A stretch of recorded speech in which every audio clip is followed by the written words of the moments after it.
Uh,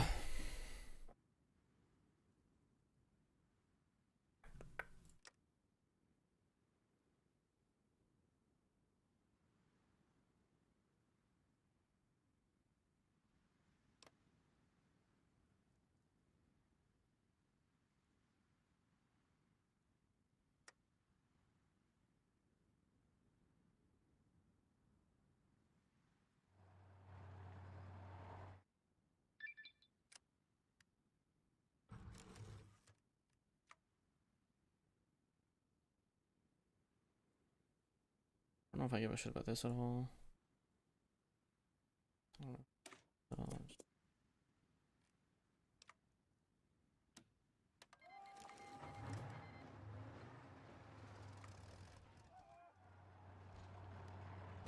Give me cause, profligate.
And we're somehow at a higher.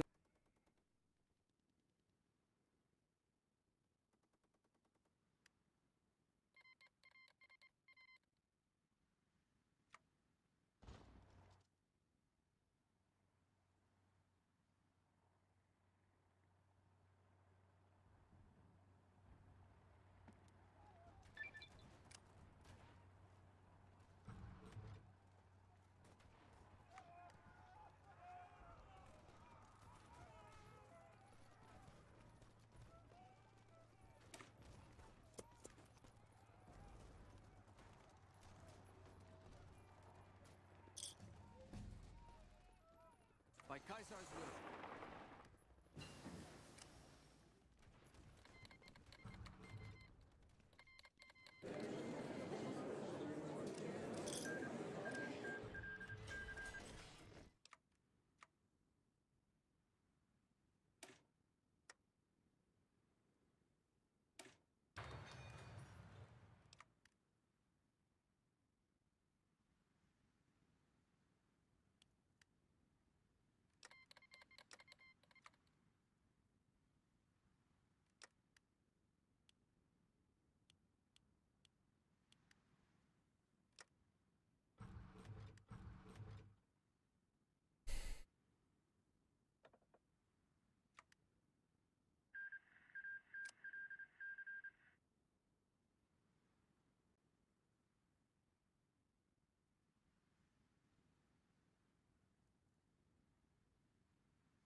Oh no, wait.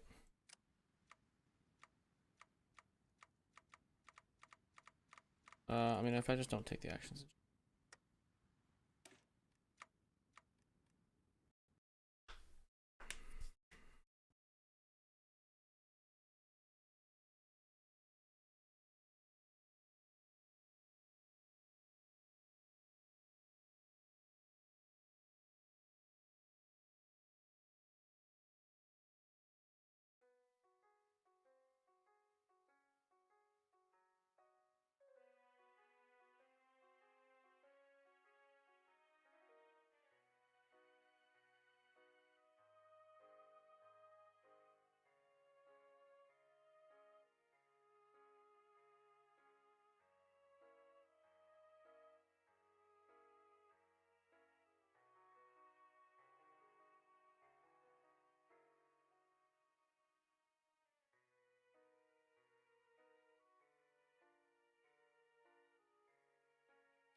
Oh wait, do I just get rid of the rest of my tree?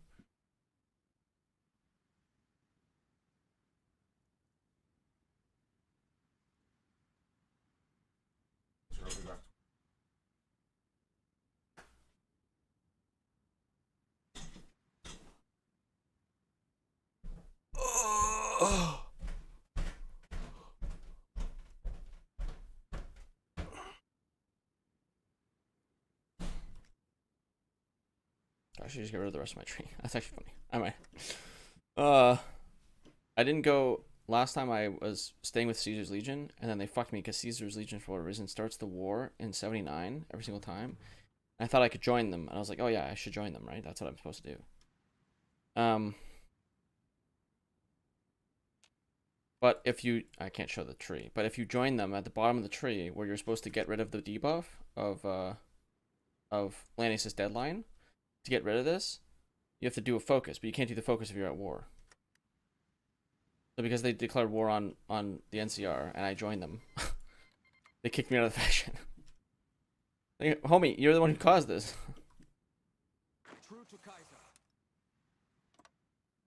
All right. Awe, amigos. Awe, true to Kaiser.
Just gives lowering research speed. I don't really want that right now.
I really want to watch a Steven Crowder.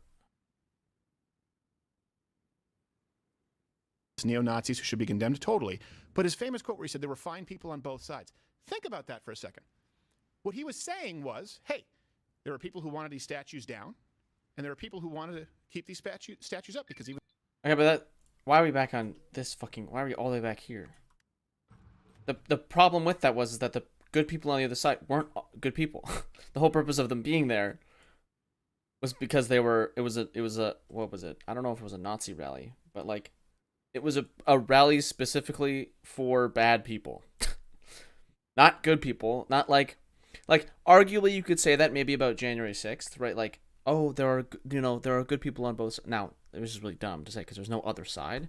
But like you might be able to say, arguably you could say like there were good people in the crowd at January 6th, and that sounds like super weird, but it's not like entirely false, because there are a lot of people that are at January 6th that just got caught up. They're like, I don't know what the fuck I'm doing here, and that's why they weren't like they didn't go through lots of trials. They were probably investigated, probably interrogated a couple times, and then like let go because it's like, yeah, you were just being dumb. So yeah, we're just gonna move off of you. But I don't know. Actually, I can do everything actually because of happening. So I can do this. Yeah, we're good. And like I could have a better argument that for what the fuck was the Tiki Torch shitter? I forget what this is called. I forget where this took place.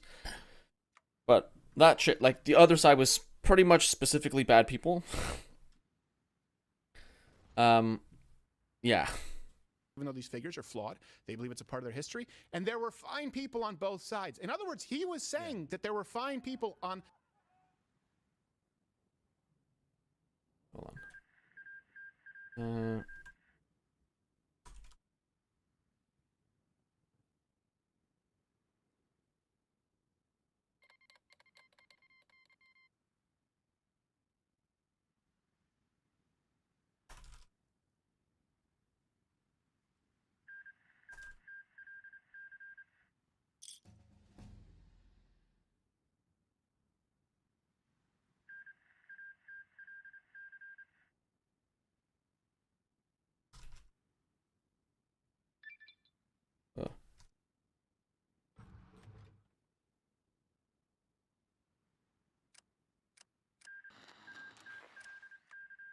Jesus.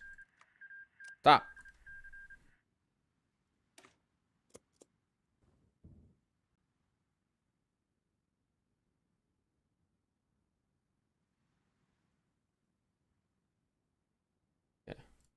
The side of his political opposition, even though he didn't believe in tearing down statues. He was saying there are people on both sides who have legitimate points, and they should be able to have a discussion. The same. Okay, again, the problem is with the people on the other side were not all good. Like most of them, if not all of them, were like specifically not. Wait, what the fuck? What the hell happened here? Okay, I don't know if I've seen that happen before. Were like specifically not good people. Again, like I just said, like for like Jan 6, you might have a better example of that. Same quote, which has been taken out of context, for which people blame Donald Trump, is proof positive that his disdain is not with you. It's with the people who lie to you. Joe Biden's problem is with you. So let's show the first portion of his speech where he condemned, quote, MAGA Republicans, you, everyone in this room. Too much of what's happening in our country today is not normal. Which is wait, is that I haven't seen the rest of the first part of the live stream, and I'm just gonna ignore it. Or do I want to? How much is it? 27 minutes. Probably not missing that much. I would hope so. The biggest problem is that I hate Steven Crowder live streams are like propaganda machines. He just goes on for hours and hours and just there's no like he'll have a title, who are the MAGA Republicans Biden is targeting? And I could go back 10 minutes and he could be on a totally different topic. Because he just spreads out random shit everywhere. So I'm not gonna go back. But anyways, I like it sounds like, again, maybe I'm missing something, but it sounds like he's conflating. So he's saying that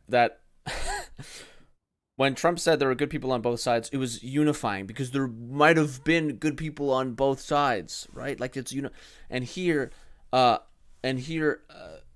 Biden's being very corrosive or what, I don't know what the fuck word he would use, because he said he's specifically targeting everyone in this room and like half the like, bro, he's targeting one specific group of people, and you happen to be a part of it. That's kind of like he's not dividing half the nation. No shit, Sherlock. Donald Trump and the MAGA Republicans represent an extremism that threatens the very foundations of our republic. Now, I want to be very Okay, clear. true and based. Very clear up front. Not every Republican, not even the majority Republicans, Oh, and he's saying the same thing. I'm actually not confused. are MAGA Republicans. Not every Republican embraces their extreme ideology. I know, because I've been able to work with these mainstream Republicans. That's also a lie. But We'll there's get into no that. question 0 voted for his that the biggest bills. Republican None. Party 0 Republicans voted for his biggest bills. That's not true. Didn't he just get Republicans to vote on God, what the fuck was it? Didn't he just get a bunch of Republicans to vote on the infrastructure, or sorry, inflation reduction bill? Inflation.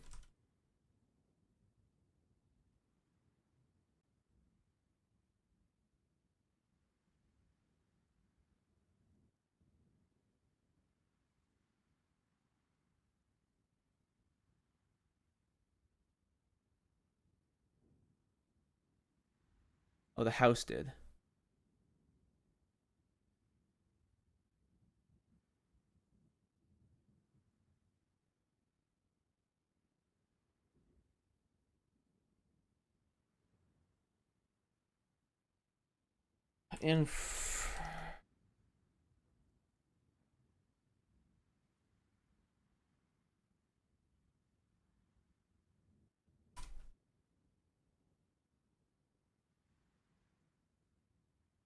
Yeah, he got 66, so that he's just lying.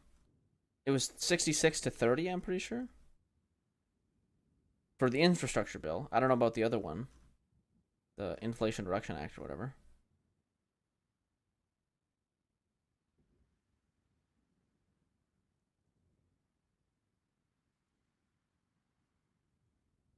Fuck me. The vote was 69 to 30, was uncommonly bipartisan. The yes votes included Senator Mitch McConnell of Kentucky, the Republican leader, and 18 others of his party who shrugged off increasingly shrill efforts to buy. Like, Mitch McConnell voted for it, so you're just lying. You're just lying. You're just lying. House passes massive climate tax. So this is the Inflation Reduction Act, I think. Package by the chamber approved more than $430 billion package by a 220 to 207 margin, as all Democrats backed it and all Republicans opposed it. So that's the most recent one. But the infrastructure bill was bipartisan, and that was, I think, his biggest. Well, that's the biggest infrastructure plan of all time in the United States. But okay, you're just lying. I don't know what to tell you. Party today is dominated, driven, and intimidated by Donald Trump and the MAGA Republicans. Ugh. And that is a threat to this country. I lied straight to your First face. off, who again? I want to contrast here. You, the voter, who out there, if you're a Republican, you're a conservative, are you intimidated by Donald Trump? Even people, if you're a never Trumper, you don't like him. Are you intimidated by Donald Trump? Well, why are you now? Right. Yeah. That's what I don't Cares? understand. Like, what opposition are you going against right now? Right. What are you doing now? Wait, okay, I don't know what the question is, but the intimidation comes from you've seen it happen. You just saw it happen with what's her face? Jesus. God, who was the leader of like the investigation into him? Whatever her name was, McCarthy or whatever the fuck her name was. She just got outed in her like seat, whatever Senate seat. She just got outed by Republicans, and like every other candidate was super dumb. Like you could watch it and you're like, wow, these people are really, really stupid. But the MAGA Republicans came out in droves and voted her out. Now, Crowder will be here. It's like, well, that's just the will of the people. But that's the intimidation you have. Is that right now, as it stands, as a Republican, if you stand against Donald Trump, there's a good chance you're gonna lose your shit. Like, you're gonna lose your job. Biden's trying to go out there and say, like, hey, if you're not a MAGA Republican, like, we might help you, or we're with you, or like there's people out there that'll like support you. They have 'Cause everything. Your backdrop is lovely, by the way. Well, exactly. Who was paid to stage this event? Yeah. The optics were actually, they were so bad that CNN, again, if you want to see the the media optics running were- interference, were based. CNN actively tried to change the coloring, you know, from the aggressive fascist blood red Uh-huh. to like a fuchsia. And you can see it, and I want to show you this. You can watch it in real time. They said, this looks bad, this looks bad, this looks bad. CNN was running interference for them, and you can see the colors of the flag change, where they become kind of a mauve. Oh, Right. no. Yeah, This is going to yeah, be really yeah. dumb. Run that clip? Yeah, let's run this clip. Oh, wait, Okay, hold on a second. we're going to bring this up just because I know that he's going to have... It's just going to be the worst color correction take ever. It's just going to... I could just sense it right now. This is going to be the worst possible color correction take of all time. Something will happen where lighting is bouncing off the flag, and he's going to be like, look, they're color correcting it using the cameras. They're editing it. And it's just going to be the most dog shit take of all time. Are you ready? Well, yeah, let's run, clip B. Democracy endures only if we, the people, respect. Okay, the so you can see guard- the lights. You can see the lights turning themselves right now. They're turning a little bit more fuchsia. Okay, you can see that it's just the lights because nothing else in the foreground is changing. It's just the lights are changing. of the republic. See the Only background, if look at the flag. we, the people, accept the results of free and fair elections. Only if Pink. we, the people. Yeah, but nothing else is pink with it. So I don't know if Steven just doesn't know how color correction works in cameras, but white is still white. If they were actually color correcting to make this thing fuchsia, like if they were doing it on purpose with like a filter or whatever, or like some kind of thing, then everything else would be that way. But right now it's just the red is getting confused in the camera. So you can see this happen. The best example I have is NHL games. When you're in the Montreal Canadiens building, the camera sometimes pans up enough, and if enough of the jerseys in the camera, so like if the camera pans up in a certain way, and then they get all the red jerseys in the camera, the ice will appear red because the color correction to the camera is like freaking the fuck out. But if they were actually putting like a tint over this, like trying to manually change the change the color, you would see more color bleeding into other things. But this is just like now maybe you can argue that they were like fucking with the color correction themselves in the camera, even though I'm not sure that's like entirely how that works. Because there's a lot more red things on here, right? The whole broadcast. Maybe the camera can, yeah, like if you're stretching it really, but this is like really dumb. And you can see it on the flag, the red stripes on the flag. They Yeah, didn't 'cause change red the is lighting. red. No. CNN changed the color balance. Democracy cannot survive. I know, but if they change the color, the point is if they change the color balance, you would see different things changing color as well. The problem is that you only see the red changing, so it's just the camera getting confused between the deep red of this and the red on the flag, or just the red getting like mixed with like all the white going on. When one side believes there are only two Because look, you can see it outcomes turn of back election, into red either they win every once in a while. or they were cheated. And that's where the MAGA Republicans are today. Yeah. And by the way, he also went on, just to be clear, as you see that background. Because look at Steven's lighting. Okay, he's got some amber lights in the back, so you can see. Oh, look, the flag. I'm putting my mouse over it, but look the flag. Oh, look the flag in the background. It's a little golden brown. Whoa, dude, he's playing with the color correction, bro. But no, it's just like how lights react with different things. When you have a deeper red light like that, the camera can get confused by just how fucking like deep and red it is. There's a million fucking photos of it happening. Like, it doesn't make any sense why one major news outlet would try to cover this up and just look like asses when like everyone else can see that it's like red. Or the color correction was just freaking out on the camera, and they're not gonna like sit there and like manually tinker with it. Did go on, this was disturbing to say this. Yeah, what's up, bro? Oh, true, this is exactly the same.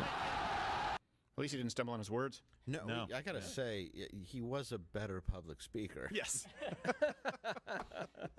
I all don't his like Steven faults. Crowder at all. He didn't need a teleprompter. No, I mean, he Thanks for really coming. just felt it. think about this, though. What he's saying is MAGA Republicans. That means 74 million people. That's my question here. Who qualifies as MAGA? Do we have that to ding the question? No, that's okay. Yeah. 74 million people who voted for Donald Trump. The most in history. Right. The most in other than Joe Biden. So what's interesting about this is like, I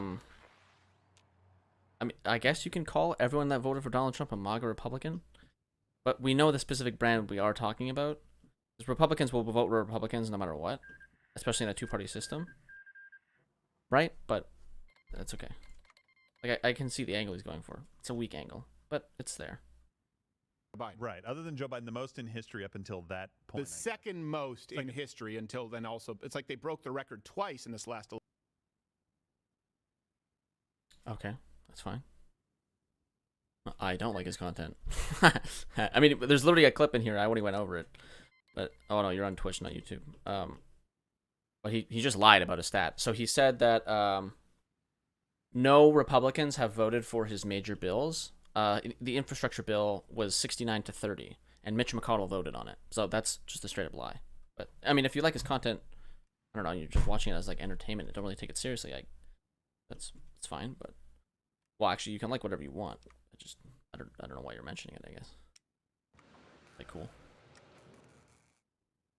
Election. What's like with an asterisk? Well, it's because Joe Biden really. You can watch me debunk it, I guess, or whatever. I don't know. enthused his base. I think if he just took off that last A, it would have helped. Right. If it was just "Make America Great." Well, that's what we should have gone. Well, I take it seriously in the fact that I'll listen to it and then I just like debunk it. So like, just like I said, he lied about a stat 2 seconds ago.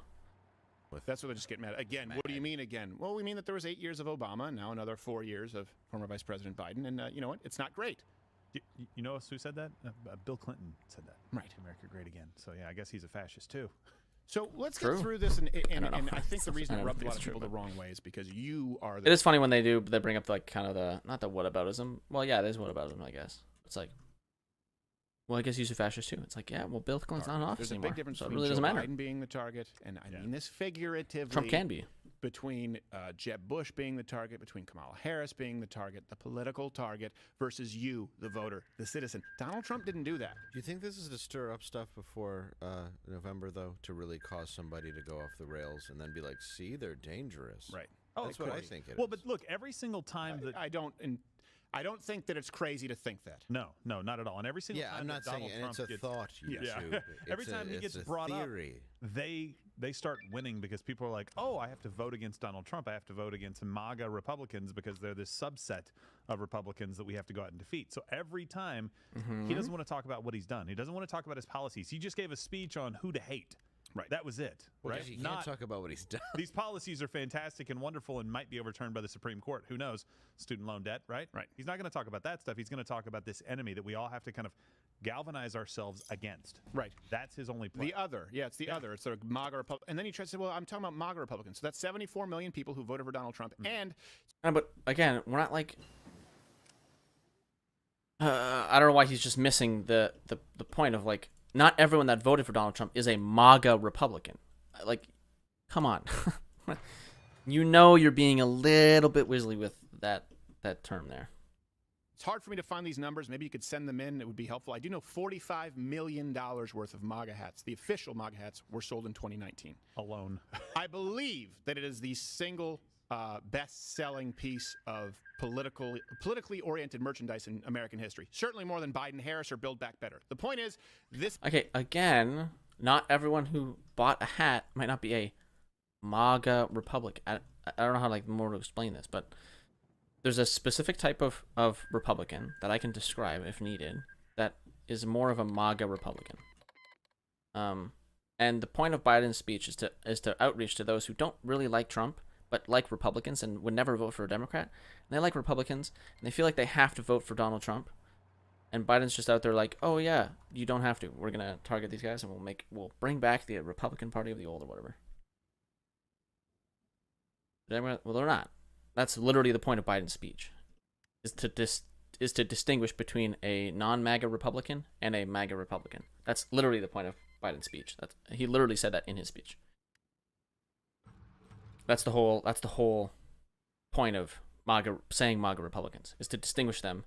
Like Nancy Pelosi said it too. Well, we'll bring back the Republican Party of old or whatever she said. That's like the point is to separate traditional Republicans or however non-MAGA Republicans from MAGA Republicans. Hold on. Consumer goods -5 construction speed. I don't need construction speed, but I have like 0. I have some factories, I guess. Could lower it more. What does this give me? Stability and research speed. We'll do this.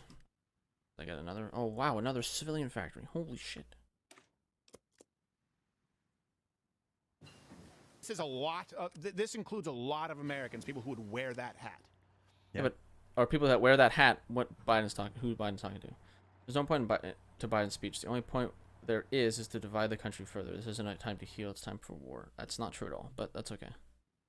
If that's what you got from Biden's speech, then maybe you are a MAGA Republican, right? If you feel like that's being divisive, then I guess it was targeting you. Because again, we can go through the speech if you want, but Biden's trying to make a clear point to separate MAGA Republicans from stereotypical Republicans. And I don't know if he does directly shout out, I forget, but Republicans voted on his infrastructure bill. There's not a MAGA Republican, yeah, but there is. I don't know what to tell you. We can describe it if you want. Are there, actually, this is just easy as fuck. Are there Republicans out there that don't like Donald Trump? And we know there are some. One of them just got,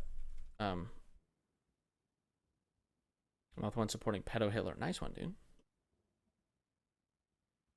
Good one. That was a really good meme, dude. Oh my god. Yeah.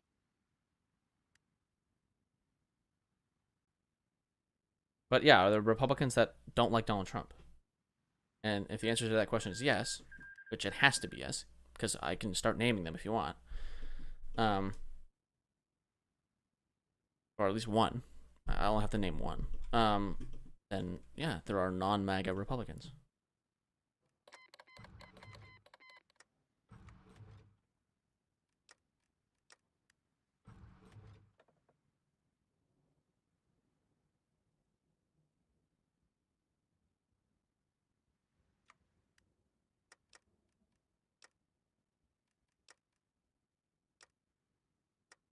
And here's something else, too, that I think rubbed people the wrong way and some other media outlets maybe missed.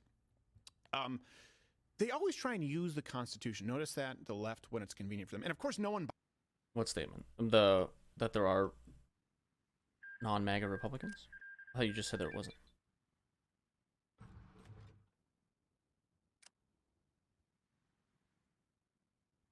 I'll let you reply if you're taking it. I'm lost. Not basically. Better.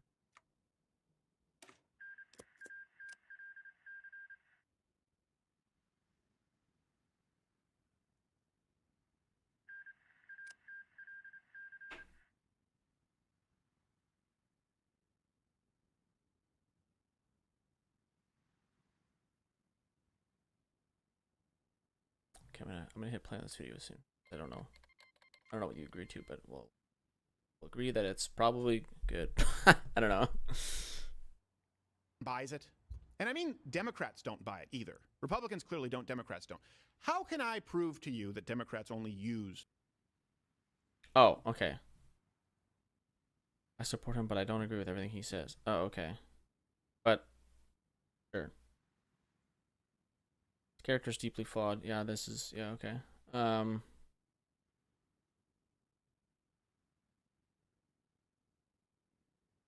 Okay, but you're probably more towards a MAGA, like your odds are if you just don't have if you have a problem with his character, and you like most of like if you support him, you're probably more leaning towards a MAGA Republican than not a MAGA Republican. The specific brand, I'll go and explain it now. The specific brand of non-MAGA Republican that Biden is targeting is the group of Republicans that don't want to vote for Donald Trump but feel like they have to because there's no other option. and they will never vote for a Democrat, right? Because they're Republicans. Why would they vote for a Democrat? So instead, they feel like they have to vote for Trump, and they really don't want to, but they really don't like him at all. He's just the only option there. And then people that you could vote for seem to be getting caught up in and destroyed by the MAGA Republicans. Would be what the fuck was her name?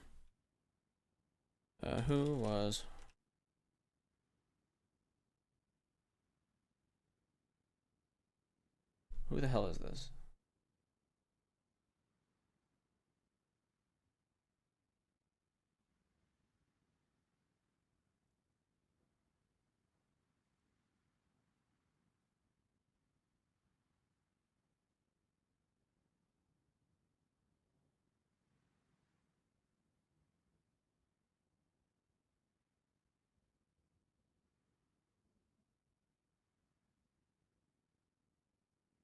What was her name? McCarthy? What the hell was her name?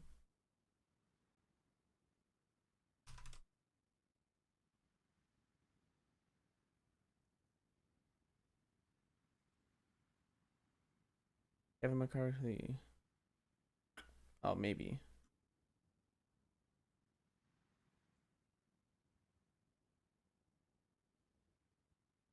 Sure, but he's a great businessman and makes for a way better politician than anyone in the Democrat. I mean, that's not true, but Biden's doing. Dark Brandon is doing great things. Mr. McCarthy, what the fuck? I don't. Oh, Liz Cheney. Liz Cheney was against Trump. McCarthy, I guess, was against Trump. At this point, Mitch McConnell might turn against Trump, because he was being lambasted for voting for the infrastructure bill.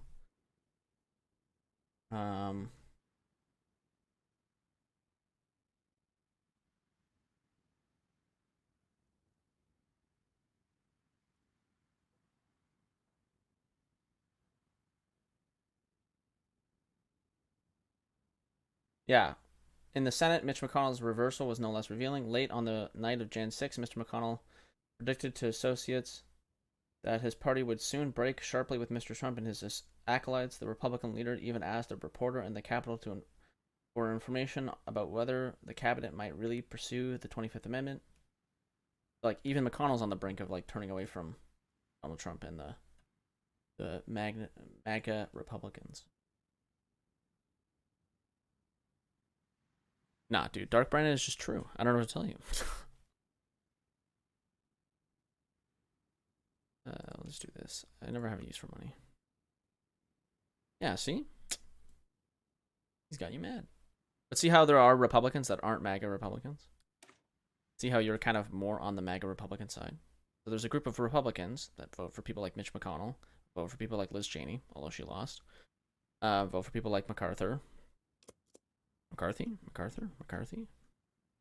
whoever I just looked up.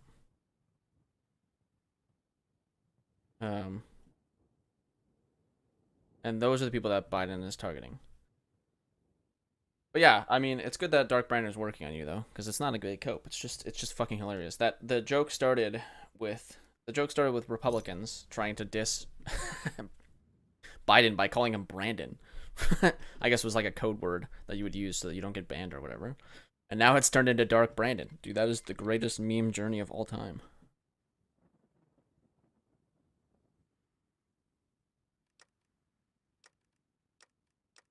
It has a greater arc than like some movies, you know? The Dark Brandon arc.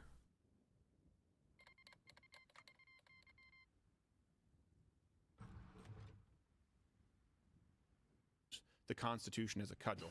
Well, but anyways, we can stop talking about, like, we can maybe talk about Biden later, but I'm not gonna really be able to convince you on anything on Biden. It's better for me to just go through Stephen Carter's video here and debunk anything he says. Is it cope to Let's Go Brandon? No, it's literally just taking over the meme. We took over the meme, and you're mad about it. That's all. It's not a cope. It's just we won.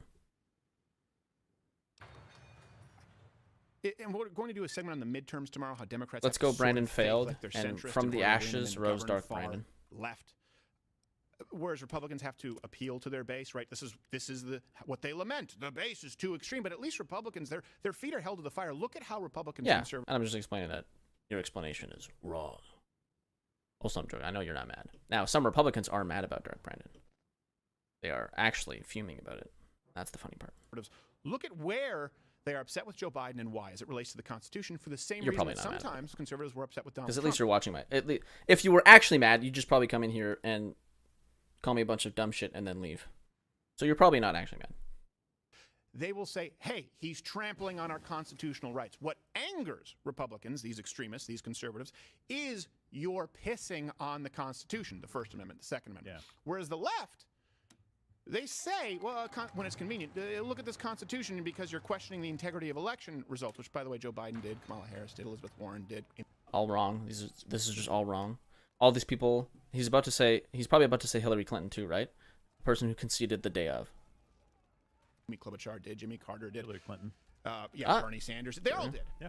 Take your pick. None of them did. All of them did. At least, you know what? Even if I were to extend out the olive branch, and let's say they did, it's not even fucking close to what Donald Trump is doing. Donald Trump, to this day, will still say that the election is rigged. To this day. Right? Today. Nobody else is doing that. Even if I extend out the olive branch and say that they did do it for like a couple days, whatever, that still pales in comparison to the levels of copium that Donald Trump is on. But the difference here is when it comes to the Constitution, let's disregard the voting issue, they think it's racist. Look at the Black Lives Matter demands. Look But at it's the not weak demands as of all hell. these activists. What do you think is more prominent right now, at least online? Maybe in real life, Let's Go Brandon is still kind of prevalent, but nobody cares. You're on the online atmosphere right now. And Dark Brandon reigns supreme. At alternative press at Huffington Post, the Constitution was written by racist white guys, so we now have systemic discrimination because of the Constitution. They don't like the Constitution. That's They not how want that works. to do away with it okay. when convenient. The Republican, the MAGA, the extremist voter base, they are only extreme in that they expect you and they want you to adhere to the Constitution. That's just what I observe. You can let me know if you agree with it. I think that's why it rubs people the wrong way, and you see it as inauthentic when Democrats Majority of Americans claim care some about kind what? of constitutional argument or precedent. Because, of course, Biden went on to make the argument that MAGA Republicans, what, don't respect the Constitution. MAGA Republicans do not respect the Constitution. They do not. Now, again, so he's talking about, so Steven Crowder just mentioned that, like, the MAGA Republicans are the ones that truly care about the Constitution because Biden's breaking it or whatever. But you still haven't conceded, Trump still hasn't conceded the election. That's a big, and January 6th happened. Those are two really big steps on the Constitution. Are caring and they are getting scared. What does that even mean? What? I don't even know what you're talking about. Caring about what? Not believe The Constitution? Like, January 6th is the biggest sign of somebody not caring about the Constitution. True to Kaiser. You can't just walk into the fucking Capitol and demand the election is changed. That is a big step on the Constitution. in the rule of But we're law. back They to do red. not recognize the will of the people. Yeah, you're back to red. It's almost like this. It's almost like you lied again. It's almost like this. They weren't even trying. It's almost like the color correction's just messed up. Notice how the camera angle, I'm pretty sure, is more wide out. So that's called color correction. Yeah, when you zoom in and you get more white in the image and some other colors, it's going to kind of mix them all together because cameras aren't great at color at detecting colors. They This is a refuse wider to angle. accept the results of a free election, and they're working right now, as I Or maybe it's speak, not, and the color state correction after just finally state, figured it out. to give power Either way, it's to color correction. decide elections in America to partisans and cronies, No. empowering election deniers to undermine democracy itself. Cronies would. Yeah. When we're talking about cronies, we're talking about, sort of political hatchet men. We're talking about people who are lifetime politicians.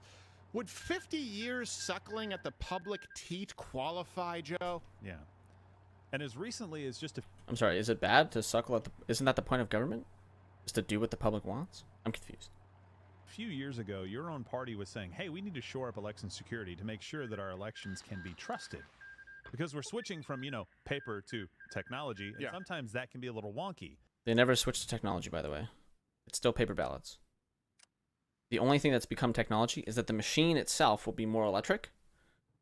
But then the moment you press a button on the thing, it stamps it into a piece of paper that's paper. And none of those machines were ever brought out to be kind of faulty in that, like, if you press one button, the other one actually gets pressed. The whole reason we're getting these flexes from the FBI, from Mar-a-Lago, Biden's... Why is this blank? Mar-a-Lago, Biden's speech, the student loan being completely paid for by the government. Student loans haven't been completely paid for. It was only 10 to 20K. AKA the middle class tax dollars. Not the middle class tax dollars, but that's okay. But I mean, maybe, you know, even if I extend that knowledge branch, you were wrong in the first half, so I could just let you have the second half. It's all a political move to try grasping for votes. Yeah, isn't that like the point of politicians, is to get as many votes as they can? Isn't that literally the point? So Mar-a-Lago was, I don't know if maybe, I would assume that you think that that was like unjustly done. There's a lot of evidence that it was justly done. It might have just been a waste of time. We'll see how things turn out. Biden's speech is Biden's speech. It's just pretty well rounded. Again, like that's, I mean, again, the point of Biden's speech is to bring voters. That's the whole point of speeches. Student loan being repaid is a policy. Yeah, again, to get voters. I don't agree with what happened on Jan 6. Well, that's good. But the media is making it like it's the biggest terrorist attack since 9/11. When Antifa, BLM burned down cities that don't cover any of it. So they did cover BLM burning stuff down. Now, again, here's the difference, okay? Here's the big difference. So with BLM riots, those were riots. Nobody likes those riots. People didn't... we liked the protests, okay? The protests was all over TV. And then we maybe ignored... Now, usually people don't cover news at night, but it was pretty covered. That the riots after dusk, right? When curfew was going on, those were bad. Nobody likes those. Everyone was against those riots. That's what was burning down the cities. That really sucks. That did a lot of damage. But no one was really full-fledged supporting the riots. We were supporting the protests. Maybe, Jesus, maybe not doing the best to, maybe not doing the best to kind of curtail the riots. Even though I'm pretty sure Biden had a speech about it. But yeah.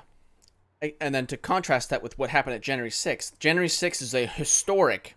Now, it's not like in the terms of like deaths, of course 9/11 was worth, but in terms of like the impact it could have had on the United States, is probably potentially more impactful than 9/11. If they actually got done what they wanted to get done, like if they were somehow able to get by that, you know, where that chick got shot in the window, like if they were to actually get to the politicians and do whatever the fuck they were thinking they could do to the politicians, or they could somehow convince Pence to do what they wanted him to do, that would be the most historic thing to ever happen in the United States. And that would be worse than 9/11, like literally altering the outcome of an election. If they did what they wanted to do on January 6th, or like what the main groups are being investigated for wanting to do. But,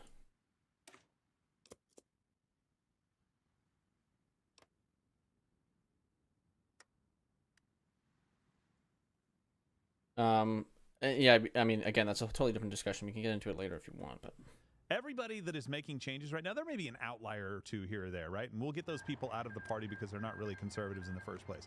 All of the changes that are being made right now. The riots were not covered though, but Jan 6 is unjustified, but no, wait, what the fuck? It's unjustified, but nowhere near as bad as the riots that cost billions of dollars of property damage and complete violence. So here's the difference. Again, I'll re-explain it. So again, news doesn't cover a lot of stuff that happens at night. The riots were relatively covered pretty wildly, okay? Like all the information was readily available there. But again, things that happen at night aren't like wildly covered. As well, the biggest issue with the riots is that it was a bunch of people that you can't find. The riots. People were arrested on the spot if they were. You can't really open up a huge investigation into this stuff. Because it's not like there's cameras around every street corner. No. It's potentially. Again, the word is potentially.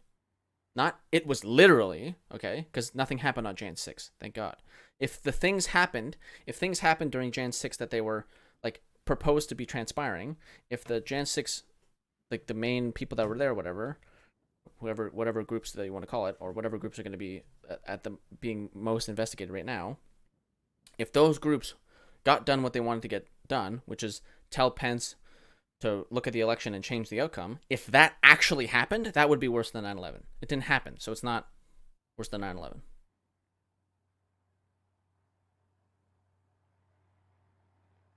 Okay, again, the riots are bad. We agree. The problem with the riots and doing an investigation into that is it's kind of impossible to find anyone who was doing, you're just going to charge like 30,000 people with arson.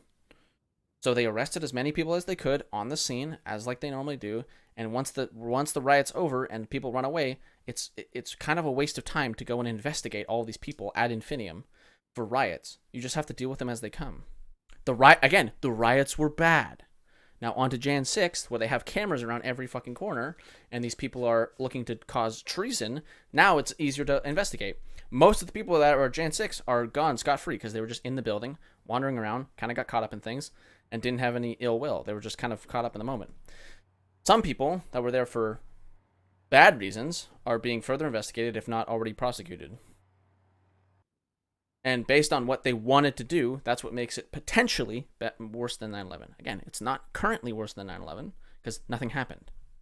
But it could have been. That's the... Yeah.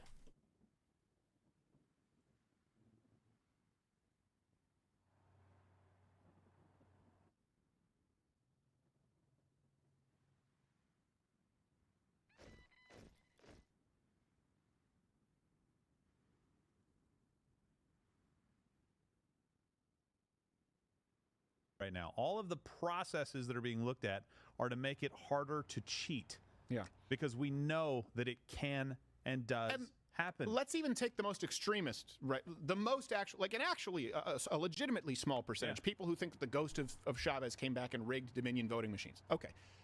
What is unconstitutional about What is unconstitutional about someone questioning that? Yeah. There's nothing. In other words, if they're saying, "Hey, I don't believe this election was legitimate," if someone says that, there's nothing that would be incongruent with the Constitution. Right. So my question to you is, which side actually cares Wait, hold on. Let's just go over this. about the Constitution? In other words, if there's constitutional extremists, right, the most actual, like a legitimately small percentage, people who think that the ghost of Chavez came back and rigged Dominion voting machines. Okay. What is unconstitutional about What is unconstitutional about someone questioning that? Yeah. Oh, okay. Here's the unconstitutionality. Those people that think that the Dominions were rigged by Chavez, it's not unconstitutional to think about it. The problem is that people like that want somebody to go in and investigate and change the machines because they believe something that has no proof for it. The problem is they have no proof and they want action based on no proof. That's where the unconstitutionality comes from, is acting on the zero proof that you have. So people like Mike Pillow, who are constantly like, we got to check out the machines, we got to check out the machines, we got to check out the machines, we got to check out the machines. That's like bordering on unconstitutionality. He's not there yet. That's why he hasn't been arrested or charged with anything.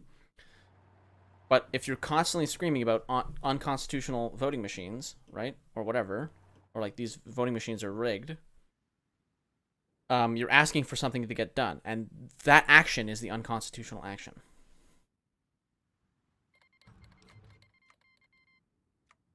And that's where you have to be careful, because if you threaten to do something unconstitutional, you'll still get charged.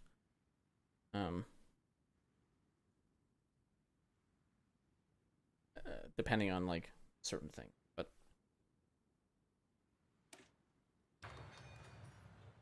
yeah, there's nothing. In other words, if they're saying, "Hey, I don't believe this election was legitimate," if someone says that, there's nothing that would be incongruent with the Constitution. Right. So my question to you is, which side actually cares about the Constitution? So what happens with again, we'll go over this one more time. The incongruity with the Constitution is raiding the Capitol. There it is.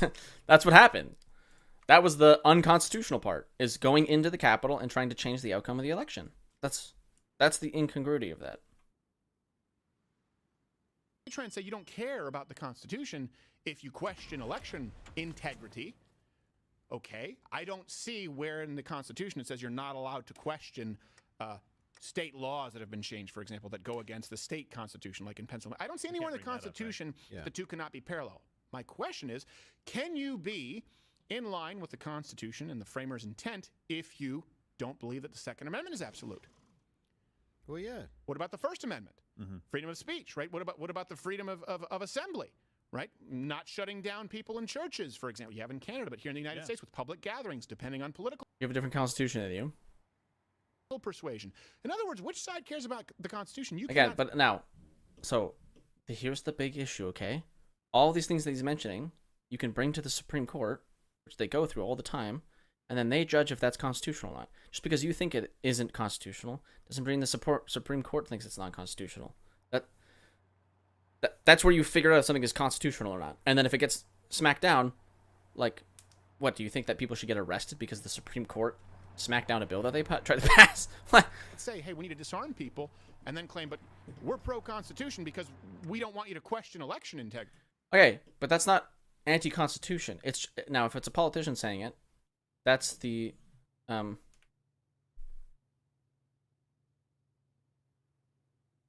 okay. If it was if it was like the Democrats passing bills, those go through the Supreme Court, and then that's when they get figured out if they're constitutional or not. And if they're not constitutional, you just bat them down and you move on with your life. But the Republicans didn't do that on January 6th. It's still January 6th was not a constitutional way of dealing with that. Is the big issue. You tried to raid the Capitol and change the outcome of an election. That's the issue. Hey, we're pro-Constitution, but we also think that there's a limit on the First Amendment and freedom of speech. If it's too offensive, they never are in line with the Constitution as a result of their policies and their platform. But they want you to believe that you're shredding the Constitution if you say, I'm not sure that mail-in ballots with no ID is the best way to conduct elections. And not being congruent with the Constitution would be telling that person they're not, they don't have the right to have that opinion. Right. Or to say that out loud. Yeah, Exactly. which is what they're doing right now, right? And he also said that Republicans don't respect the rule of law. Wait a minute, I'm sorry. Was it Republicans that took to the street and started burning down cities for the Summer of Love? Yes. I don't think so. No, but it was Republicans that stormed the Capitol. Again, the riots were condemned pretty much unilaterally from everyone, and January 6th by the MAGA Republicans hasn't been. So, I don't think it's the Republicans who go out into the streets and start torching towns when things don't go their way, or when massive events happen. Obviously, that was You're right. Instead, they raid the Capitol. What the fuck? the big deal for everybody, but we don't do that. You're forgetting about September 11th to January 6th. There was poops. Yep. Hey, guys! There was I Just heard. keep I it don't know. peaceful. They're going to let us in. You mean that January There was 6th? poops, and there was a little model noose. Yes, and I Yeah. do believe they were possibly waved in. They possibly. I only judged that by the video. Yeah, well, it's just like we had the guys with the cones and the flags waving the hijackers in a 9/11. Right? No, didn't happen. Oh, thank That'd God. be weird New walking focus into string. work that day. Yeah. Who's that feller? Yeah. Why is he up on scaffolding with tracker balloons? So then Biden attempted to walk back his comments and soften them, but then doubled down on them again. He did this. It wasn't Saturday. It was Sunday. It's hard because Labor Day, so it messes me up. So here's Biden walking his Right, you comments hate Labor back Day, so on sure. Sunday after that speech. I want to be very clear up front. Not every Republican is a MAGA Republican. Not that's every good. Republican embraces that extreme ideology. I know because I've been able to work with mainstream Republicans my whole career. But the extreme Except for the infrastructure bill and a bunch of other bills that he passed that needed bipartisan support. Thanks for lying again, Crowder. MAGA Republicans in Congress have chosen to go backwards, full of anger, violence, hate, and division. But together, we can and we must choose a different path. Okay, so hold on a second. I'm going to get to the violence in a second. But this is the divide and conquer, right? Everything is seen through the lens of class, of race, of gender, sexual orientation. The same thing here. He's trying to do it, but with people on the right. He's trying to give you an out to say, oh, I'm not with them. I'm not with the MAGA people. No. Don't be fooled by it. Because then he says, unlike the mainstream Republicans who I've been able to work with, that's complete, unadulterated monkeypox shit. So let's look at the Inflation Reduction Act. His biggest accomplishment, right? One of the biggest bills, if I believe it is the biggest, if not one of the biggest. I don't know if you adjust for inflation, ironically, the Inflation Reduction Act. Yeah. 0 Republicans voted for it in the House. 0 Republicans voted for it in the Senate. So are they all MAGA? In other words, it's not the ones that I've worked with. So in other words, Wait, hold on. What two bills did he bring up? they all voted if you adjust for inflation, ironically, the Inflation Reduction Act, Yeah. 0 Republicans voted for it in the House. Oh. 0 Republicans voted for it in the Senate. So are they all MAGA? In other Oh, the one bill that he brought up. Oh, good. What about the infrastructure bill? You know, Biden's biggest bill. This is not the ones that I've worked with. So in other words, all of them, because you've been unable to work with any. And by the way, So he's just completely ignoring. He's just totally 100% ignoring the infrastructure bill. Like, just totally ignoring it. Even though it's Biden's, like, biggest bill. He's just fixating on this one bill. How cringe. this includes Republican wieners who I don't like and I think are weak. They wouldn't go with you. So, okay, not the Republicans who I've worked with. On your biggest legislative accomplishments, name one. Any of the Republicans that voted for the infrastructure bill. Is Steve, he's doing this on purpose. He has to be. There's no way he just doesn't, know. What? Liz Cheney? No. Adam Kinzinger? No. Not even them. Romney? Not even Mitt? Ovaltine? So he says that, and then he tries to walk it back, but I guess CNN didn't get the memo because they had their skeleton crew. Because Because they're all being fired. they do their little reality check thing, which is just Oh, them- I hate that guy. God. no, but it's different. It's this guy. It's Avalon, John No, Avalon. I hate him. Yeah, but he's not the one who usually does the reality check. Is it Shudo? I forget. No. It's Avalon. Is it always Avalon? Yeah. Oh, well, screw that guy. Frankie? Yeah. No. No. So John Avalon then tried to defend the initial attacks on MAGA Republicans that Biden made before Biden said that's not what I meant. So they need to get together on the rule book here from CNN, running interference for the most popular president, of course, of all time. What we need most and have least of right now is perspective on our politics. And that's why You're I was gonna give it glad to us? see a typically thoughtful analysis from the Washington Post perspective. Philip Bum, Is he a who midget? set about trying to find exactly how many Americans Lot going on fit on the that criteria for logo. extremist MAGA Republicans. Now, here are the criteria. They reject the 2020 election results, embrace candidates who also reject the results, approve of the Capitol riot, and finally, are willing Don't to lump consider that all in. violence as a political tool. Why wouldn't you lump that all in? Let's go over the list one more time. Now, we've all riot 2020 criteria Perspective. on our First of all, So this is what is a MAGA What we Republican. need most and have least of right now is perspective on our politics.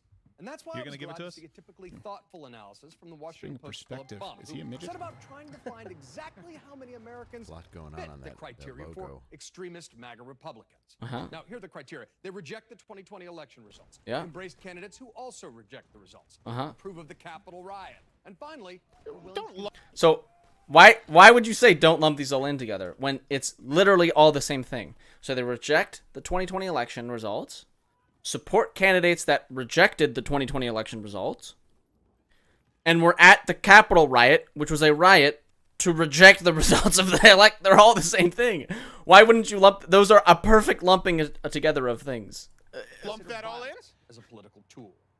Now, we've all seen polling about Nothing there is unrelated to each other. Why would you be at the January 6th riot? What was the purpose of it? Why were you there? Ask yourself that. Okay. And then see if the other two apply. how 60 to 70% of Republicans believe Trump's election lies. But here's the big thing to remember. Just 28% of Americans identify as Republicans, according to a recent Gallup survey. So even if 66% of Republicans believe that Biden's not a legitimate president, as a July CNN poll found, that's just over 18% of all American adults.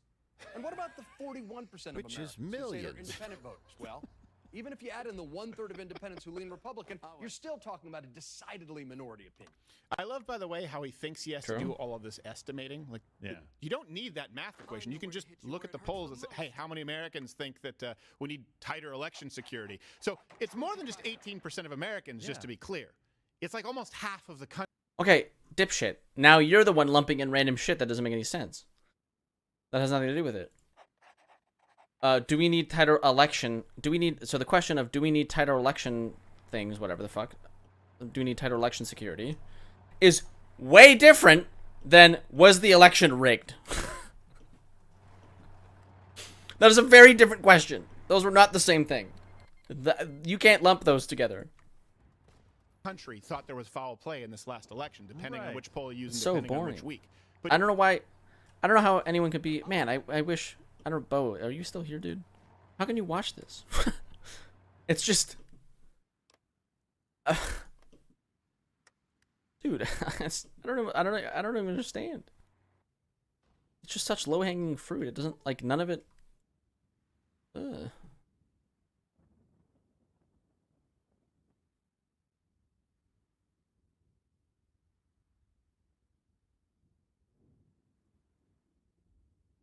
Um.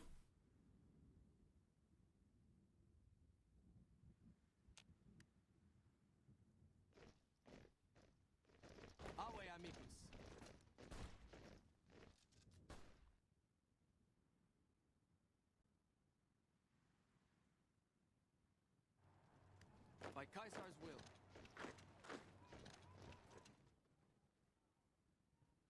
It's just so. But he's like, if you take this percent of self-identified Republicans, then it could be this percentage, and then if you take this independent. So if we estimate, we don't need to do that.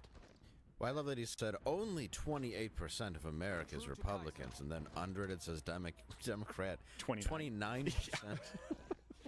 And half of those voter rolls are dead. Oh yeah. I know, it's amazing. This is the worst kind of, because he said at the end of that too. He threw these criteria out. What are MAGA Republicans, right? You believe the lie. You vote for candidates that believe the lie. You think January 6th was okay. I don't think a lot of Republicans were saying, hey, everything that happened on January 6th was just fine. I don't think he said question. We can go back again. I think you're lying. Most of the people. This poll you clicked. That Republicans, according to recent thing to remember. Embraced candidates to MAGA Republicans. What makes a MAGA Republican? Okay, so Buddy, a co-host there, thinks that they think the election was they think Exactly not. how many Americans A lot going fit on the that criteria for logo. extremist MAGA Republicans. Now, here are the criteria. They reject the 2020 election results. Yeah, they reject the 2020 election. Not that they question it, that they reject it. A much harder stance than they're questioning the election results. They full out reject them. Okay, so lie number Embraced one. candidates who also reject the results. Reject- Approve the Capitol riot. And finally, they're willing Don't to lump consider that all in. violence as a Okay, support the Capitol riots. Do you get the picture now? So thank you for lying again. political tool. Republicans believe 28% of America's Republicans, and then under it says Democrat. 29%. And half of those voter rolls are dead. Oh yeah.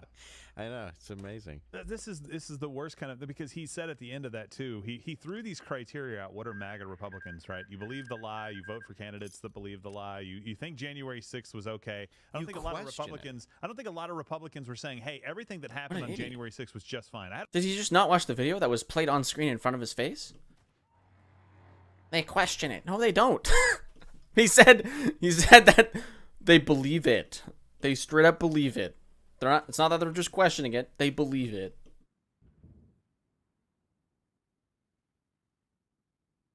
Had a problem. Most of the people there wouldn't No, agree with you. With the hundreds of thousands of people, you're talking about like 24 who actually went in. The rest of them are going, hey, guys, I don't think you should do that. Hey, Yeah, those people would be ones that don't support. Did they not watch the video? Holy shit!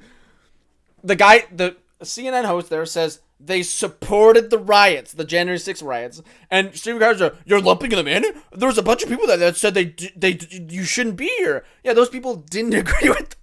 What the fuck? This is just dystopia. don't think. And by the way, Fed, that thing. Yeah. The last thing that he put on there was so that every single person would start shaking their heads and go, yeah, he's right.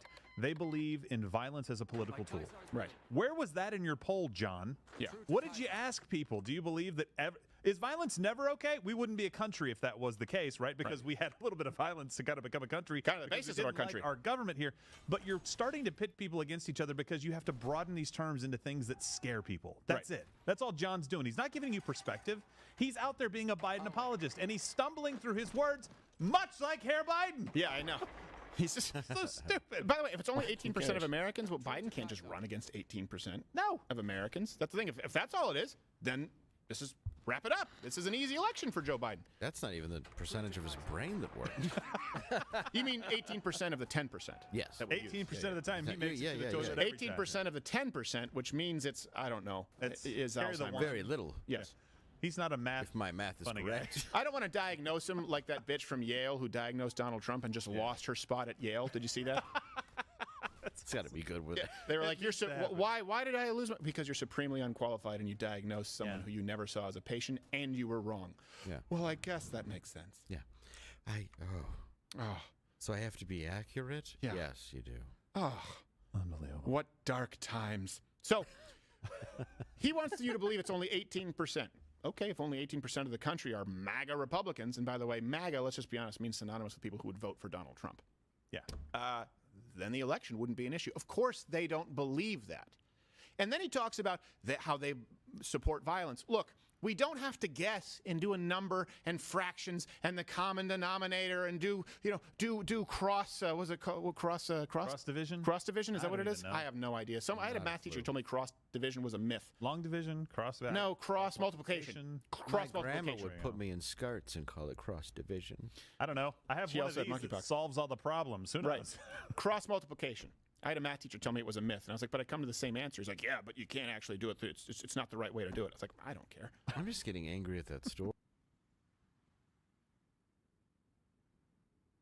I don't even know if I want to dig into this. I don't think the teacher told you it was not a myth. I think it's just that cross multiplication doesn't work all the way through. Works for like 70% of math, but there's gonna get to a point where it doesn't work anymore. I think it's the point of like. Hold on, let me see if I can find it. Does cross multiplying always work? No, you cannot cross multiply when adding fractions. See that? Okay. Cross multiply only when you need to determine if one fraction is greater than another, or if you are trying to find a missing numerator or denominator in an equivalent fraction. That's when you should only cross multiply. That's what she was talking about. Stephen Crowder didn't pay attention in school. Thank you. You should. Just not at you. Which story? Just the idea that your teacher said. I just don't understand that math stuff. Oh, Once yeah. you get past addition, subtraction, division, I'm like, Yeah, Yeah, who cares? calculator. I have a calculator. yeah. But this is Okay. this is something. Somebody who's now become good at math. This is triggering the fuck out of me. Oh, once I got by this, I could just you have to be able to use your calculator, right?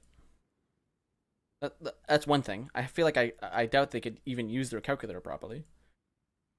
And two,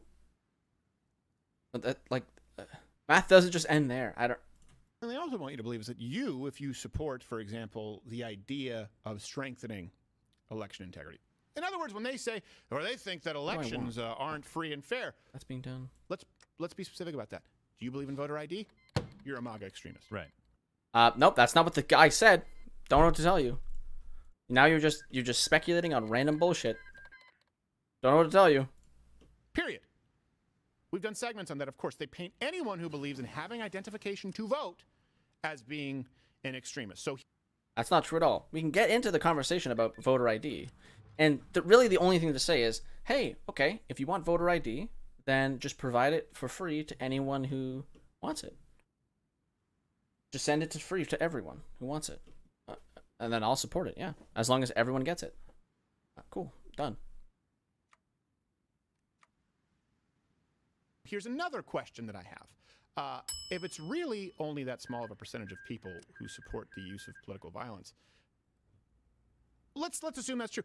Is it right-wingers who are an actual threat to democracy? If we're talking about violence, if we just distill it down to, okay, maybe they believe the election, but violence, right? We're talking about citizens, extremist citizens who are willing to be violent. That's kind of the last argument they have, because none of the rest makes sense. You know this and I know this. Why did I say this? I should say that. I sound like Arnold. This and that. You know this. I know this. We both know this. Who says this? That. And you know this, Put that cookie down. man.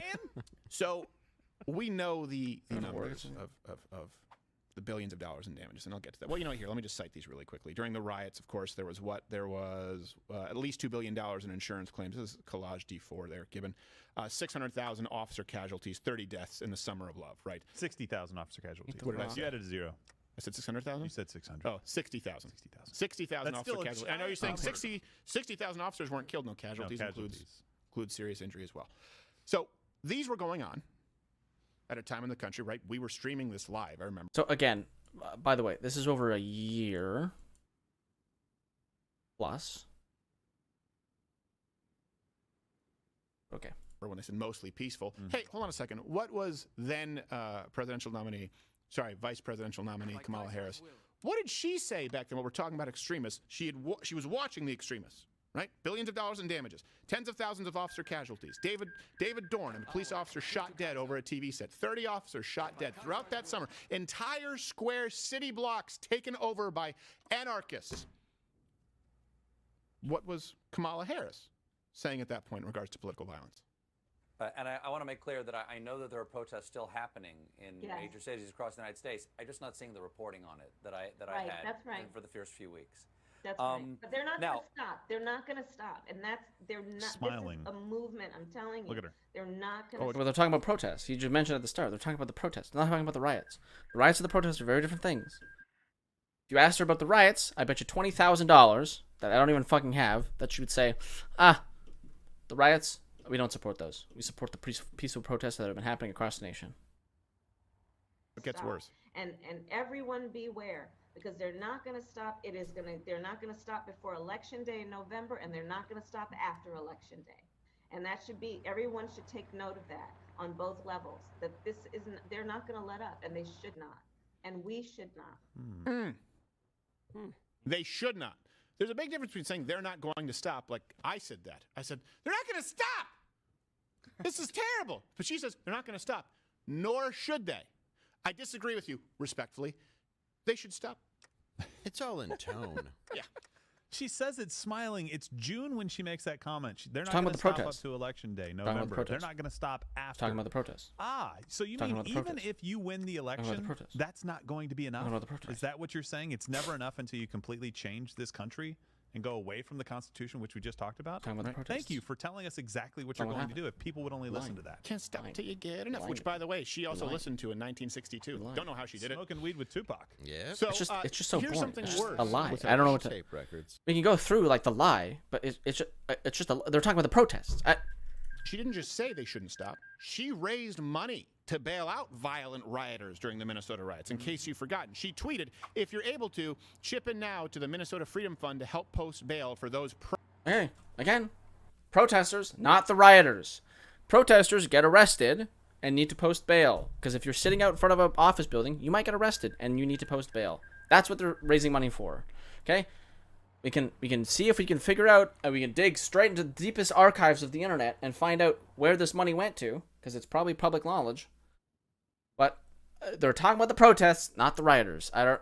protesting on the ground in Minnesota. Now, this isn't just a lone gunman No. when you're talking about these riots. Again, put yourself back where you were during these riots. They want to memory hole you. I find myself sometimes going, wait a second.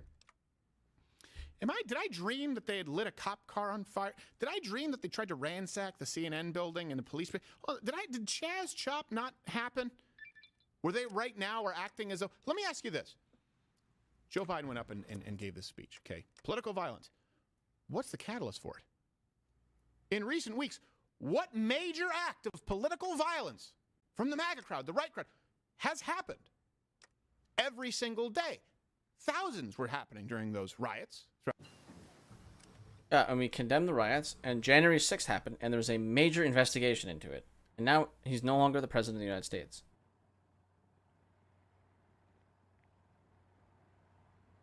Again, the riots were condemned across the board. I don't know how much more I can explain this. The riots were just condemned. I don't know what to tell you.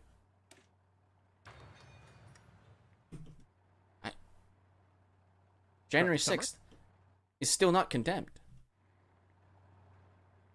Donald Trump still thinks the election was stolen. Yeah. What's the catalyst for this? In other words, there is none. They don't have anything, so they're trying to warn you about violence that may come. And as Dave said, there's a theory that maybe they're trying to actually stir it up. Of course, don't take the bait from the Fed glowworms. Yeah, This Kamala Harris to the backed fund, just so you know, it helped release repeat felon Sean Michael Tillman on April 29th. He was charged with murder August 30th. So he was released. Who could have seen that coming? That the guy who wanted to defund the police and burn down buildings and a Walgreens might actually go on to continue being a violent criminal. Yeah. And this is the fund that she told you to contribute to. If you have time to help out to get these freedom fighters out of jail, you mean the murderer? Yeah. You're saying a violent criminal got out and hurt somebody? Yeah. Is there something wrong with our prison system? Well, it's not wrong with our prison system so much as it is her Twitter profile. Oh. Yeah, because she got him money to be bailed out. Oh, right. He didn't make it to the prison system. She belongs to the streets. It's more like a revolving door, like Elf. Well, of course. You just keep going around. You're just confused in it, and then they let you go. Were you about to say something there, Gerald? No? Okay. Did you have Do something? you want to stay on YouTube or not? There are things that I want to say. No. I don't know what's behind door We number never 2. know what monkeypox. Yes. Yeah. No, trust me, I wouldn't claim that 98.5% of monkeypox cases are between men that have sex with men. I would never do that. I'm curious as to what you have at the end of that Hirsch. There's nothing wrong with predicting that. It's just about. There's nothing wrong with saying that. Now the question is that do you want to give vaccines to those people or do you want to shun them from society? That's the real question. Statistics is a statistic. What's there? What's Guys, there? I'm gay. What do you do with that information? We'll talk about this on Mug Club. Say it's in a land of pure imagination. Please. Yes. Yeah. No, that doesn't work. And if Gerald wants to see I have to fucking piss so bad. simply look around and he will. Where am I? Holy Portland? shit. Okay, is there anything more on this? This is Anything getting you really want to boring. say it. Because like half the shit they're saying is just lies now. I just Tastes like no point. monkeypox. Oh, the sores are weeping. I hope it'll last.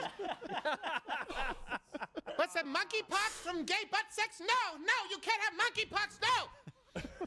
You had gay butt sex and identify as bisexual, so you get nothing! Those are Oompa Loompas. They're that color. Because of gay sex. Yes, the monkeypox comes with comorbidities. This is so Like bad. jaundice. Oompa Loompa, we're giving it to you. Spreading it around is what we do. What do you get when your anus prolapses? We want to stay on YouTube. I'm not Yes, and now I'm not the cause of it.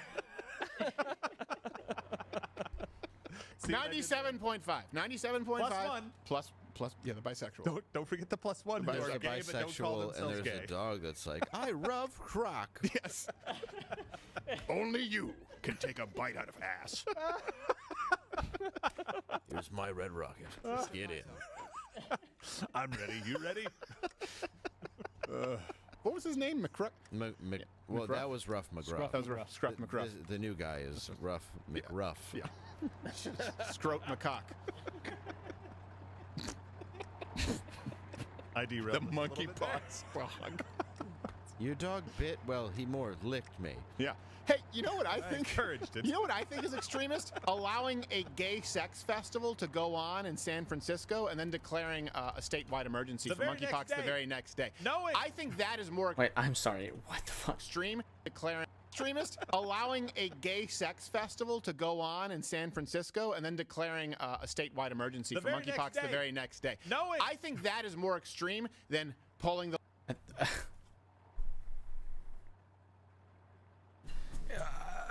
I could be wrong. I don't. Do you have to get tested? Don't you have to get tested to go to that?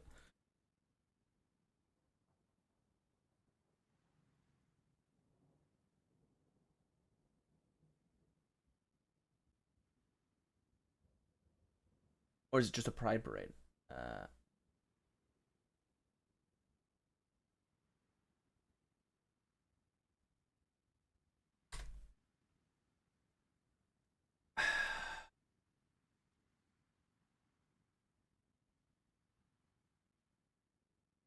Okay, here it is. The fuck is the Mercury?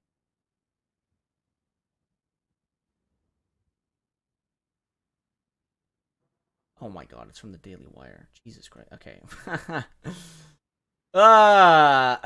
Dude. Why are the top story about this is from the Daily Wire. Okay, I don't care. The lever for Donald Trump. I don't know. And by It's the not way, gonna how do much anything. violence? So It this just happened. is- I don't okay, know, Donald like- Trump is the leader of this MAGA. Because it's either gonna be one of two things. It's either gonna just be a pride parade where everyone's just like doing it outside, like no one's having fucking gay sex in the middle of the street, or it's Well, I don't think the government can like do like it would just be a gay sex party, which I don't think the government has any say in. Right? If you're doing it in public, then yeah, they can't be having sex. They're not having sex in the street. What the movement that you say is so dangerous and the rhetoric is so violent. How many protests in cities have we had since you raided, for the first time in history, raided a president's personal residence? How many protests? How many cities have been burned down? How many officer casualties have we had? What does this have to fucking do with anything? This one-time thing? I don't. I think the number on all of those fronts is 0. Really, the political unrest, the violence is really on this side. What more could you have done to spark it? It's a 0. I think it's a big 0. It's a very small zero, like a balloon knot, like a brown starfish. So, my understanding, a lot of those documents were just card tricks. Yes. Another gay joke. Good one. Yes. Empty folders.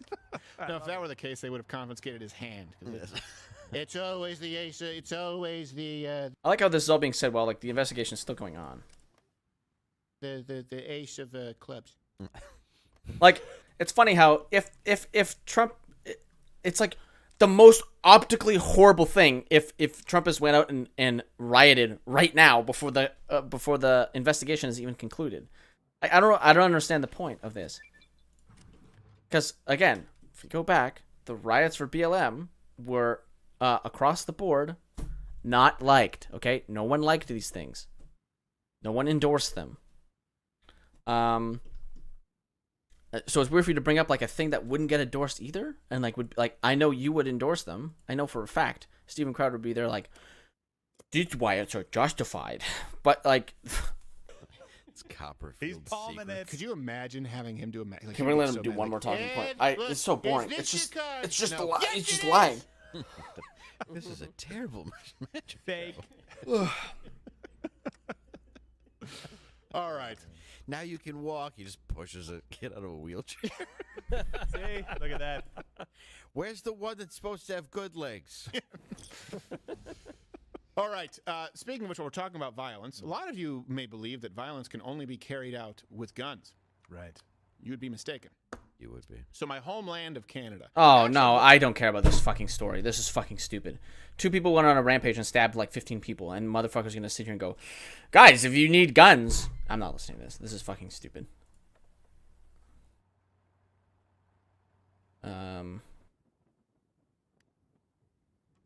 Average power speed, construction speed,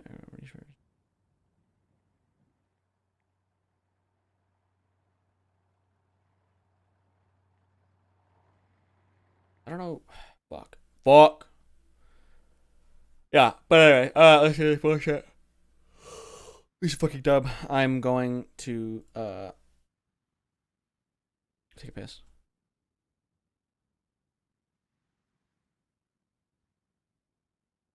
I'll be right back. Oh god, it's happening. I thought you were talking about Canada.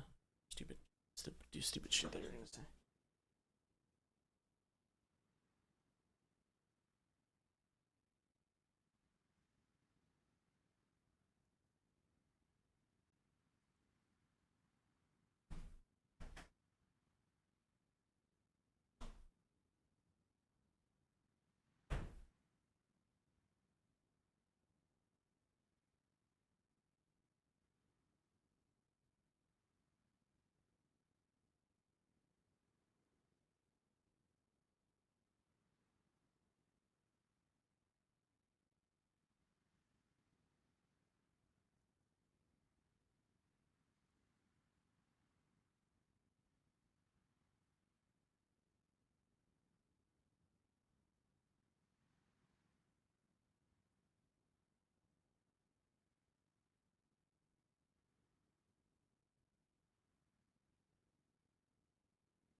Even when I'm nervous about That's where I pooping found my butt. confidence in myself. I started a Google Career Certificate for a better life for me and my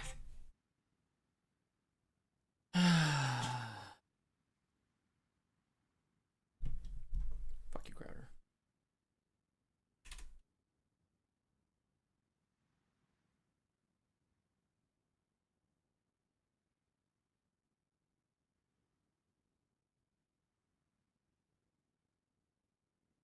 way above and beyond. So let's take a quick look. There's a really interesting Washington Post article. So quiet quitting isn't really about quitting. Here are the signs. Burnout is at an all-time high. You know, as I guess this person, Kathy Kacher, says, it's quiet quitting is a new term for an old concept, which is employee disengagement. So the article goes on to talk about burnout.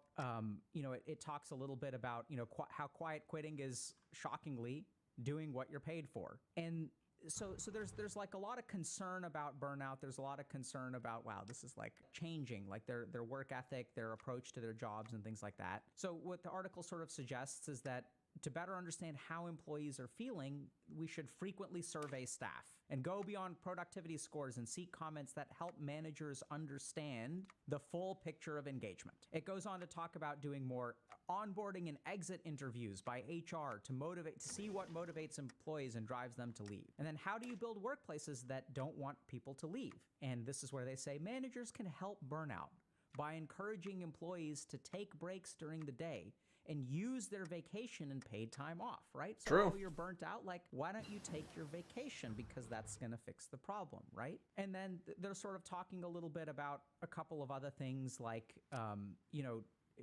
office yoga and taking mental health days. It's critical for managers that foster a workplace environment that is psychologically safe so that employees feel comfortable in asking for help without retribution. That sounds good. I think that's actually the best point, which we're going to talk about. So what's the deal with this quiet quitting? Like, what's going on here, and like what should we really do about it? So I think there are a couple of things to keep in mind. So let's try to understand how we got to quiet quitting. The way we got to quiet quitting was through something that I would call effort inflation. So here's what used to happen at your job. So you start with a job and there's certain expectations, requirements, right? This is what's required of you of your job. And then what happened is people realized, okay, there are 5 employees and one of them is going to get promoted to manager. So what employees started doing is going above and beyond, because it's the employee that goes above and beyond who gets promoted. And so there was a benefit to going above and beyond. But now what happens is over time, in order to get promoted, if person A starts going above and beyond, person B, if they want that promotion, starts going above and beyond, person C goes above and beyond, person D goes above and beyond, person E goes above and beyond. And so now what sort of happened is that in order to get that promotion, you don't just go above and beyond, you have to go way above and beyond. So now going the extra mile is the norm. And so as more and more people strive for promotion, what started to happen is companies started expecting this from their employees. Now it's become the norm, right? Because everyone's doing it, and then the employer is like, oh, this is kind of interesting. Like, everyone's going above and beyond. I guess this is the workplace culture. This is the culture of the workplace. That we want people who are go-getters. We want people who are going to go the extra mile. We want people who are going to, et cetera, et cetera. And so it's almost like a college degree where, like, before a college degree used to get you particular jobs, right? Like, in order to get that job, you needed a college degree. Then everyone started going to college. And so the value of the college degree went down. And now you need a master's degree in order to distinguish yourself. So there's like educational inflation, and we've seen this effort inflation. And so now, like, how do we kind of approach this if we're employees, if we're employers? So for the record, I don't think that going above and beyond at work is necessarily bad. And we'll kind of talk a little bit about that. But I think that there's a lot of really interesting questions that you should ask yourself. So the first thing to consider is what kind of workplace you actually work at. And this is for employers and employees, because we've done corporate consulting before, and in our career coaching program, we work with people who are primarily employees, but also managers and things like that. And the first thing to understand is, what is the value in your workplace? You have to ask this question critically. What is the value in your workplace of going above and beyond? Is it actually rewarded in some way? How is it rewarded? What is the expectation? And this is where if you're an employee and you've been going above and beyond and you haven't really been rewarded for it, that's something that you need to seriously like think about, right? What is the value to you going the extra mile? Because the truth is that there's a lot of value to going the extra mile in some places. And if you're an employer, you need to be asking yourself the same question. What happens to employees? How are employees who go above and beyond treated in comparison to employees who just do the bare minimum? And this is where we've got to be really, really careful, because depending on like, you know, where you work. So I think like government service is kind of like a good example where like your promotion rate and your salary increase tends to be based on seniority. So going the extra mile doesn't necessarily get you a whole lot. Now, I've worked with some people who are managers in government service who do actually really reward employees and things like that. So there are exceptions to that rule. But for you to just critically think a little bit about, okay, what is the situation in my workplace? The second thing that really kind of bothers me about this article, and this is something that we need to really think about, is that this article is geared towards managers and employers. And it's not really advocating to truly understand what the employee experiences. And this is a huge problem.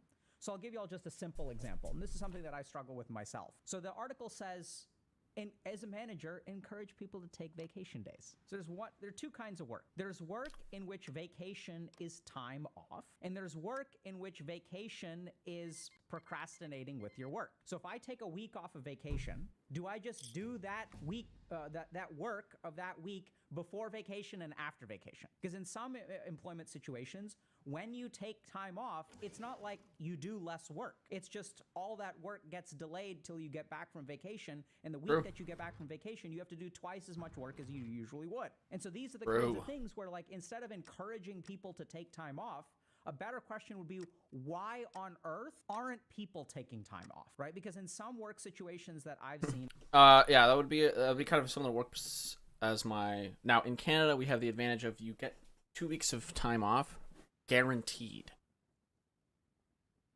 to you. So, like, they can't really, like, mess with that. But, and I haven't never been able to take advantage of my, like, 2 weeks vacation because I haven't worked to a place for a full year, because it's just always been, like, co-ops or, like, temporary stuff. But the other half of it would be like, oh yeah, if you want like paid time off, you need to bank your work, and then you can like use that banked time as like your time off, and then it's like that's like the like less like you could technically ask for time off that's not paid, but it's a little bit more like taboo. But if you bank your hours and then you ask for time off, it's like, oh, okay, he just like an extra day to a vacation, extra day for long. Oh, no one really cares. But then that's that problem of like you're just doing the work anyways.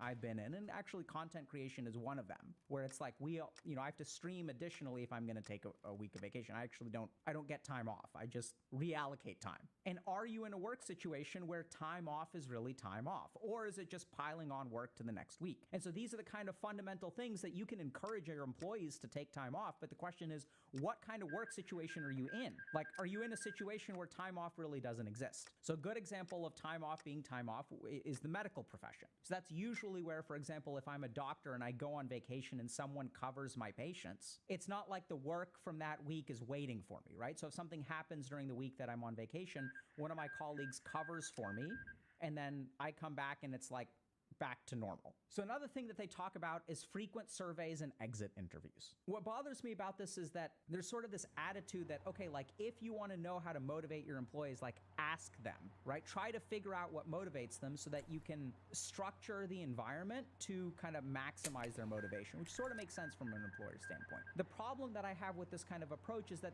I don't get the sense that people are genuinely trying to understand for the employee's benefit, right? We're trying to understand from the manager's benefit. So the way that they sort of structure this is like, okay, do like, onboarding interviews and exit interviews to try to maximize motivation. Whereas like that seems to me like the employer isn't actually caring about the employee.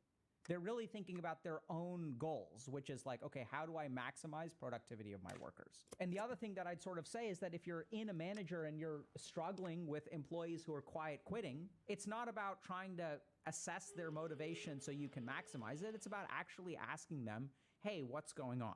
Like, do you feel like your extra work is rewarded? And so quiet quitting is going on all over the place. And I think part of the reason is because for a long time, we've been advocating for hustle culture. We've been advocating to work hard to get ahead. The challenge, though, is that working hard no longer gets you ahead. So, like, that's why people are quiet quitting. Like, that's simple, right? It's that simple. And if you're an employer and you're trying to figure out, like, okay, like, why aren't people, like, going the extra mile anymore? And that's because human beings are going to do what rewards them. Like, there's, like, behavioral reinforcement mechanisms in our brain. And if people are quiet we're gonna go with on the land job, rights. like, there could be something going on personally with them, but it could be because the way that you've structured the work environment doesn't actually reward people going the extra mile. A couple of other things to kind of think about is, like, you know, encouraging people to take vacation is like, why aren't they taking it in the first place? So I don't think that going the extra mile is bad. I don't think that all employers are evil. I've worked in particular situations where I did go the extra mile and it, like, actually did work out really well. You know, one of my mentors once said, going the extra mile for a patient is going a mile too far. So there are times where actually going the extra mile actually encourages other people to slack off. So you've got to be careful about that kind of stuff. And if you're in this situation where you're quiet quitting or burning out or things like that, I think, first of all, that's completely okay. If you're a manager where your employees are doing this kind of thing, I think this is where you've got to start to ask a lot of questions. Does my workplace actually reward my extra work? And that's where, you know, what we've learned in career coaching is that you may say, like, oh my God, no, they don't. Like, I'm so, like, resentful because I work so hard and, like, they don't reward it. And this is where in career coaching, sometimes we'll, like, discover something very interesting, which is that when the client comes in, we'll, like, how does your employer know you're doing extra work? Well, I don't know. They just, like, they should know. It's like, wait a minute. How should they know? Have you ever told them? You're like, no.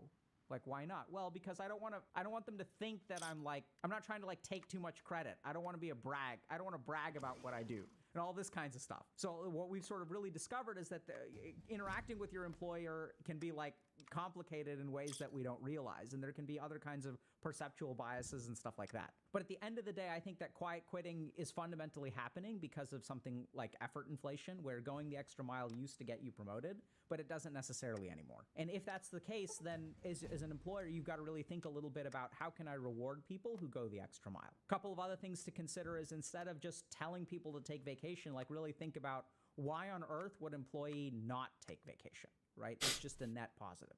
And chances are there are things that you don't understand about the workplace you've created. And this sort of gets to the last kind of general point that I have, is that what I'm noticing is that employers are trying to shape employee behavior, which sort of totally makes sense, without really understanding the perspective of employees. And you can try to shape employee behavior all you want to, but I think it's like, it's not about maximizing their motivation. It's about recognizing that your employee is a human being, and that human beings, you know, have desires and fears and want to do a good job. They want to distinguish themselves. And, like, trying to actually understand who this person is and why they do what they do is going to be very, very helpful. And when we've done even things like corporate consulting, and we sort of take that approach, which is like, forget about productivity for a second, recognize that your team are human beings and what's going on with them. And the cool thing is, when we actually prioritize the human being, we actually see an increase in productivity. Questions? Chat, pause due to scroll. Oh my God, so many things.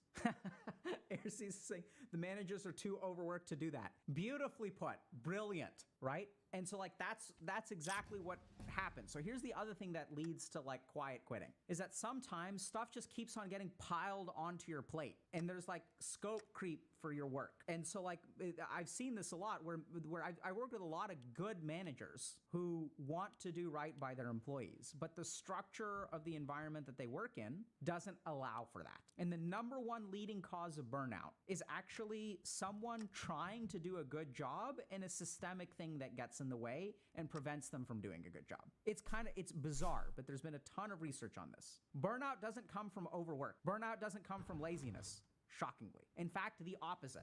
Burnout comes from excessive effort with minimal benefit. So I get burnt out as a physician when I'm trying, I can work 30-hour calls and feel good about it at the end of the day. I can work 30 hours in a day and a half, I guess. Like, you know, I go in on Monday morning, I leave Tuesday at noon. Actually doesn't burn me out. What burns me out is when I spend 3 hours on the phone with an insurance company trying to get medicine for a patient for a patient that needs this life-saving medicine. It's when I'm spending a lot of work and I can't even help the person. Like, I'm happy spending time to help people. And this is where another thing that I kind of want to say is that for far too long in our society have we taken advantage of people who are doing altruistic jobs. So for far too long we've taken, and I'm thinking especially of like teachers and people in the medical profession, where these are jobs that we like value almost like on a moral sense, right? Like, you're saving lives. And like, since like we're educating children and it's for the children,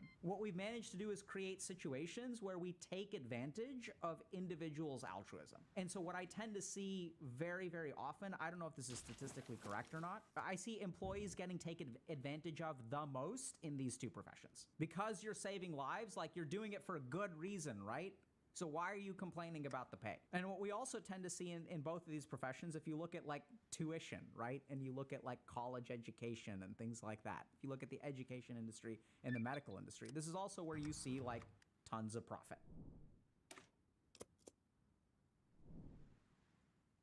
Cool. Thank you, Mr. K. I'm just kidding, Dr. K.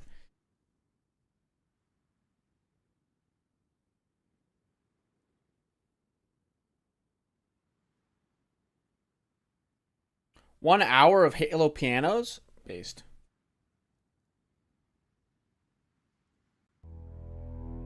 Oh, yeah.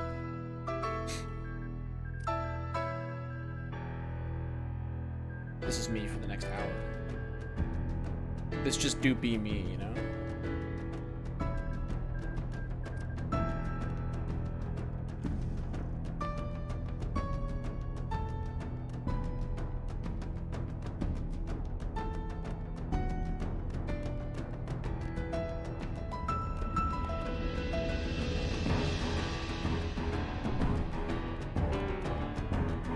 That's my handheld piano.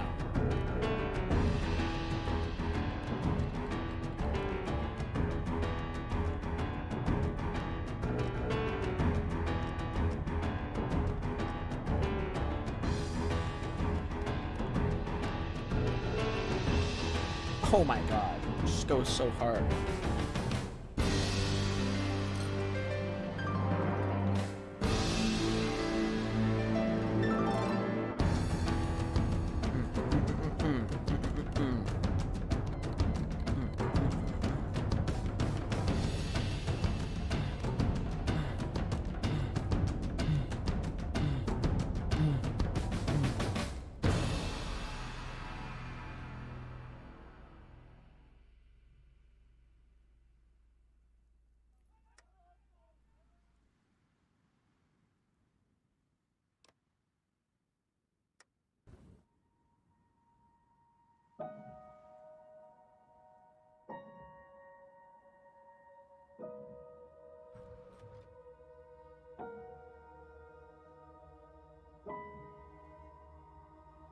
Halo Wars. Duh.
You know how knows? I don't think there's been a. Well, no, there's been a piano in this actually.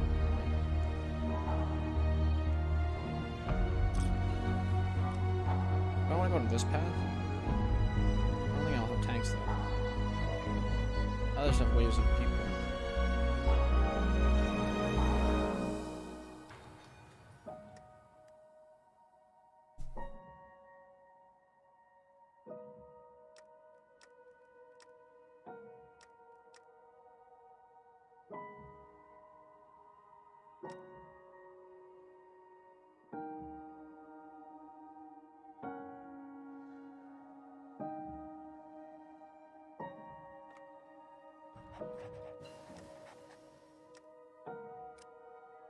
That was a waste though.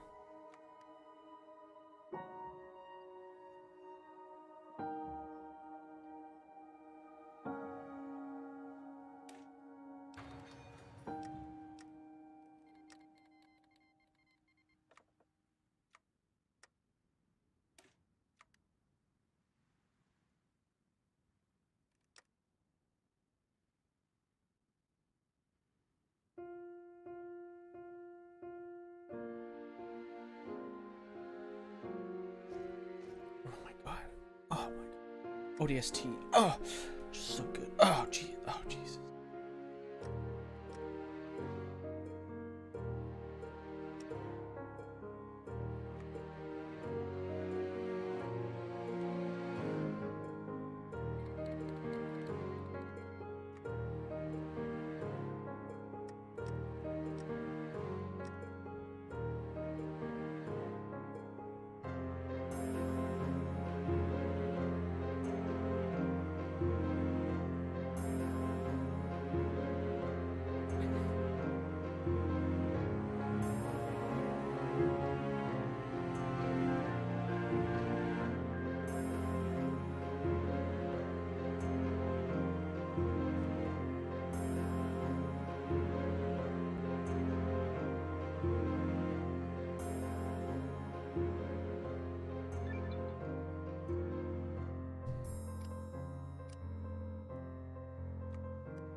What the fuck?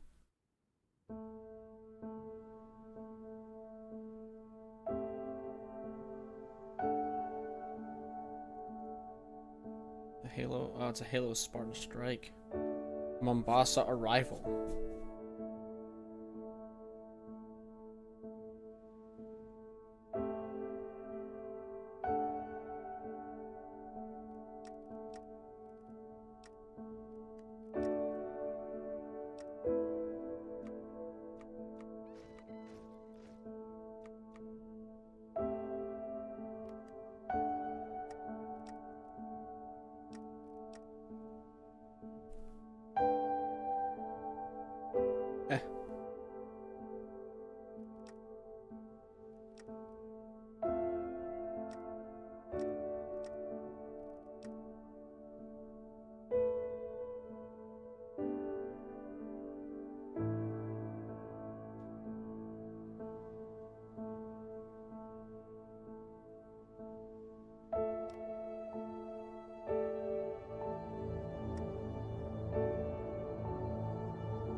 Halo War 2 music again.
Halo Wars. Oh my.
A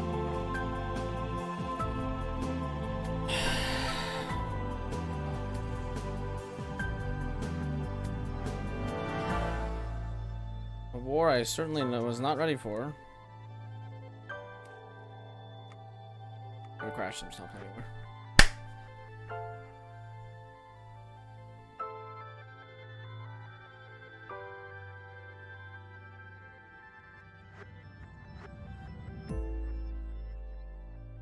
Oh, it's trying.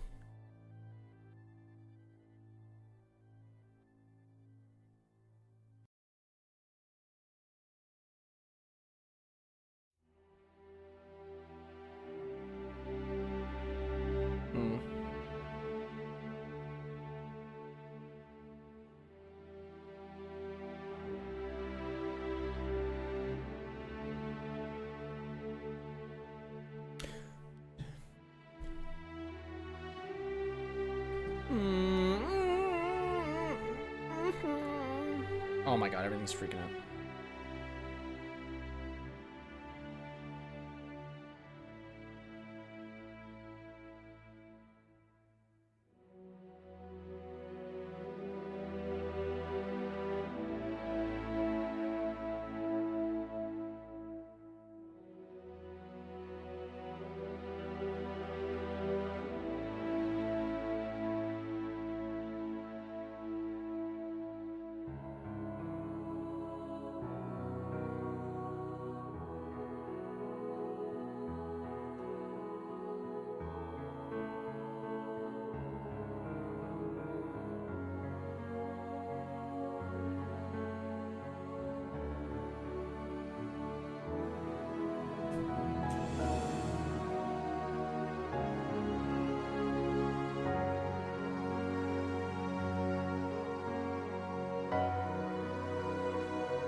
What the fuck did I spend $4?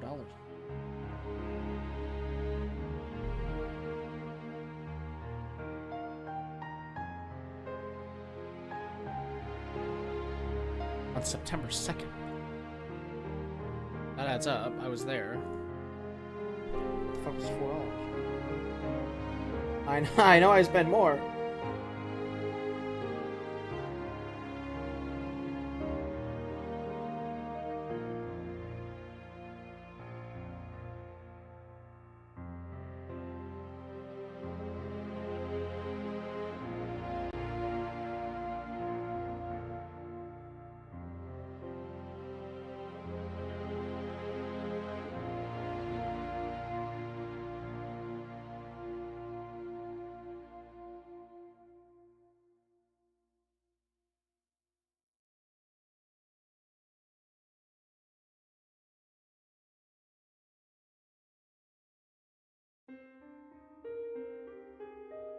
Interesting.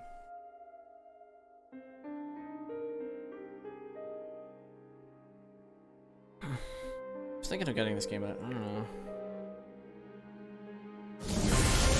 Okay.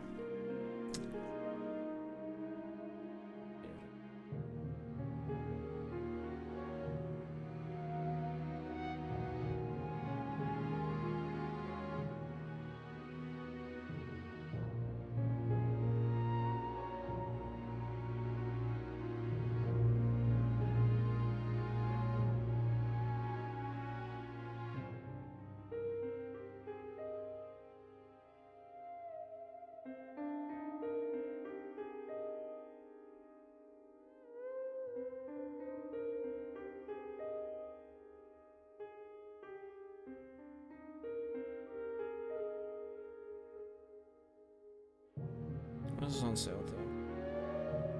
Should buy this. I should. I need to play these games again. Okay, it doesn't tell me how long the sale's on for. That just makes sense.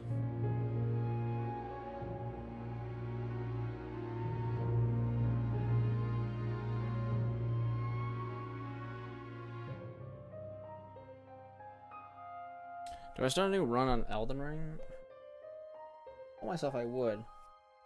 To like try new builds and like actually build them instead of just like being a super high level and just switching to the build.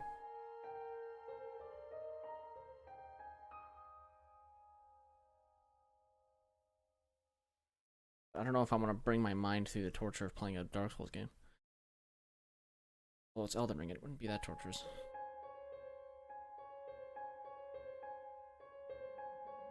I can uninstall this now, can't I? I've got F1 Manager. I want to play some Factorio because I actually want to like play the game well, but I don't know. I always just find that I give up.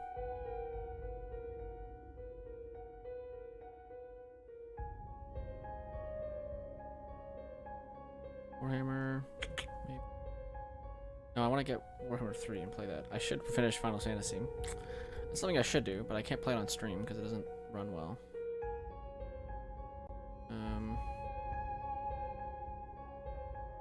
Rimworld, just let's forget a game, but I just don't know. I never get into it. Fury I should play again to try to beat.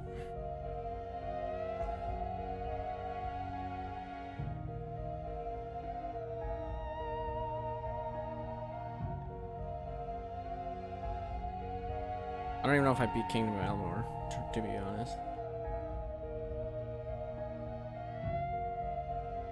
Did I switch to a mage build? I don't remember what I did in that game.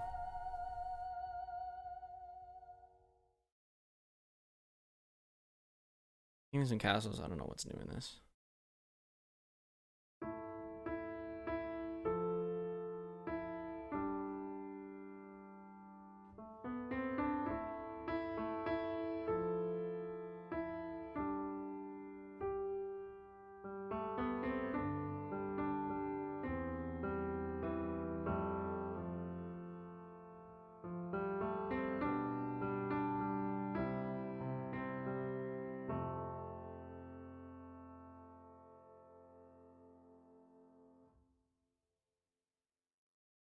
Why are these soundtracks so based? Oh my god, they're just so good.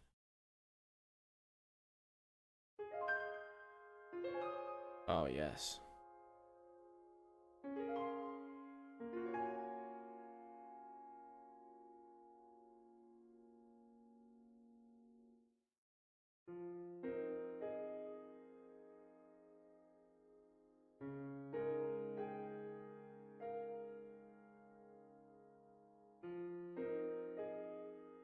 Try to finish Red Dead Redemption.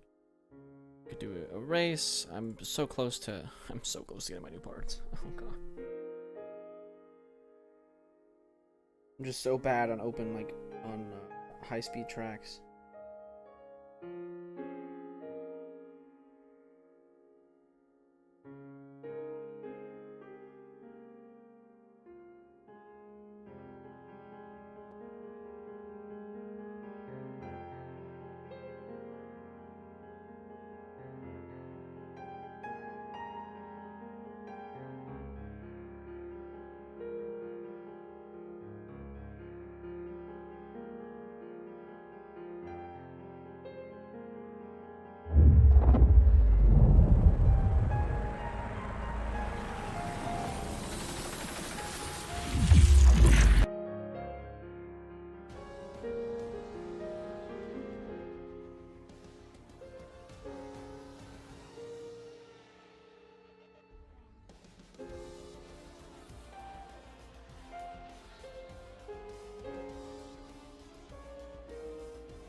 Should I just sim qualifying? Oh no, that's right. We got to Q2, right? Right. We want to actually do this. Both drivers are in Q2.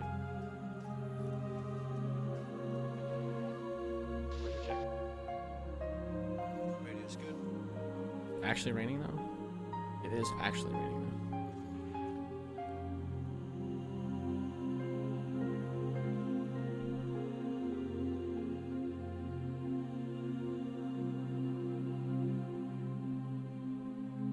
A lot of rain, but some.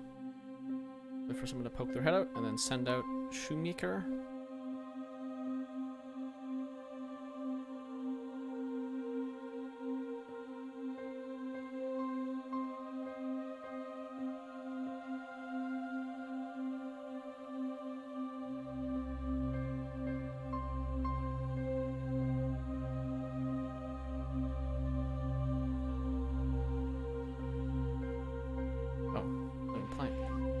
Cringe. Or wasn't that automatically play?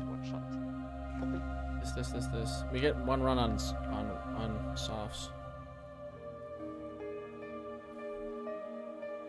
What the fuck paused it? Go!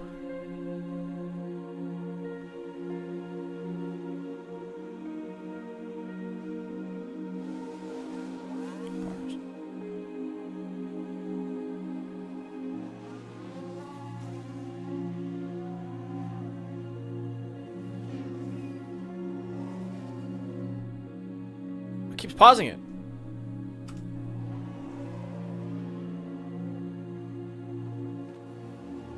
I'm not doing anything.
Is there any rain? Like, what the fuck? I don't even see any rain. Some rain on the screen, I guess. I wish they would have, like, an effect here, but... Oh my god. Oh, just... Oh my god, it's hitting. Oh! Oh my god. Hitting so good. Oh my god. Uh-oh. Yo, Mick still has purple and all those other guys went through the first section. Okay!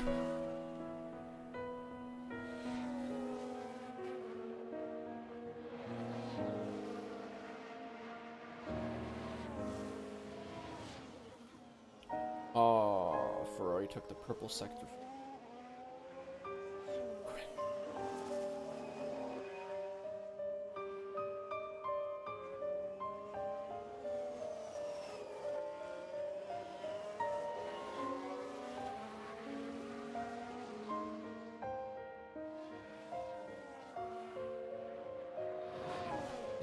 We still got him.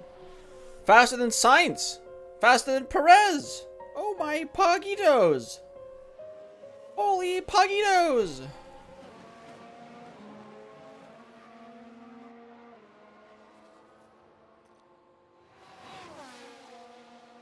Oh, someone beat my first sector. Where's that new?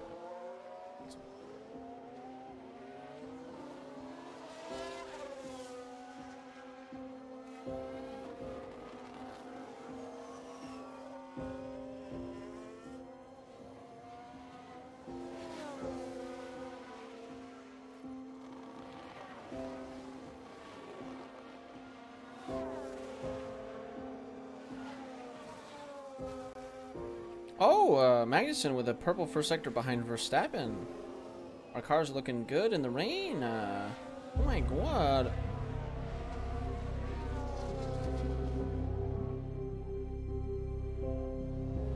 Alonso beating us. Bastard.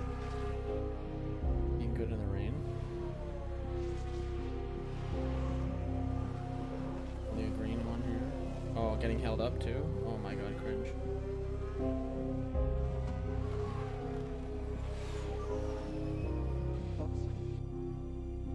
Orange. It's gonna be an orange sector, which is not possible because it's his first lap out.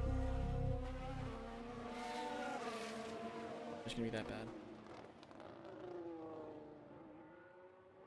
Oh, pretty poggers. I'm pretty all right. The question is, should we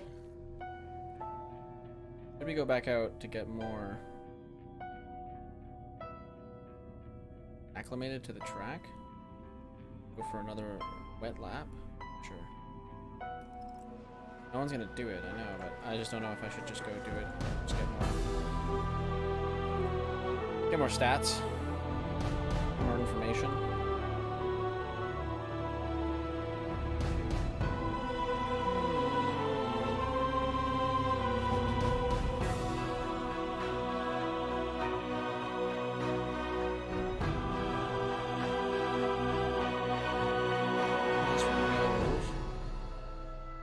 Halo Wars. Okay.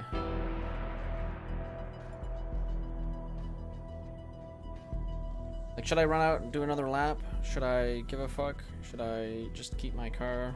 Because the rain's gonna go away, and then we're gonna get a bunch of... We're gonna get a soft tire. Go for it. I just don't know if there's a point in me, like, getting more acclimated to the track. I don't think rain's gonna be there on the race day anyways, right? Just swap to... Why are all my softs used up? Me realizing, oh, Q1. Should I use a used pair of softs though? Probably not.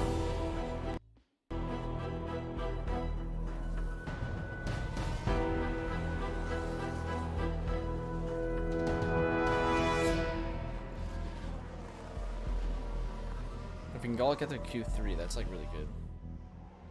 I don't give a shit if I have no. Well, we still have. Well, no, we would still have one pair of soft tires.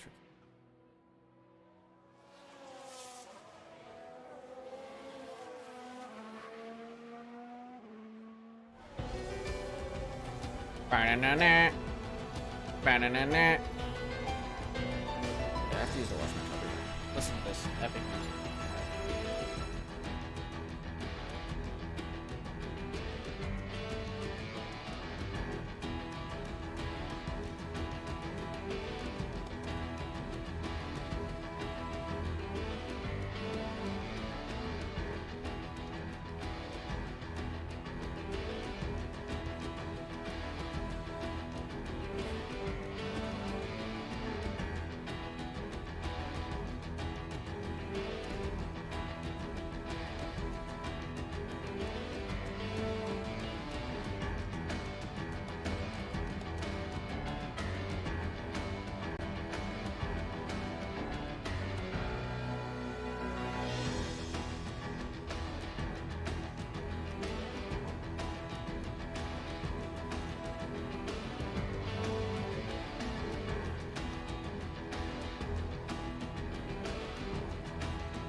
drying up.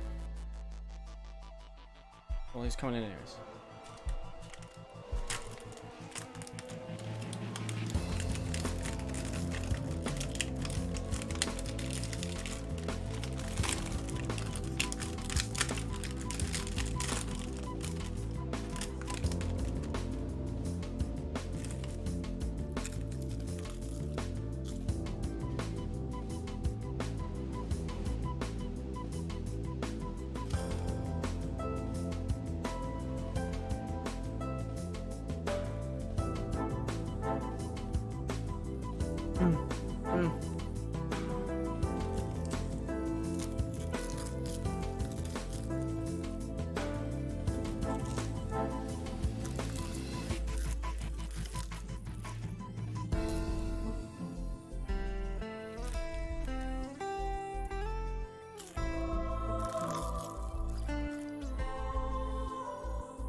Why is this thing just randomly paused? Paused.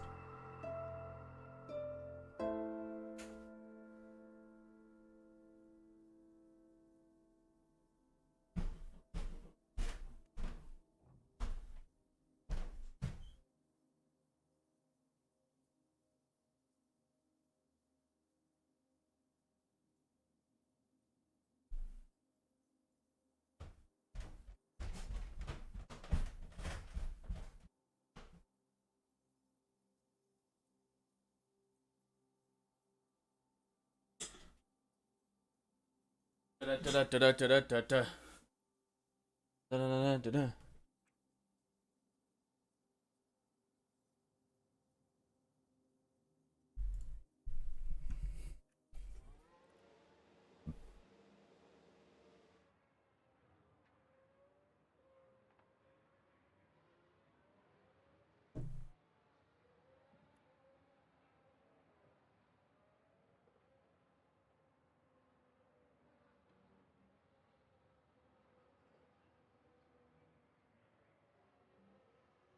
Is Crowder dressing up like a woman again?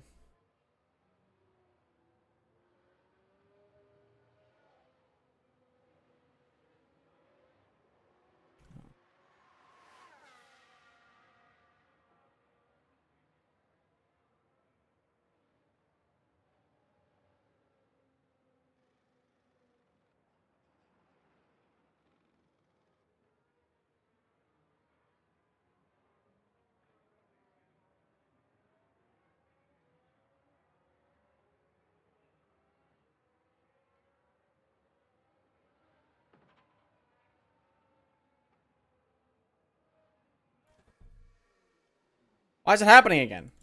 I'm not touching anything.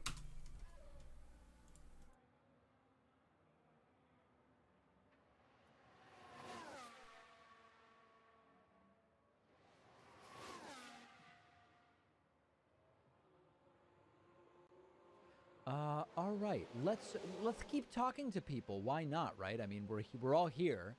Let's go to, where are we going here?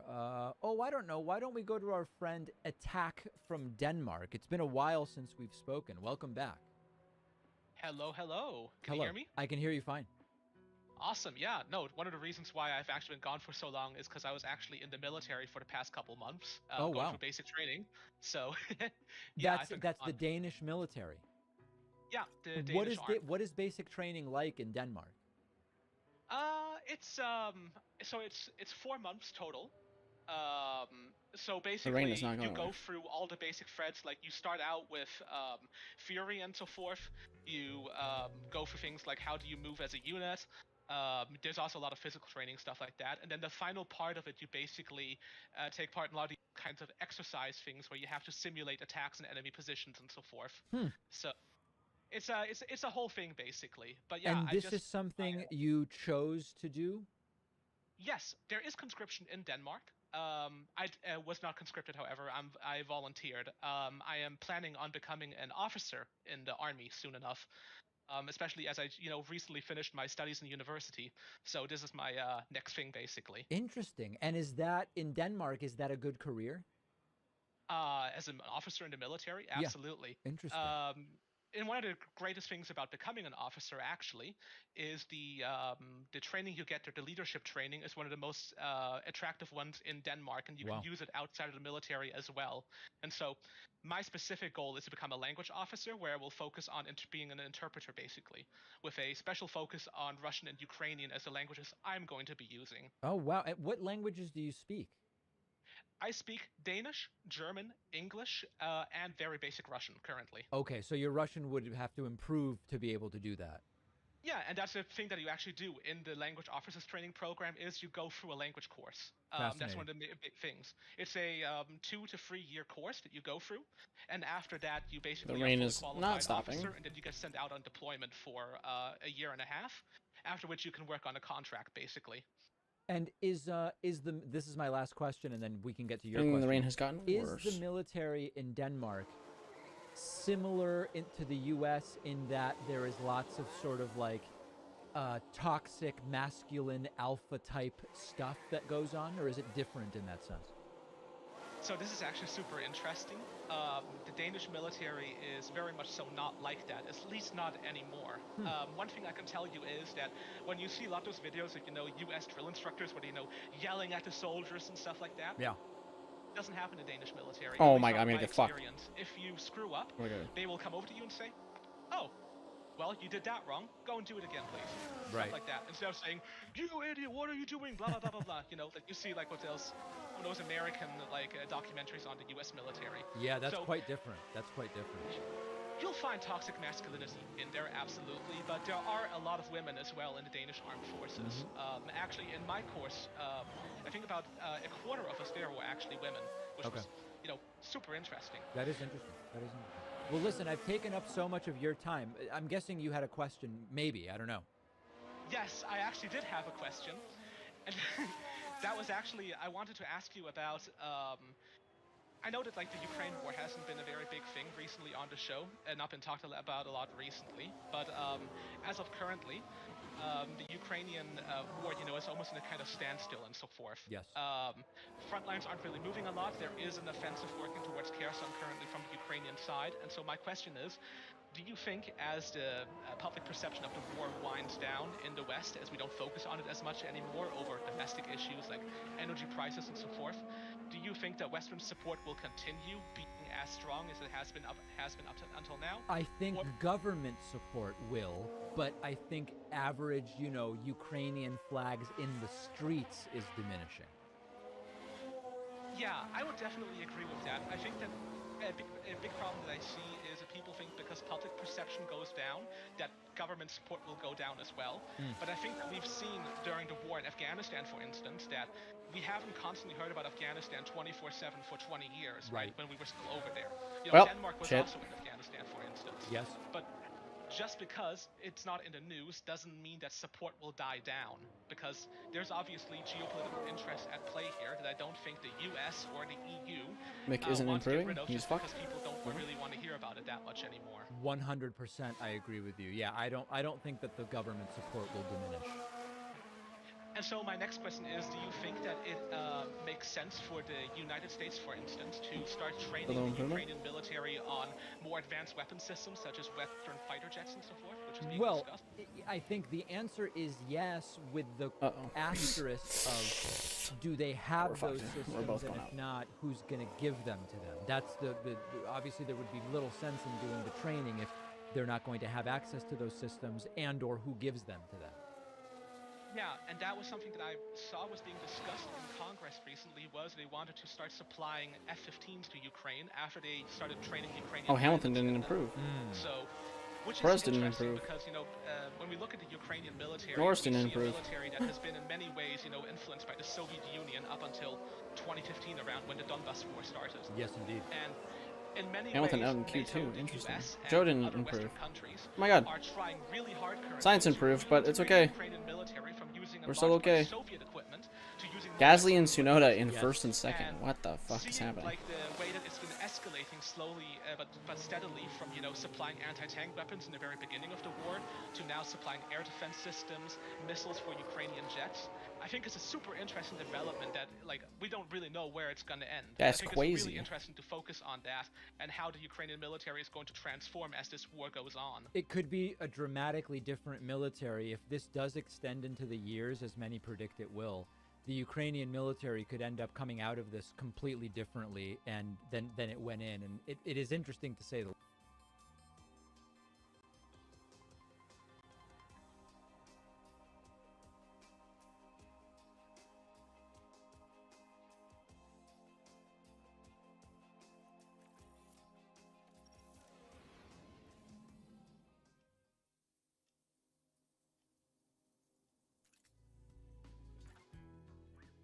Pure clear skies. Purely clear skies.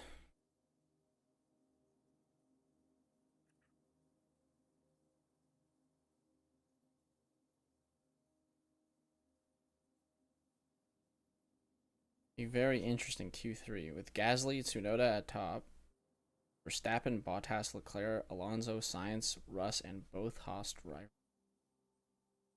No Hamilton, no Perez, no Bottas. Oh no, sorry, Bottas. Right. No boat. The goat.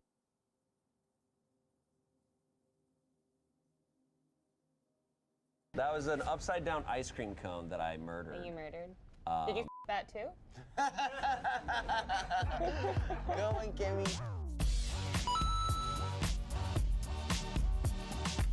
My name's Shane, and these are my friends, Keith and Kimmy. Oh, we're friends? We're That's the first time you've ever said that to me. What are you talking about? Acting so nice today. Today, I am showing them and you one of my favorite games of all time. The game it's I've not probably playing, put the it most just hours pauses in for no these reason. past couple of years.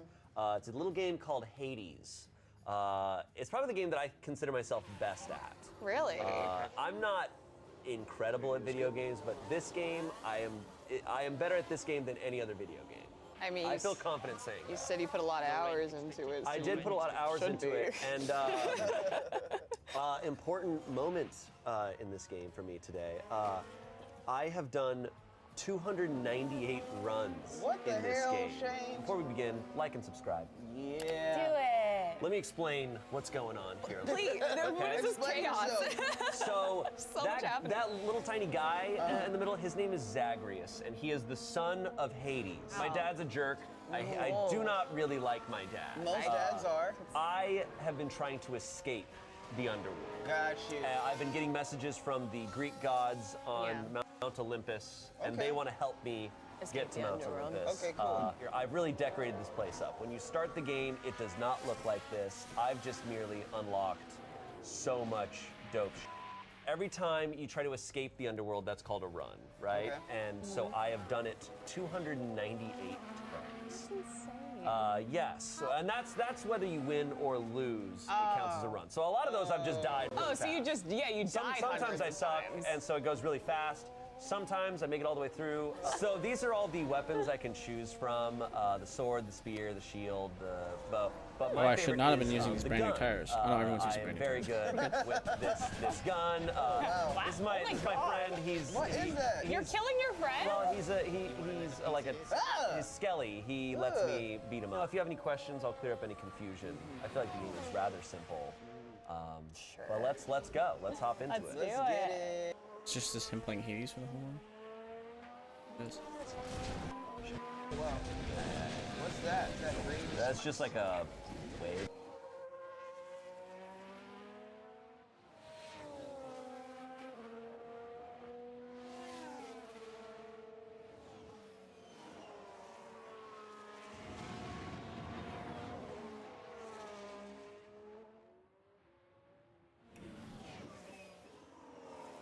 Oh.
Entry.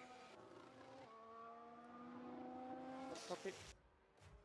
Okay, watch the white light and pit limiter on exit. Watch the white light and pit limiter on exit.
There is no your half.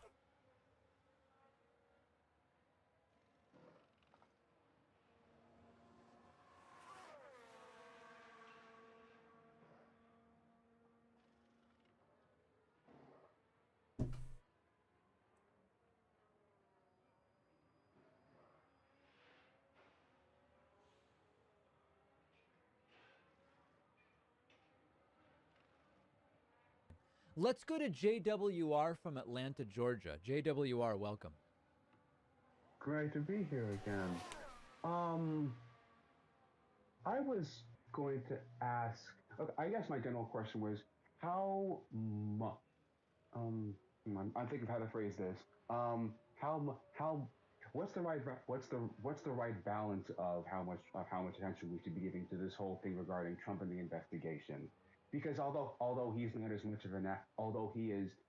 much of an active threat as he was, like, say, a year or two when there was a chance of getting reelected, there is still the possibility that we might just blow him off, ignore it, pretend that, just act as though he's not an issue anymore. So, like, what's the right balance to strike? Well, listen, if it's not made clear, if it has to be made clear that what Trump did is humiliatingly criminal and unacceptable, because if everybody just stays quiet about it and doesn't talk about the fact that, he's got dumps of documents all over his apartment, then it actually makes it more plausible that voters will vote for him again in 2024. They really need to be brutally humiliated into not even considering supporting the guy in 2024. Now, I know that there are Republicans who are saying, oh, the Mar-a-Lago raid is the best thing that could have happened to Trump. I've seen no real evidence of that so far.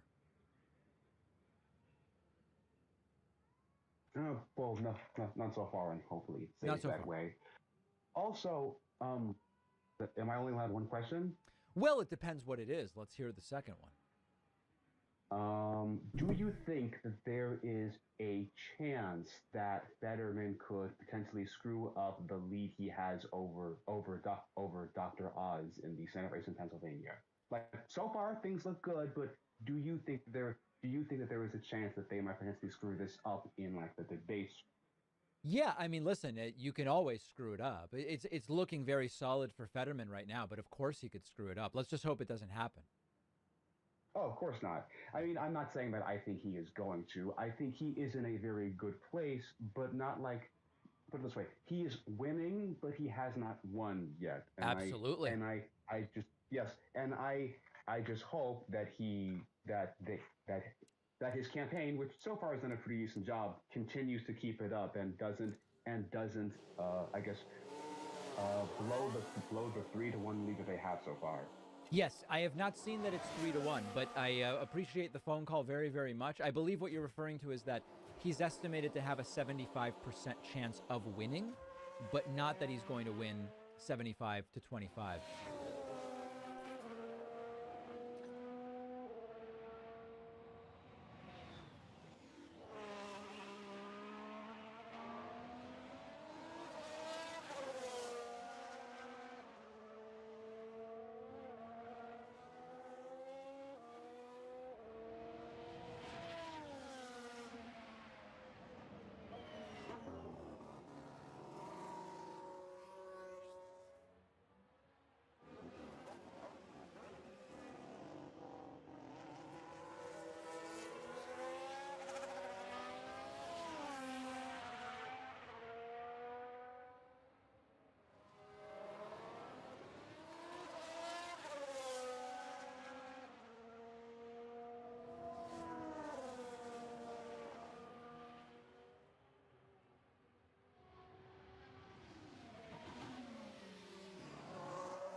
Apparently.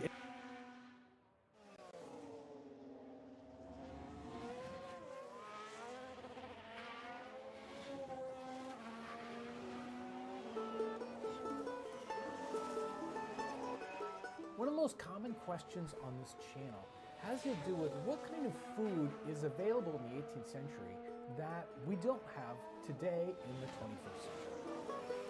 Truly, one of the very most common foods in the 18th century was salt pork.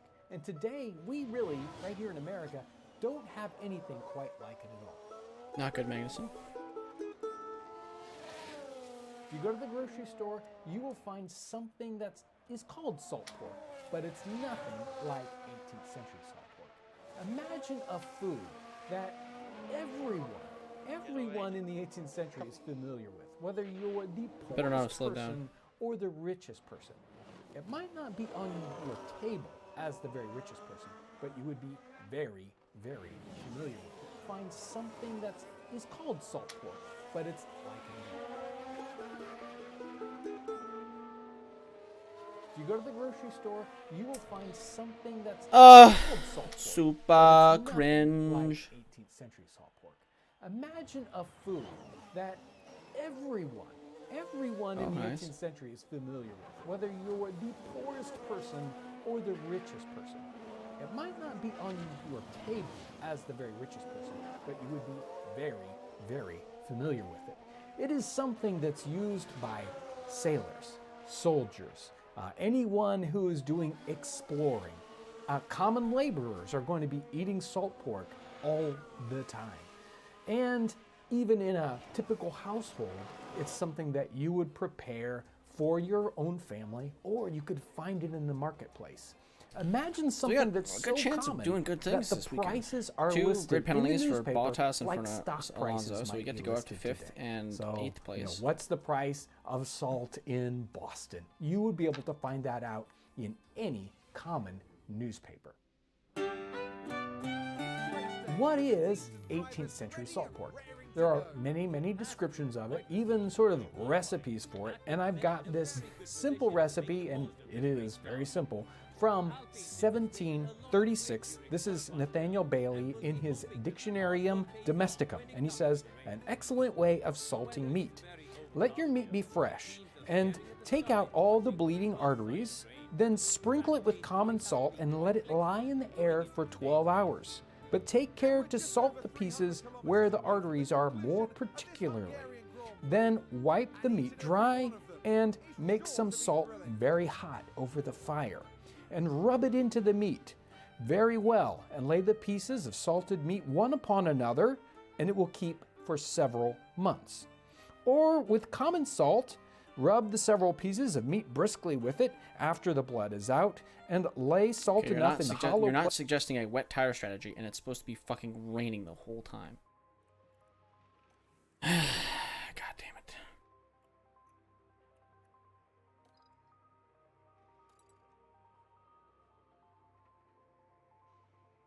Do we put wets on to start the race? Like, look at how fucking rainy it is. Oh god. Damp track, wet track. And the scale isn't helpful either. I think that like something up here is like 4. You start on wets?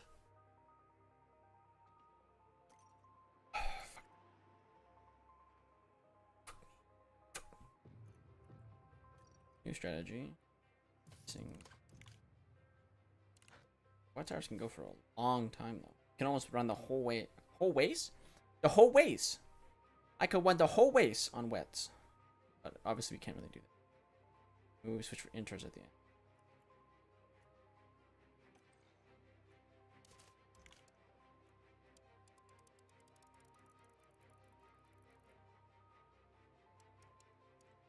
Arguably we may be able to go earlier, but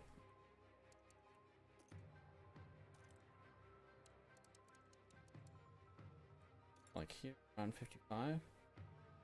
Around lap 50. We can do something like this.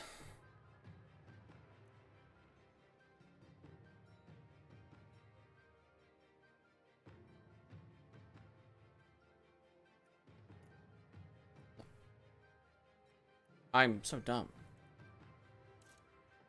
Start on wets. Put it enter. Lap 55. So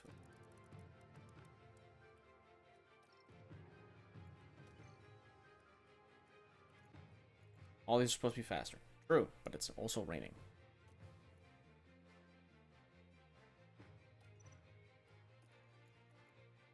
Should we have a swap? Start on inters and go to wets? No. The heavy rain is first. Don't do that. The only question is do we the only real question is do we need We'll have them.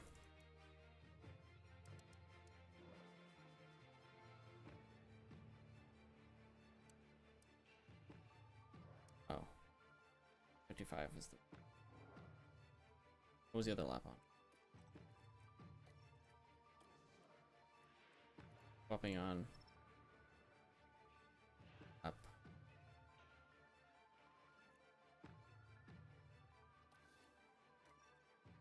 Down. I could just offset them.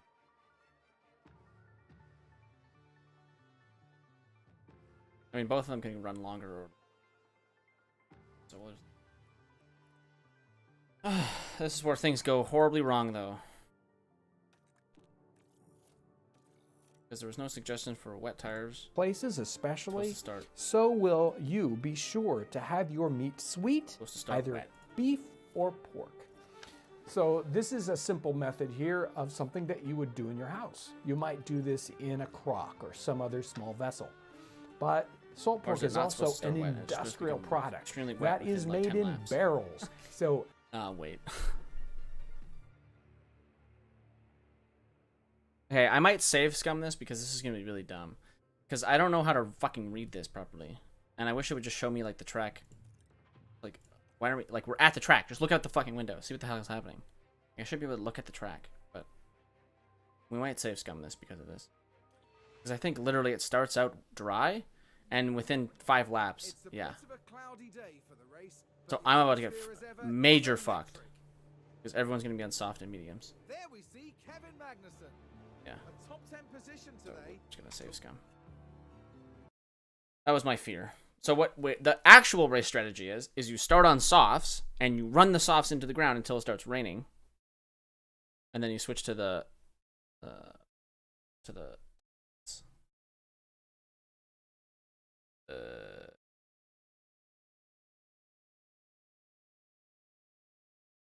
thousands and thousands of barrels of salt pork would be prepared every year all around the Western world, and they would be sold into the marketplace to be used by all these different people at different times. So in an industrial setting, you would have a barrel, and many times this was if it's going to go into the marketplace, is going to be something that is regulated by your local government.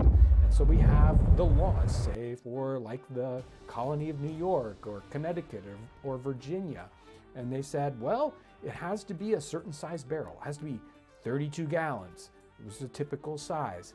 And you have to have so many pounds of meat in there. So there would be approximately 200 to 220 pounds of pork in that barrel.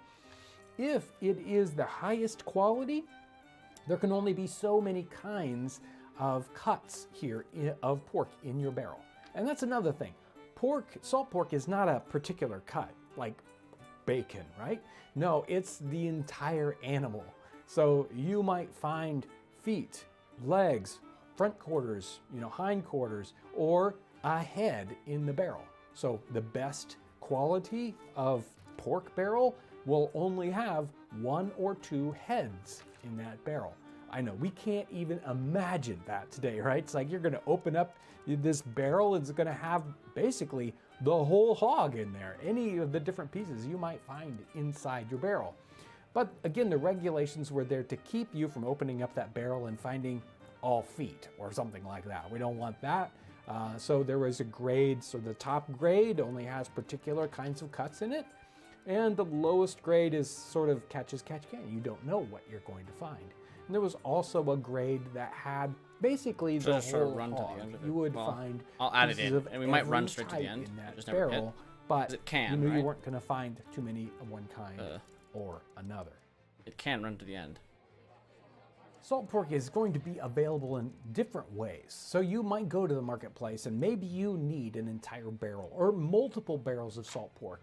Or there might be situations where truly you don't need more than a week's worth of meat, or maybe you just don't have that much money. So you would buy pieces of salt pork that you could set by. So it isn't just, oh, I have to have an entire, 200 pounds of salt pork, but you could buy smaller pieces as well.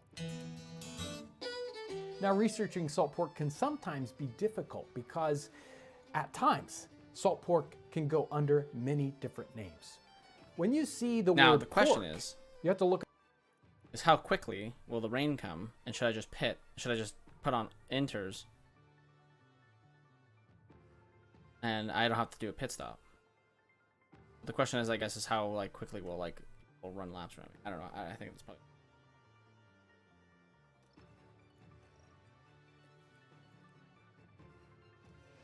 Look at the context. Many times it just means salt pork.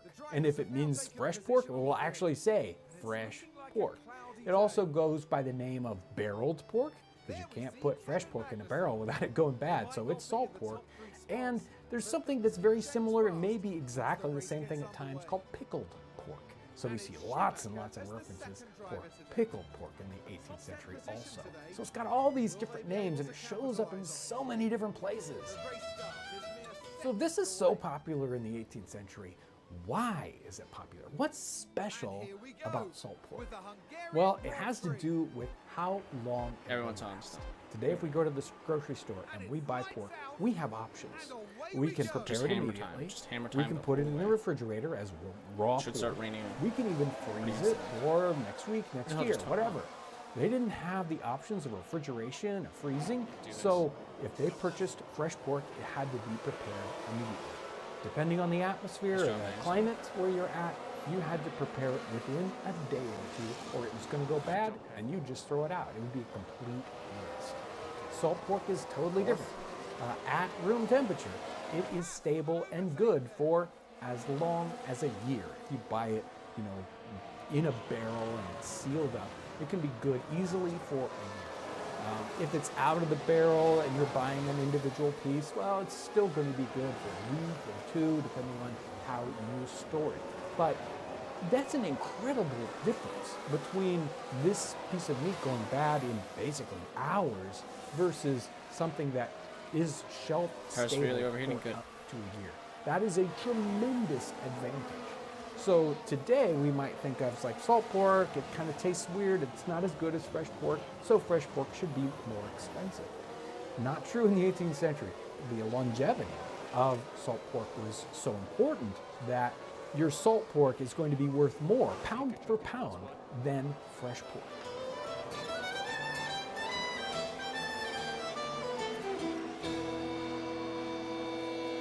So if salt pork is very, very popular, the question is does it taste good? Now, one of the reasons why it's popular is because it's longevity. It can stay, stable and not go bad. But is it good? Did they like it? Well, that's an interesting question.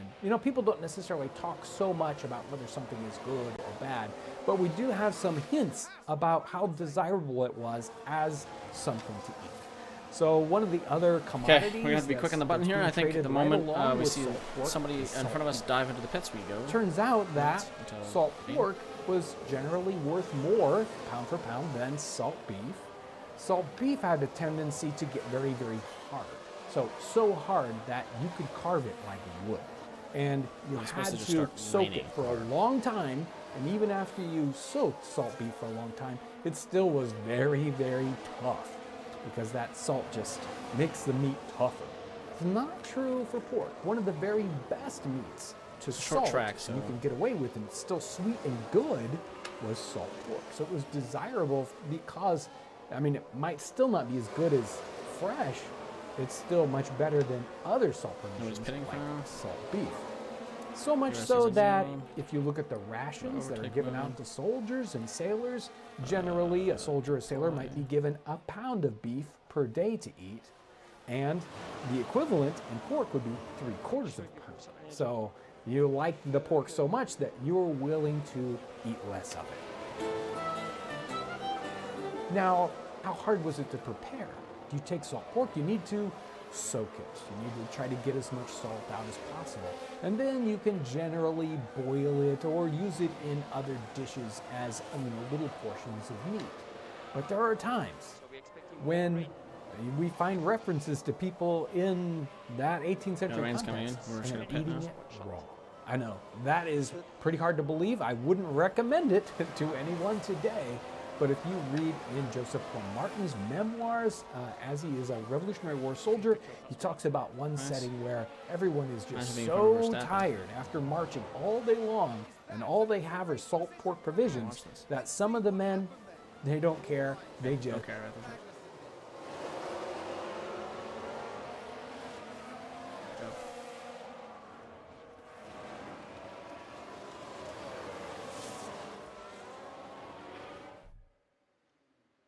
Track is getting damp. The question is, do we go to, it's gonna be raining a lot, right? That's the... Do we put on wets or inters? Do we know what anyone else is doing? Is Leclerc even going in the pits?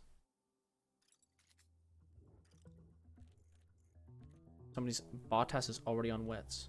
Albon is already on inters. Are they?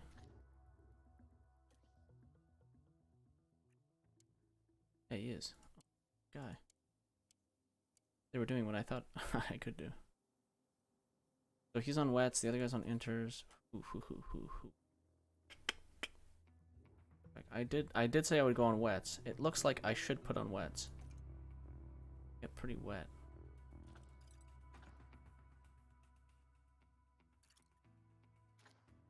Not one though.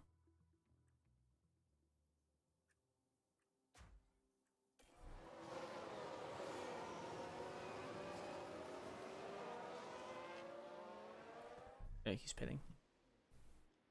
Leclerc isn't pitting though. I want to keep Mick out there for one more lap.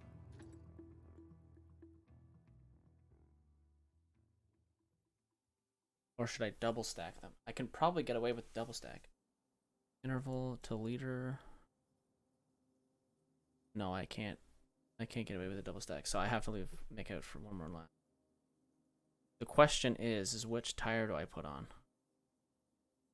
Wets or inter?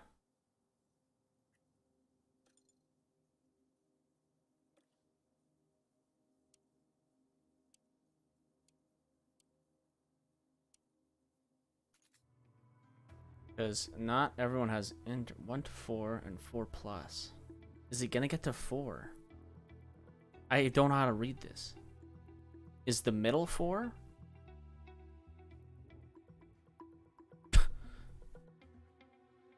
Light rain, moderate rain, cloudy, moderate rain now.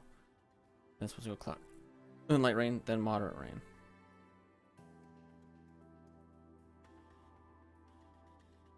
Heavy rainfall, very low.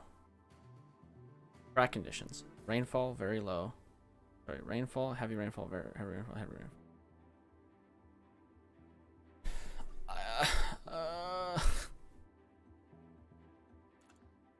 Okay, we're taking the risk on you and we're putting you on wets. We're taking the risk. At this lap.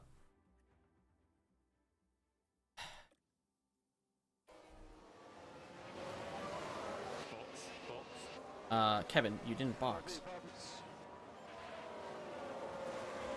Oh my god.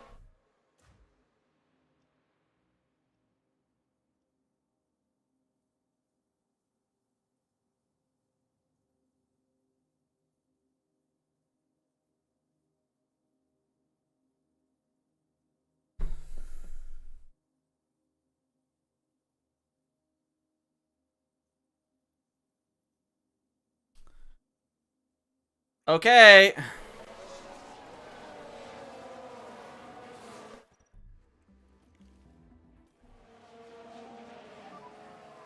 Box. Capital box.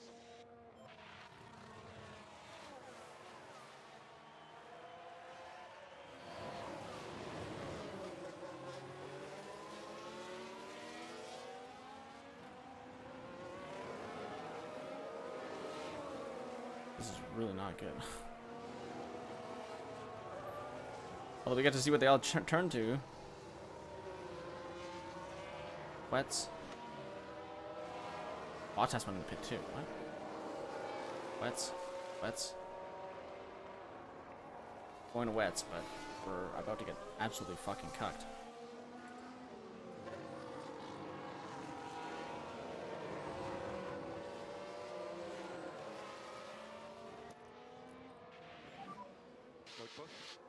Copy. We're gonna start losing so much track time. I'm surprised we haven't crashed yet. And we're going for an incredibly awkward double stack. Oh no, it's okay. We have the time.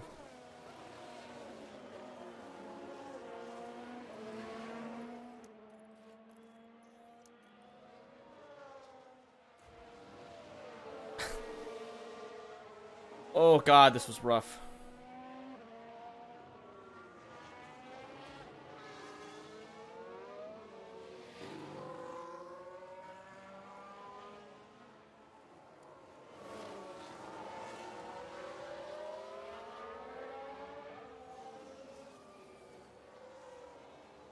This is going to be a really awkward double stack, but we have to try it.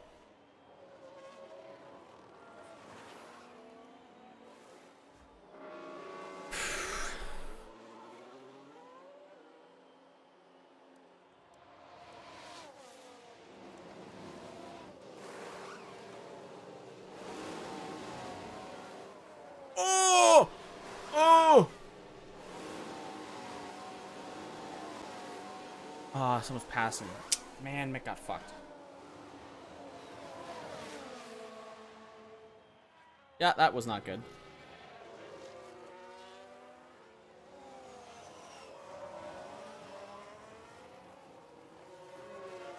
Dude, that just really sucks. I don't know if I should restart.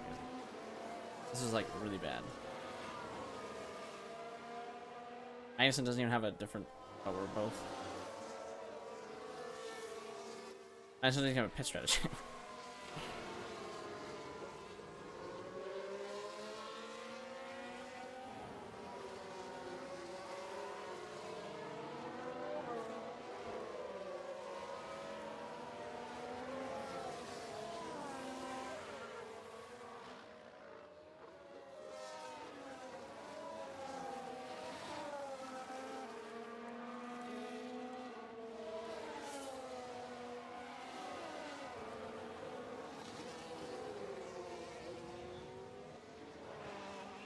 I'm behind all these people.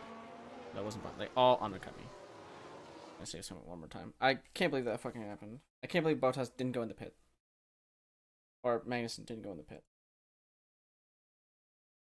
One of the primary flaws with Kaisar's Legion, identified by fans, is that the faction is not built to last after the death of its founder. Although his second-in-command, Legatus Linnaeus, assumes the title of Kaisar upon the demise of the original, the longevity of the group is called into question. Many in-game characters claim that the Legion is following Kaisar himself, rather than the ideals of the Legion, and that the nation will descend into fragmented infighting in the years after his death. Kaisar himself shrouds his heir Linnaeus in mystery, claiming that he is not a great man, but a savage general who has no love for the Legion. The other members of the Legion's inner circle each have identifiable flaws that would impact their ability to lead the Legion into its future. However, what if the designated heir had not meant to be chosen from Kaisar's pool of subordinates? What if Kaisar had intended for the courier to be his heir apparent for the Legion? There are multiple factors that support the courier being the intended heir for the Legion. However, to start off this video, we'll be beginning at the end of the game. In the endgame slides for the Legion, the courier is honoured by the Legion with a golden coin, minted in their image. While this could just be considered an innocuous endgame mention, there is a large amount of importance to this. Firstly, in comparison, the NCR issued the courier with the Golden Branch, the highest civilian decoration issued by the Republic. Obviously, this is a big deal. The courier would be able to return to the NCR hero and earn powerful allies in President Kimball and General Oliver. However, this is not as big of a deal as having a coin issued with your name and face on it.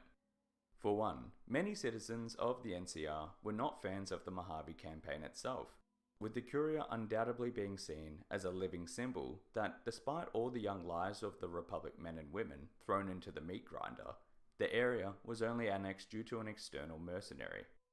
2. The Golden Branch is issued for civilians only, which is fair enough since the Courier isn't actually an NCR citizen. However, it would hold far less prestige compared to actual military honours. The Courier could utilise the clout to make a name for themselves within the NCR. Maybe they join the military or start a career in politics. However, they would still be needing to start this from the beginning in whichever field they go into. The Golden Branch honour would only carry them so far. Thirdly, the actual act of minting the Courier onto the coinage shows how much the Legion values the Courier compared to how the NCR values them. The NCR dollar bills have their founding president Aradesh, their most popular president Tandy, and their first ranger Seth, and each represent a core moment to the Republic, such as the Dayglow Incorporation address seen on Tandy's note. The Courier is not included in this illustrious lineup because they have no value to the history or future of the NCR. In comparison, the Legion Denarius shows Kaiser in his youth, as well as co-founder Joshua Graham and Bill Calhoun, who was also instrumental to the Legion's founding. The Legion Aureus portrays an older Kaiser alongside the bull of the Legion. The Latin inscriptions of these coins symbolize core events of the Legion's history. Magnum Chasma, or Great Abyss, that represents Kaiser's journey to the Grand Canyon and his conquest of the founding tribes, while Eternit Imperi, or For the Eternity of the Empire on the front, and Pax Per Bellum, meaning Peace Through War on the back, symbolizing the Legion's present. Having a coin minted in their image literally allows the Courier to enter more than the Legion's history. They enter their mythos. They would be equated the same as their founding demigod, the Son of Mars, or their demonic co-founder, the Burn Man, something more than the common legionary. Despite being his second in command and successor, Linnaeus is not minted with any coinage. According to Joshua Sawyer, the planned coin was meant to be a double aureus, depicting a conquered General Oliver on the front and an image of the Courier on the back. The coin was meant to mirror that of the Vercingetorix denarii minted by the original Julius Caesar after conquering the Gauls. Ultimately, the most obvious point is that as a scholar of the Roman Empire, Kaiser understands the importance that minting of coinage had during the ancient Roman period. Coins were basically propaganda tools, with the populace of the empire only really becoming familiar with their new emperor once their minted coins became issued. The Courier being minted onto one of these is a deliberate act by Kaiser to allow the Courier to enter the history of the Legion itself and legitimize them as a leader in the eyes of its subjects and soldiers. Now, the act of minting a coin in their honor is one taken after the Courier has fought for and proven their loyalty to the Legion. Yet even from the beginning, Kaiser shows great interest in the Courier. He learns of their survival against Benny and keeps track of their many adventures and actions across the Mojave, seeing them as an individual who can accomplish tasks when they set their mind to it. To this end, they're notably the first of the Dissolute, or non-Legion, to ever receive an audience with Kaiser, even if they are a woman. However, Kaiser displays not only interest but also great restraint for the Courier. This is particularly interesting given that Kaiser is known as a brutal and unforgiving warlord who orders his own men to slit their throats rather than fail and fall captive to the enemy. He had his closest friend, the former legate Joshua Graham, lit on fire and thrown into the Grand Canyon to show that failure will not be tolerated even at the highest levels. Yet the Courier is able to fail and disappoint Kaiser a number of times and be safe from his wrath. If actions are taken against the Legion prior to being given the mark of Kaiser, such as destroying Legion outposts, having the Great Khans break their alliance, and even if the Courier has killed the head of the Frumentari, Vulpes and Coulter, these crimes will be forgiven. While working for the Legion, the Courier They can go do a fail Legion in a playthrough. multitude of the tasks given to them by Kaiser, such as failing to bring the White Glove Society and the Boomers into an alliance with the Legion. Even if the Courier is unable to assassinate President Kimball, they can still return to Kaiser without fear of being executed. He does make a point to say that, if not for all the services rendered previously, he would have had them crucified. However, this is still the case even if he failed to complete the most basic of tasks issued. The Courier can question Kaiser when ordered to assassinate Kimball. Kaiser responds that he doesn't have to explain his orders, he just gives them and his subordinates need to carry them out. However, he then makes an exception and explains why this order needs to be carried out. The Courier can even undermine Kaiser within his own fortress, declaring that they'll no longer work for him. Despite having his authority undermined in front of his inner circle and Praetorian Guard, he still states that he will give you one more chance to work for him. Most interestingly, he states that if the courier is serious, they should leave with haste and forget everything that he could have given them. It's important to note that while modelled on ancient Rome, the Legion is functionally a slave army. Legionaries under Caesar are not like officers of ancient Rome. They don't get to retire, they don't receive honours or parades as a reward for military service.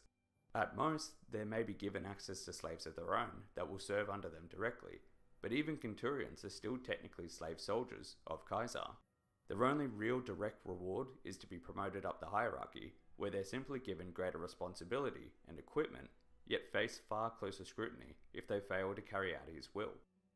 Some legionaries would find no greater reward than to accept more risks in fulfilling Caesar's orders, yet this would be largely due to their brainwashing from birth. The courier is an outsider to the Legion. I'm actually curious how that... Service to Caesar is not a reward in itself, but the means to a reward. And while the Legion do have their own currency, they also don't hold that much stock in capitalism or consumerism. The all that Caesar referenced that could be given to the courier in reward for their service may in fact be just that, all. Okay, so Caesar goes a little easier on the courier than his other officers. Maybe this is simply due to the fact that he knows that the courier is an incredibly capable individual who can assist his empire in their conquest of the Mojave. Indeed, when the courier leaves for the Second Battle of Hoover Dam, Caesar does tell them to come back victorious or don't come back at all. However, although Caesar does essentially see everyone as a tool that he can use, the courier included, he does treat them far differently than anyone else within his legion, potentially because he sees himself within them.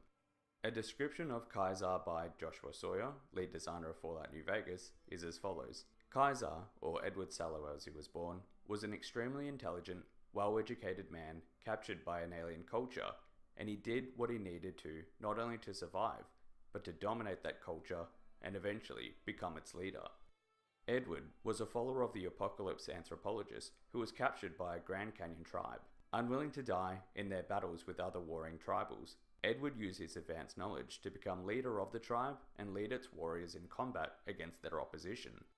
Crowning himself as Caesar, he continued to destroy and absorb the tribes to create his legion, a group strong enough to survive in the post-war world. He utilized his knowledge of ancient Rome to institute a culture that was alien to this nation of reconditioned tribals, claiming that the inspiration for the legion was ordained by the god of war Mars himself, with Caesar deifying himself as the son of Mars. The courier mirrors Caesar in a way. They too were thrust into an unforgiving environment that they were unprepared for, shot, then left for dead.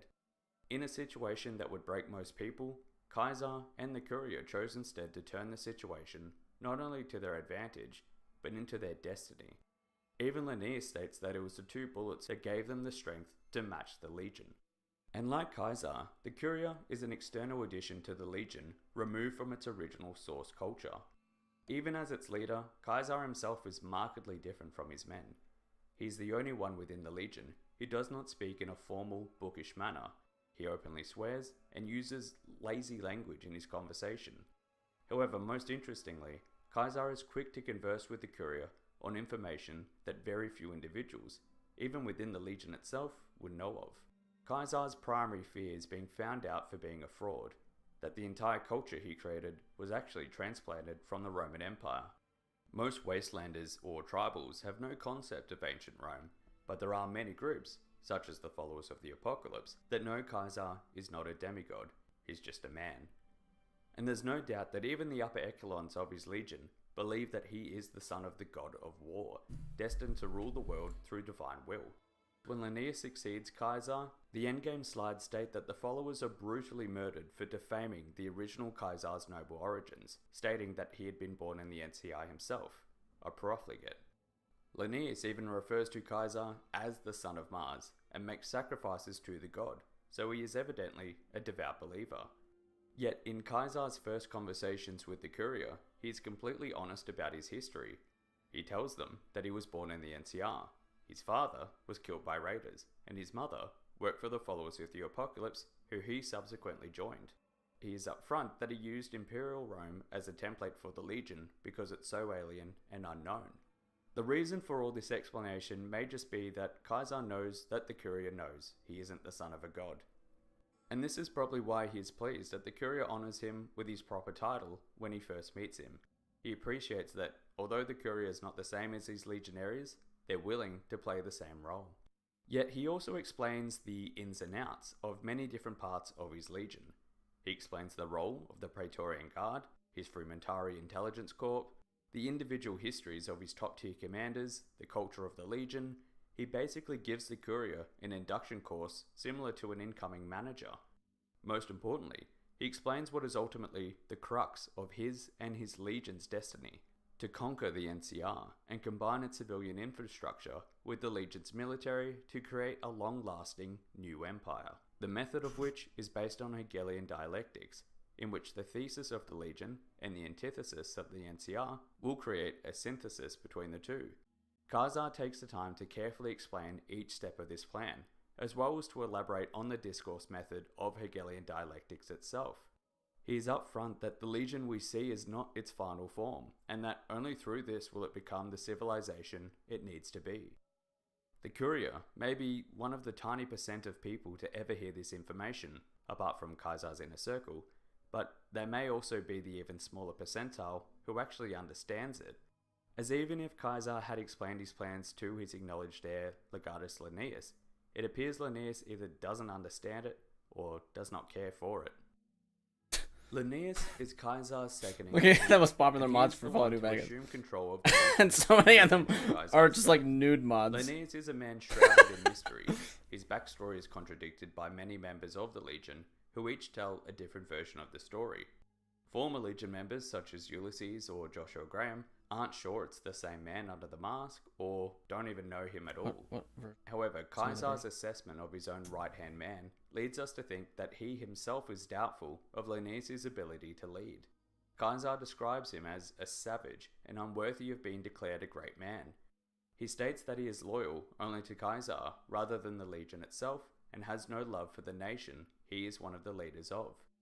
Kaiser's perception of Linnaeus appears to be that he views him as an incredibly effective tool, but a tool nonetheless. It's unknown if Kaiser had attempted to explain to Linnaeus his grand plan for the synthesis with the NCR. The post-game end slides immediately display the stark differences in leadership and rule between the two. For example, Kaiser recognizes the Enclave remnants are not worth pursuing, while Linnaeus loses hundreds of men chasing them down. Kaiser allows the followers to leave safely, while Linnaeus hunts them for daring to state that Kaiser was not a god. The key difference, and the one that supports the idea that Linnaeus may not have truly been the intended heir in Kaiser's mind, stems from their actions upon laying claim to the prize jewel of the entire war, New Vegas. In Kaiser's ending, he enters the New Vegas Strip as if it was his triumph, savouring the fact that his roaming, nomadic tribe is one step closer to following in his predecessor's footsteps. New Vegas will be their new Rome, the heart of the empire. It won't be destroyed or damaged, it'll be claimed and synthesized. New Vegas is more than just a stronghold of a faction that opposed them. It's the first step in the Legion's journey towards the Legion's development as a true and proper civilization. One that will be strong and stable enough to lead humanity into a new future. Whereas when Linnaeus succeeds Kaiser, he attacks the Strip as if it's a military target. He murders its inhabitants, destroys their buildings and accomplishments, and enslaves the rest. He has no concept of Rome, or the importance of laying down the roots for a capital city. New Vegas is essentially the same as any other tribe or group that the Legion has conquered, an area to be pillaged and looted before moving on to the next target. Another possible clue that Linnaeus either doesn't understand Hegelian dialectics or Kaiser had never told him of the grand plan is that he can be talked down at the end of the game if you tell him that the NCR would change the Legion by losing the Eastern Territories by bringing the entire army to conquer the new California Republic and secure it, effectively changing the Legion from what it currently is into something entirely new. To halt the attack on Hoover Dam and reconsolidate control over their eastern territories might not be a horrible idea. It does show that Linnaeus is far more intelligent than previously considered, even potentially by Kaiser himself, as he's able to objectively face the fact that winning the war might lead to his defeat due to non-military reasons. He vows to return to the West at some point in the future, when the Legion is ready to conquer the lands of the Mojave and California. Again, sound battle strategy. However, the synthesized change of how the Legion works is exactly what Caesar's plan is. If Linnaeus doesn't know this and actually fears the change, then that can indicate that Caesar hasn't explained his plans for the synthesis at all. Linnaeus is again far more intelligent than given credit for, but it would be difficult for a reconditioned tribal, glorified as the monster of the East, to grasp not only the discourse method of a 19th century German philosopher, but also Caesar's interpretation of it. Instead, Caesar seems to only ever inform the Curia of his driving philosophy. The Curia is also the first of the dissolute to receive the mark of Caesar.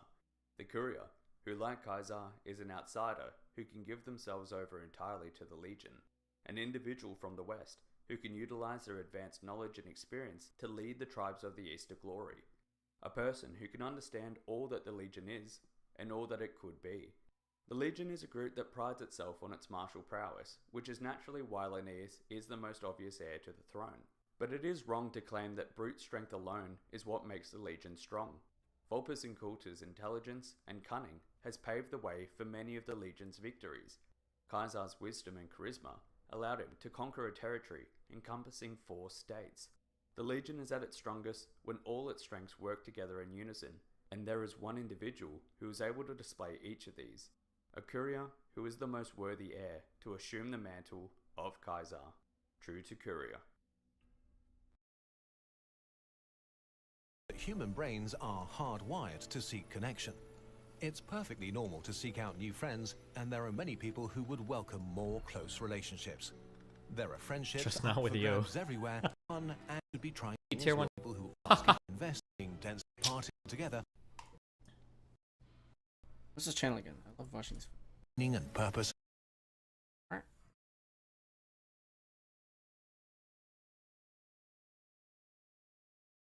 Oh,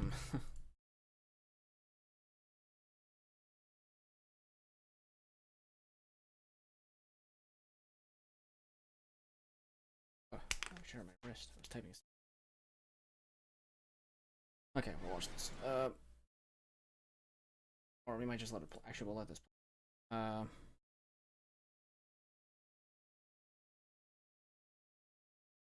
Place the existing one on all your profiles. Allow you to install variants of the same mod, essentially switch between them for drop down menu. I don't know why it's not. There you go. It's working. Like New Vegas script extender 4.0 update. Like I don't know what. This one's got a. You last download this. I saw this is the one I have. I downloaded it. What version is it? Last updated August 21st, 2017.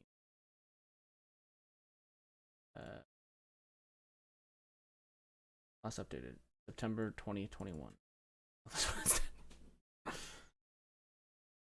the fuck is the difference?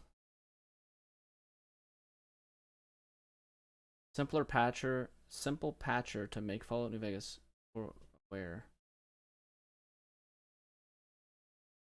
Vegas is 4.0 gigabyte aware. Supports all known Steam and GOG versions. Bethesda.net and Xbox Game Pass version.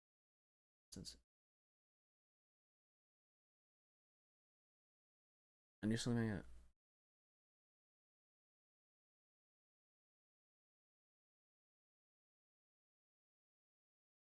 Wait, so do I need this in conjunction with this? Fallout New Vegas, 4 gigabyte Fallout New Vegas update. And then this is called the Fallout New Vegas 4 gigabyte patcher. Not compatible on run and done operation. Works with.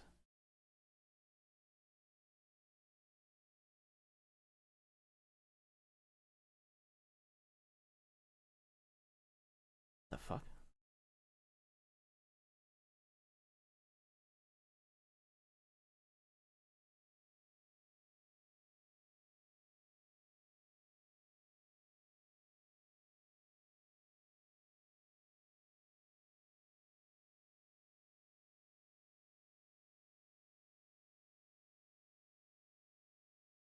I don't know. What the fuck is the What is the patcher? What is the images, posts, posts?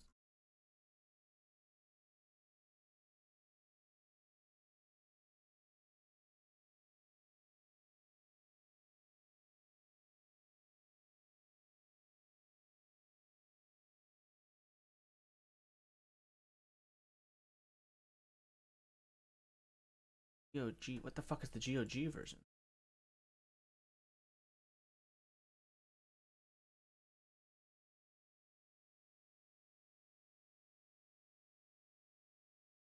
Oh, the Ultimate Edition has 4 GB and you don't need the mod.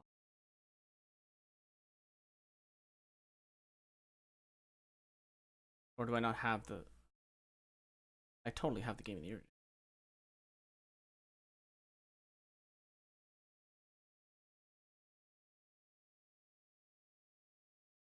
Or is it a different version somewhere else? I don't know. I don't know. I don't know. I don't know.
Jesus Christ.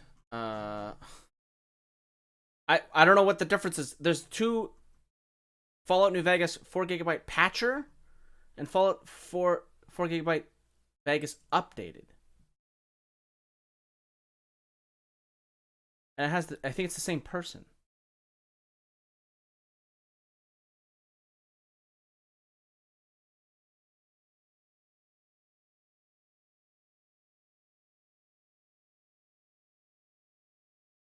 And it's not explained anywhere what the fuck the point of the patcher is.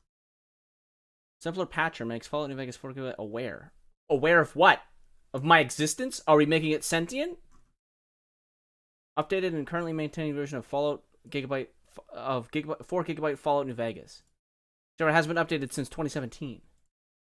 This one's been updated recently, but like, what the fuck is it? Originally uploaded 2016.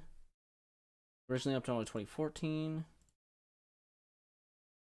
Created by Roy. Created by not the same person. Oh, Roy Batty right there. Okay, so one of the same people. Okay, gee, fucking Christ. What is it? A new solution to making your Fallout New Vegas 4 GB aware and automatically load present. This is handy little patch, is simple and easy to use. Oh!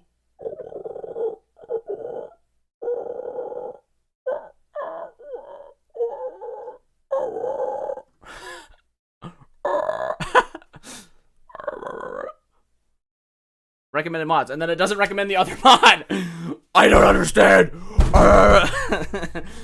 Fuck. I assume I don't need this anymore. Can I even vortex update? I have to manually download. Okay, what is this? What is this? What is this? What is this? Excellent terrain overhaul. Right now. Terrain overhaul. Do I give a single fuck? Do I give a single? I don't like doing terrain updates. I can't lie to you, because it takes away from the originality that the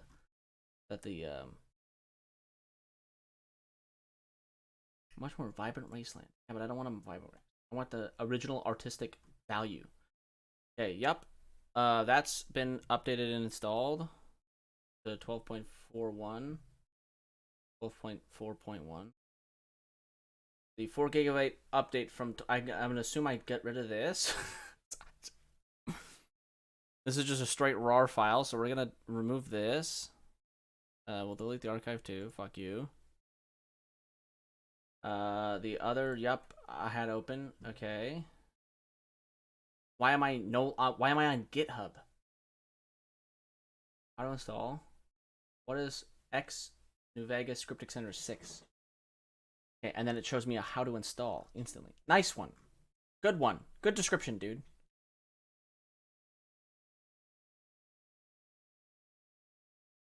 What is it?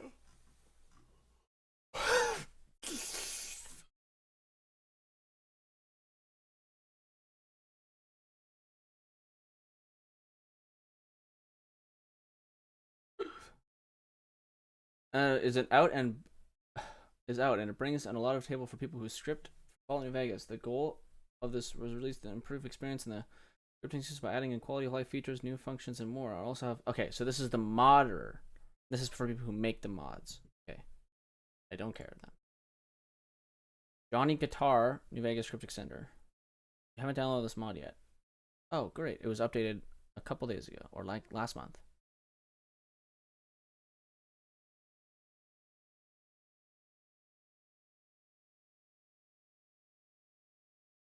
Johnny Guitar New Vegas Script Extender. Okay, don't care. New Vegas Heap Replacer.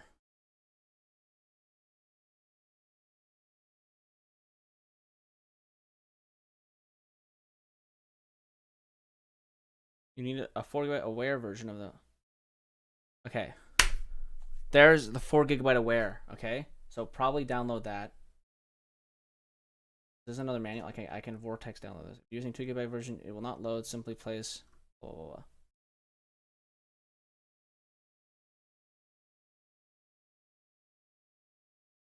Okay, might be useful mod. Fucking Christ. Okay, what are the other?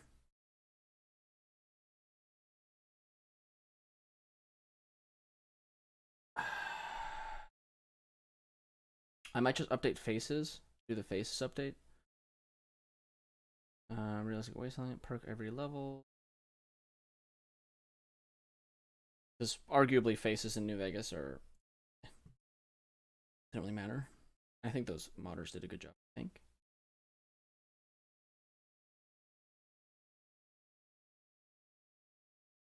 Okay, New Vegas tick fix. Stutter fixing Windows 10 compatible features fixing to the dreaded micro stutter and a high FPS. Okay, cool. Does it conflict with the other thing? Why would you recommend the other thing if it conflicts? Installation. It's necessary to remove NF server if you.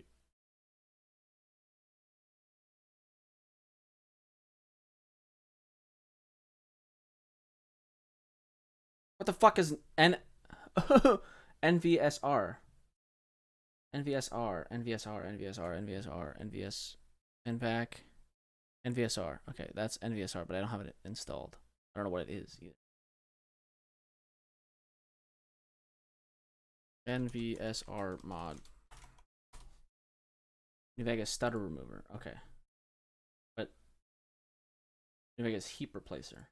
Okay, so this one, stutter remover, I had. It didn't work, I'm pretty sure.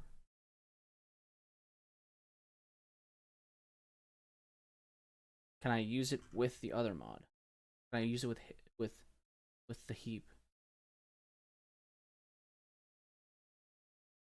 Created by Crypt. Okay, but it's a recommended mod, so I must be able to. I'm gonna go with it. New Vegas Script Extender plugin. This plugin is extended to the New Vegas Script Extender. It adds 100 new functions, which can be used in Gex script and in some cases. Additionally, the mod includes. I don't care. I don't need it. I don't care. Mod limit. Bug fix.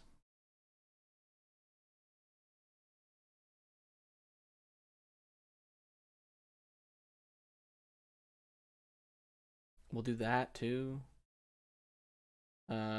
Tweaks and engine fixes and optional tweaks and new features and fully customizable via in-game.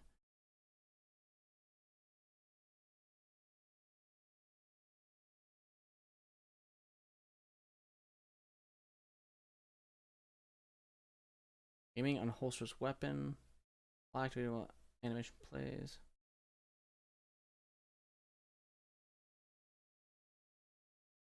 Better auto walk, better pickup prompt.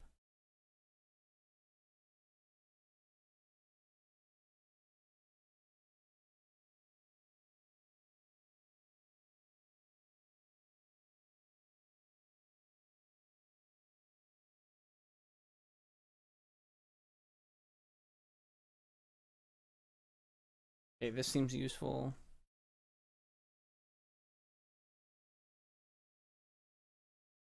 So these are recommended mods. Heap replacer, Johnny get to fuck these two. NVTF. That. Tweaks and fixes, probably.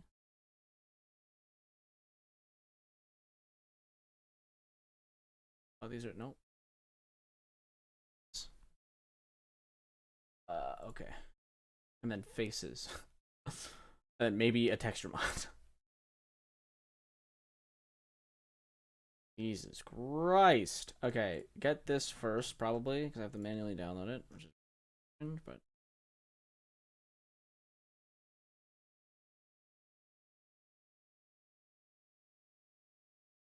bro, I'm gonna for Linux, Python Badger. Just which one? Okay, not this one. This one has a source code. This one does not require the VC double plus red list. Redist? Is this supposed to be Redist or red list? Linux. Okay, so it has to be this one. These are old patches.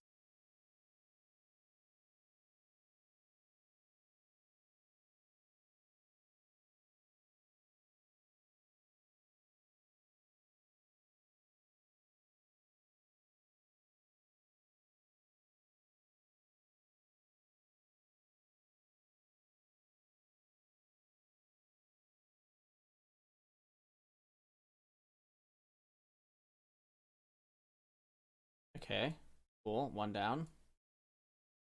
Cool. Vortex, this one. Vortex? We need New Vegas script extender. We have New Vegas script extender. Ensure that New Vegas script extender is installed properly. Sure? No, don't. Why this one? Why this script extender? I don't need this script extender, right? I should just be able to do the other one. New Vegas script extender. Let's just check for updates. Okay.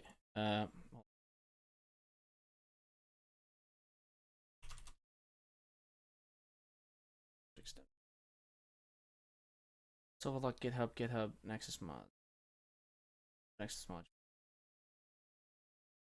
August 2nd. 6.2. Okay, so you're lying to me. There is a new version. Can you download it? Nice.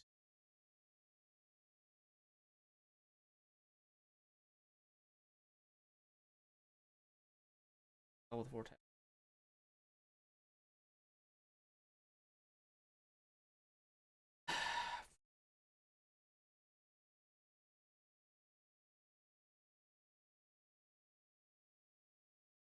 I don't want to know how to install Vortex. I just want to.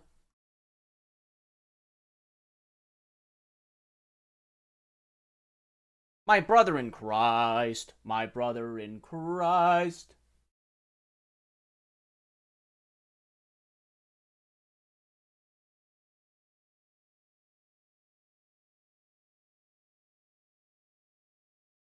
Install manually intermediate.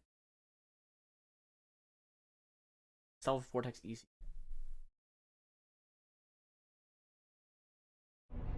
Installing script extenders with Vortex is now so easy, you probably don't need a video showing you how to do it. However, in spite of that, I decided to update this video. So, ladies and gentlemen, welcome to a beginner's guide to Vortex, part 6, installed by hand. But now Vortex actually handles all that for you automatically via something called an extension. This extension comes pre-installed with the latest version of Vortex, and you can check it's enabled by going to extensions and scrolling down until you find Script Extender Installer. Just make sure this is enabled and you're pretty much ready to go. In fact, if you boot up Vortex for a game where a script extender is available and you don't have it installed, it will pop up a notification basically telling you that. And all you need to do is click More. It will open up a pop-up window. There, you click the button marked Download. It will begin downloading, and once done, install automatically.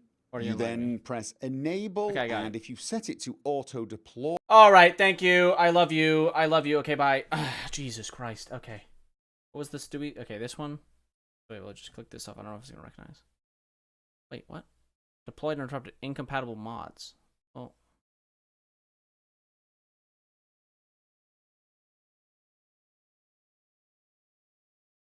Then delete. Get. Remove it. Get out of my fucking sight. Why would you install two of them on top of each other? I told you to update it. You beta. Download.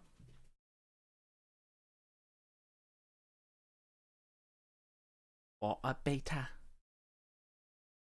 Open Vortex. What a meme.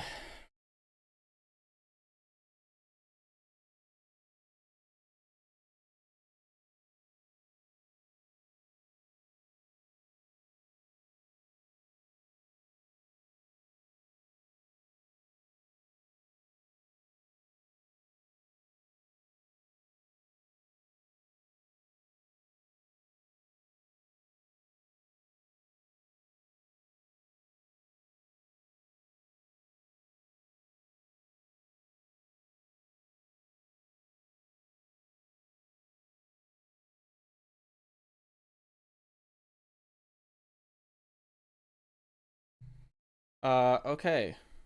Stewie's Tweaks. Installed. Well, not installed, just downloaded. Limit butthole thing.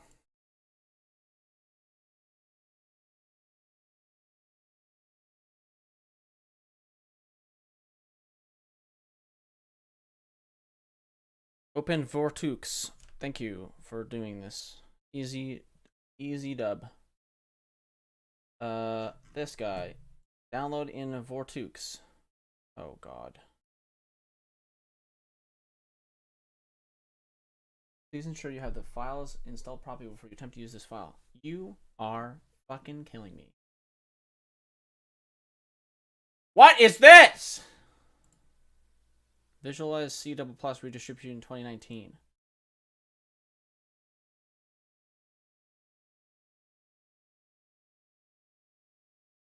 I don't know what those are. I'm just gonna ignore it. Maybe I guess heap replace. I'm not editing in double plus. I assume that's just an editing file then. I need to go download C double. It might be already installed on my computer, but it's asking me to go download this thing. Fallout character overhaul. Sure. Fuck. User interface organizer.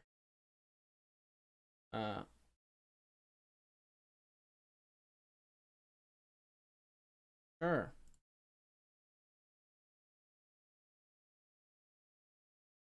You are a beta.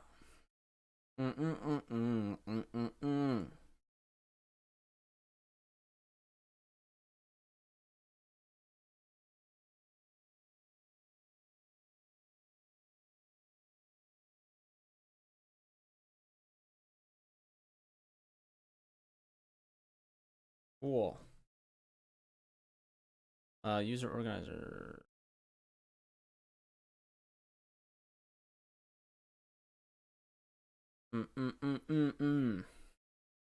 Mm-mm-mm-mm.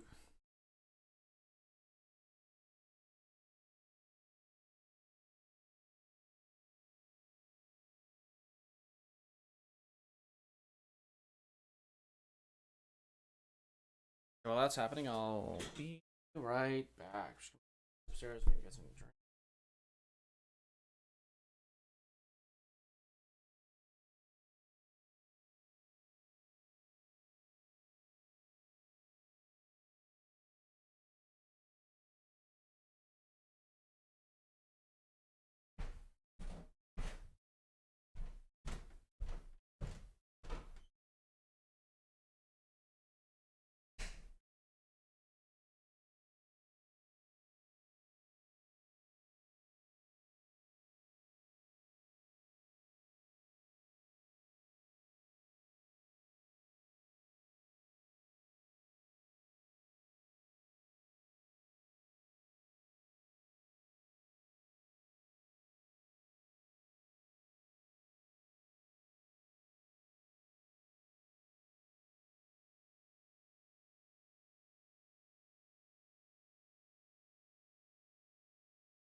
a federal judge basically released a detailed inventory of what Donald Trump stole from the U.S. government. These are not his documents. Doesn't matter if he classified them or declassified them or any of that. They're not his documents. Value. You don't get to keep U.S. government documents after you leave office because you were the former president. It doesn't work that way. And some of the stuff he took, it's just like, you know, intelligence that we gathered on Emmanuel Macron for his sex life, which is like creepy in and of itself, understanding that that's what our intelligence agencies do. But it's for his own, I don't, titillation or something like that. It's just like childish stuff, plus other potentially, we don't even know, secrets.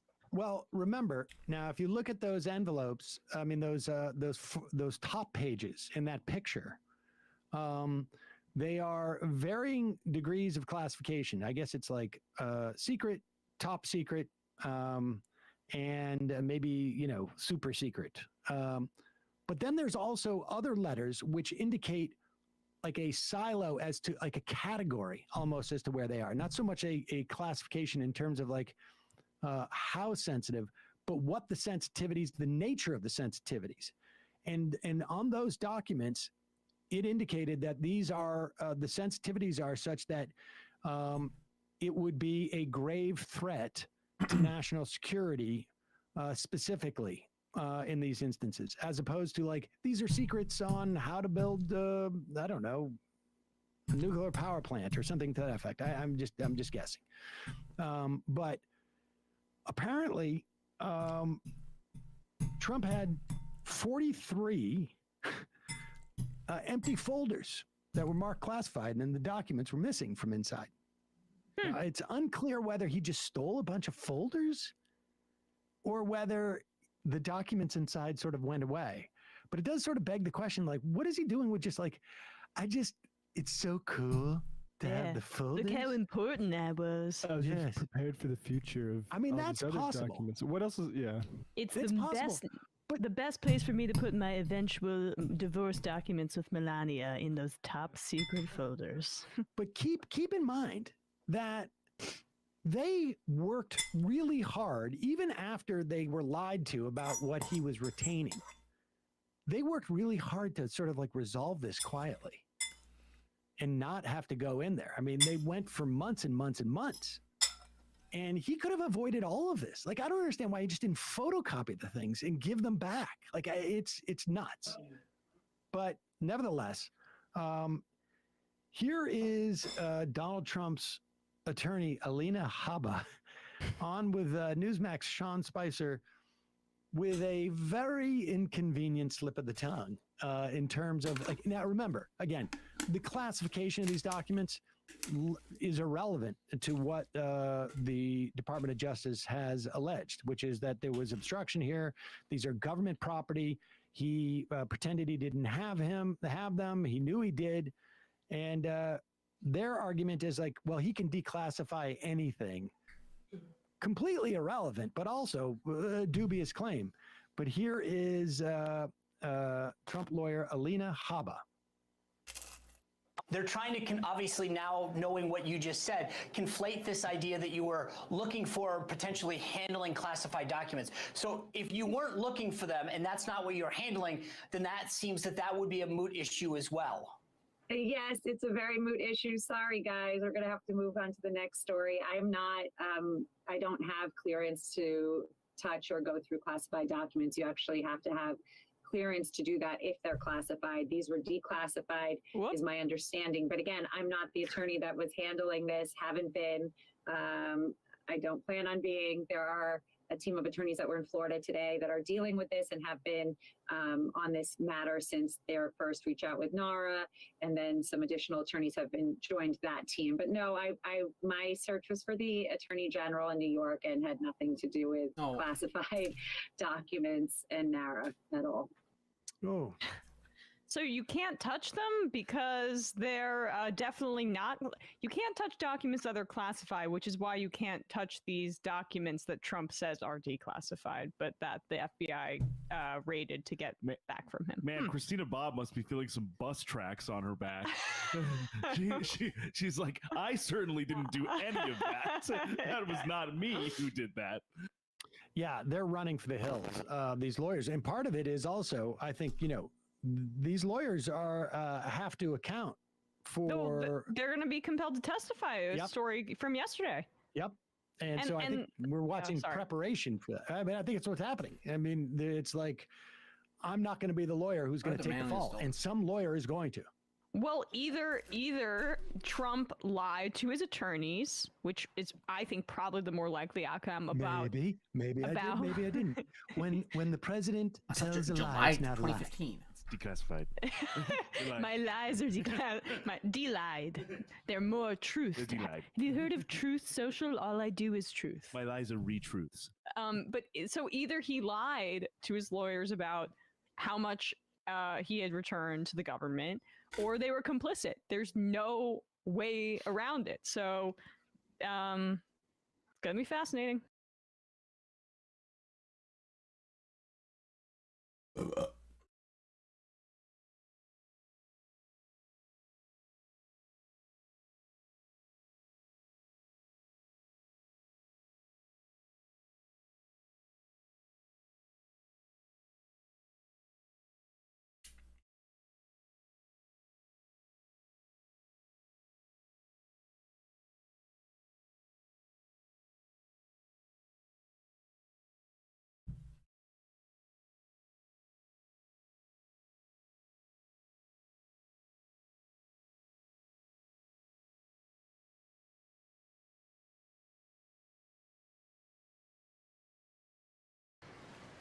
Friends make life good. They provide the scaffolding that makes it not just bearable, but fun. They give us a sense of meaning and purpose, and are a source of security, self-esteem, and happiness. Almost nothing predicts how happy you will be as how connected you feel, and a lack of social connection is associated with a number of diseases and a shorter life. But maybe you have scrolled through your phone unsure who to call to go to a movie with, to celebrate with, or ask for comfort. You may realize that you don't have enough friends and feel lonely. And it's not just you. Disconnectedness and loneliness are widespread. Many people want more close friends but don't know how to get them. Surprisingly, nowadays, loneliness is highest among young people, whose relationships were also hit especially hard by the global pandemic. Social distancing stopped teens and young adults from mingling in classrooms, clubs, or dorms. Millions of friendships, maybe lifelong friendships, that might have blossomed will never exist, with profound long-term consequences for our collective happiness.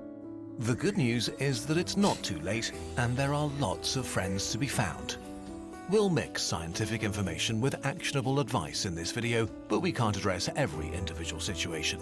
People, cultures, and schedules are different. If you suffer from chronic loneliness, you can also watch the video we made about it. Okay. As with all important things in life, making friends is infuriatingly simple, but not necessarily easy. But it works through a few pretty straightforward mechanisms. The most important thing about making friends. People make friends with other people when they spend casual time together. This is how our ancestors formed their relationships, because humans lived in small, close-knit communities in which options for making friends were limited, so we just formed good relationships with the people who were around us. This is why it's so easy to form new friendships in school and university. Society locks you and your peers in a building for several years. You share similar activities, but more importantly, similar schedules. Overlapping and fluctuating social circles form, naturally giving you regular FaceTime and shared experiences with many different people. Time to find others with similar worldviews or senses of humor. Proximity can be more important than similar interests. One study found that in student dormitories, the distance between rooms was the strongest friendship predictor. Living closer together meant a higher chance of becoming friends.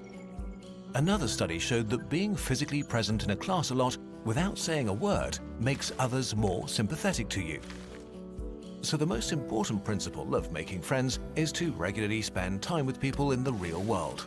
This do that. alone can make it happen automatically and trumps all other advice. You know, I just never go outside. So, go outside.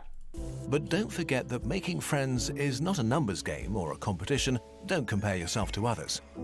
Everyone has a social calibrator that can change as you go through life. Maybe you were more introverted as a teen, but yearn for connection in your 20s. Maybe you were part of sprawling social circles, but prefer fewer friends in your 30s. There is no right or wrong, only right for you.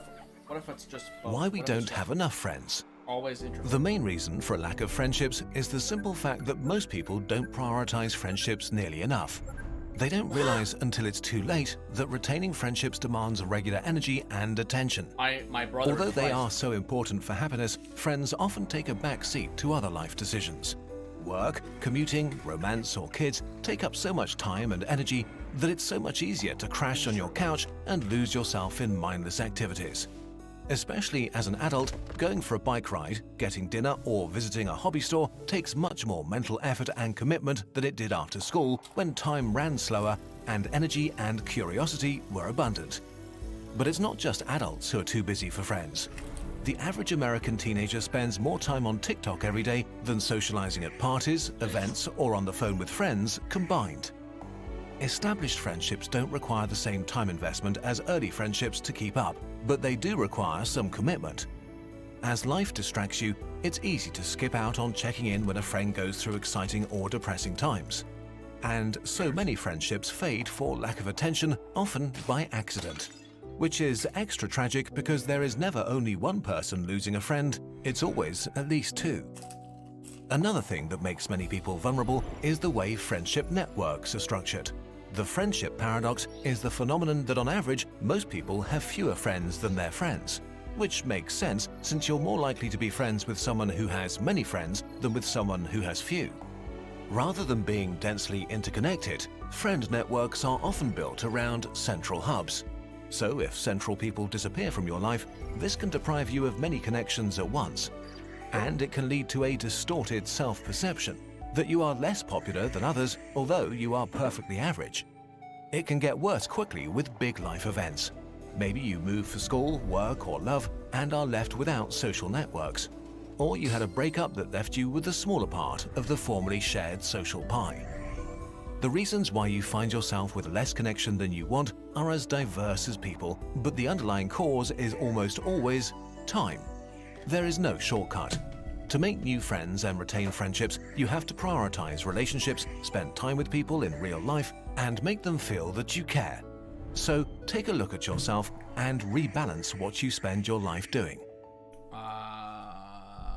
Sure, yeah. How to make new friends. Studies have shown that new friendships can develop quite quickly, weeks after you meet someone. But it takes a few months for a casual friendship to become a close relationship, with the biggest impediment being time invested and the quality of your interactions. To make friends, it helps if you intentionally look for people you have things in common with and who are open to new relationships. You want to make it easy for yourself. And now, this is my humongous problem. It's finding people who have similar interests when my basic interests at this moment in time are video games. What the fuck is happening on my screen?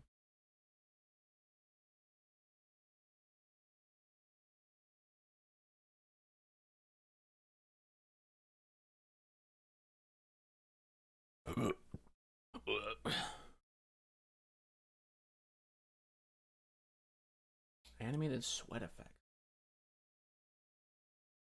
Playing duel.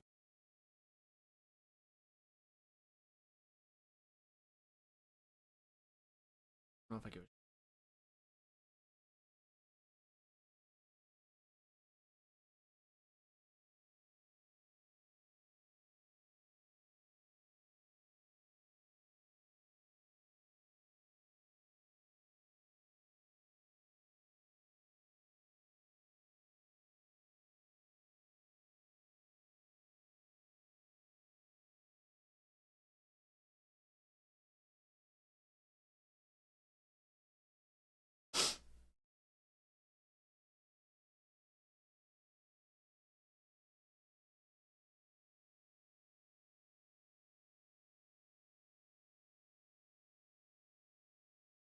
I don't know what the fuck the point. Wish something would show me teeth. Dirty textures.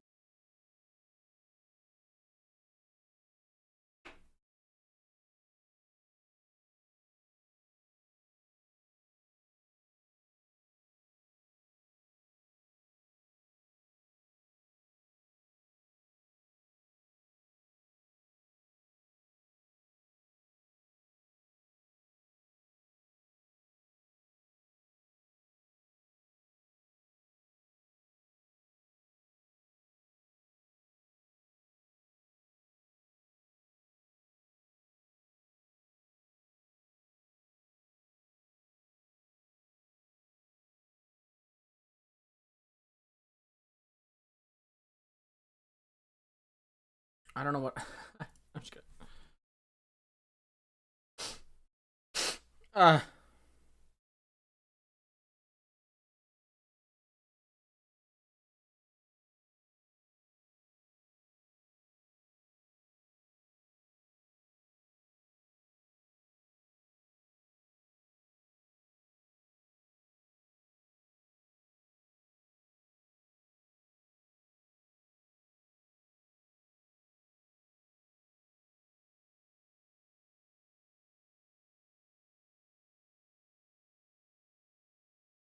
Happening.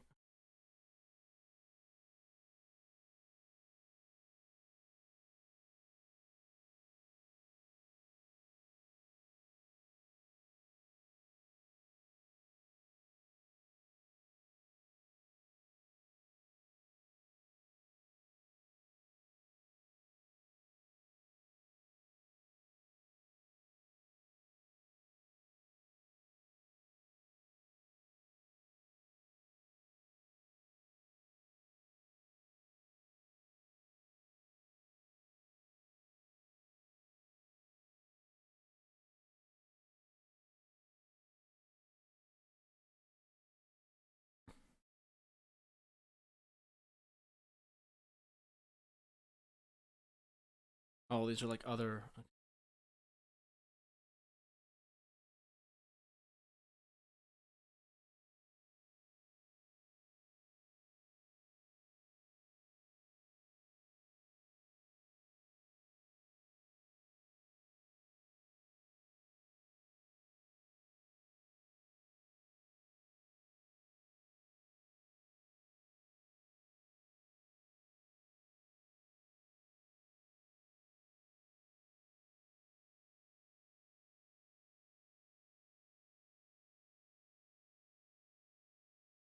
Doesn't seem there's no conflict. There are unsolved file conflicts. That must mean that two or more mods contain the same file, and you need to decide which of them.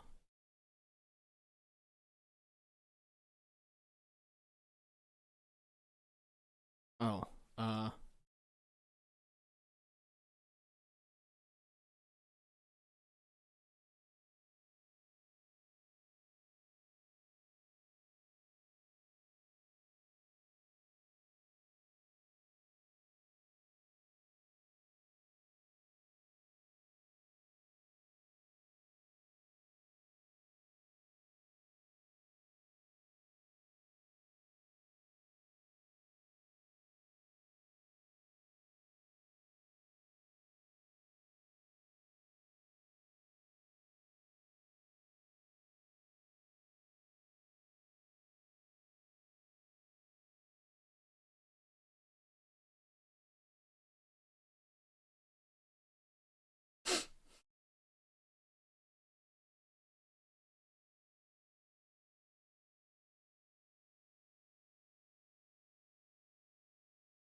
the end of time. Jesus.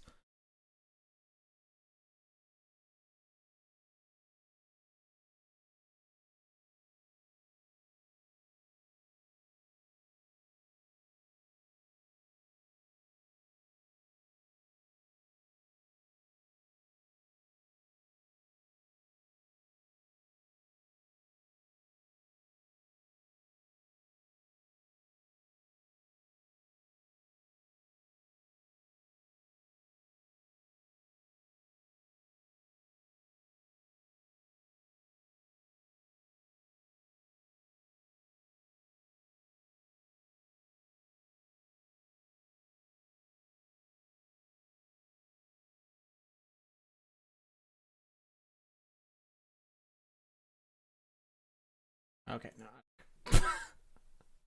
I need what? Jip. Okay, I don't have that. I don't have this. I don't have this. I have this, and I don't have this either. Setting overhaul. I think that's in, right? This texture pack.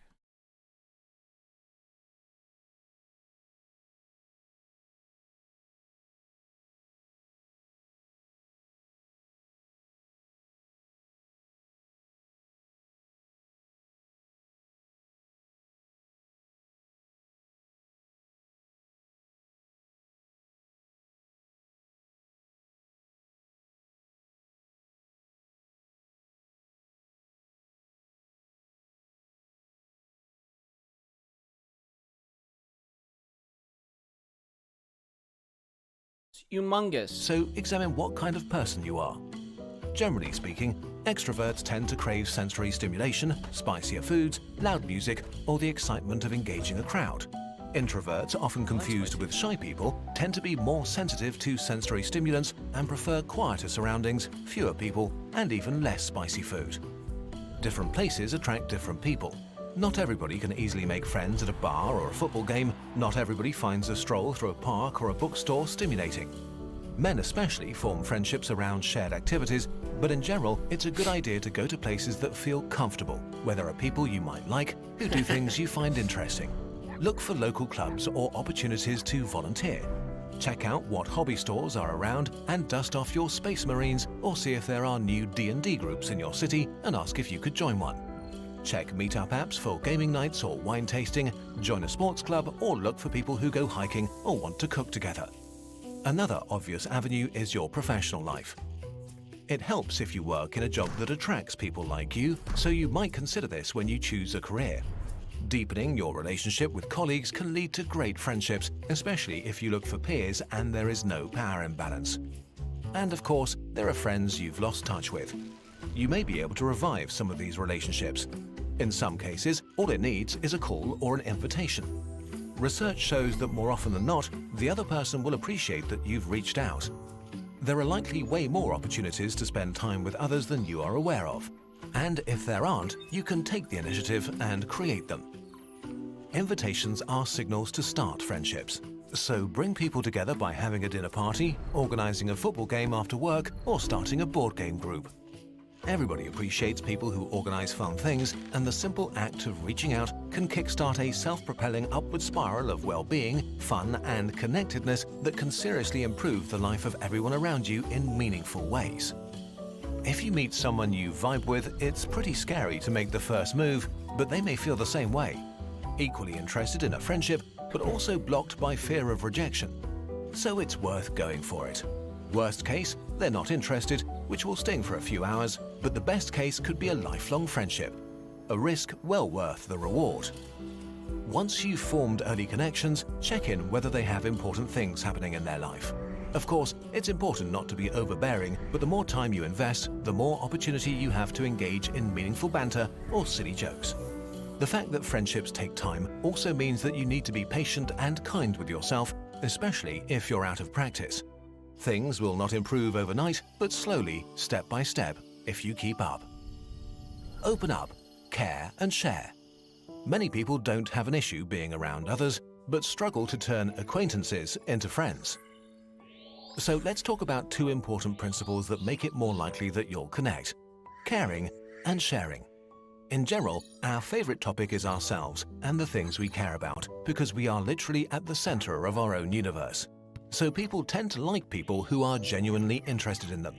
So if you want to make friends, your goal should be trying to learn what makes them tick.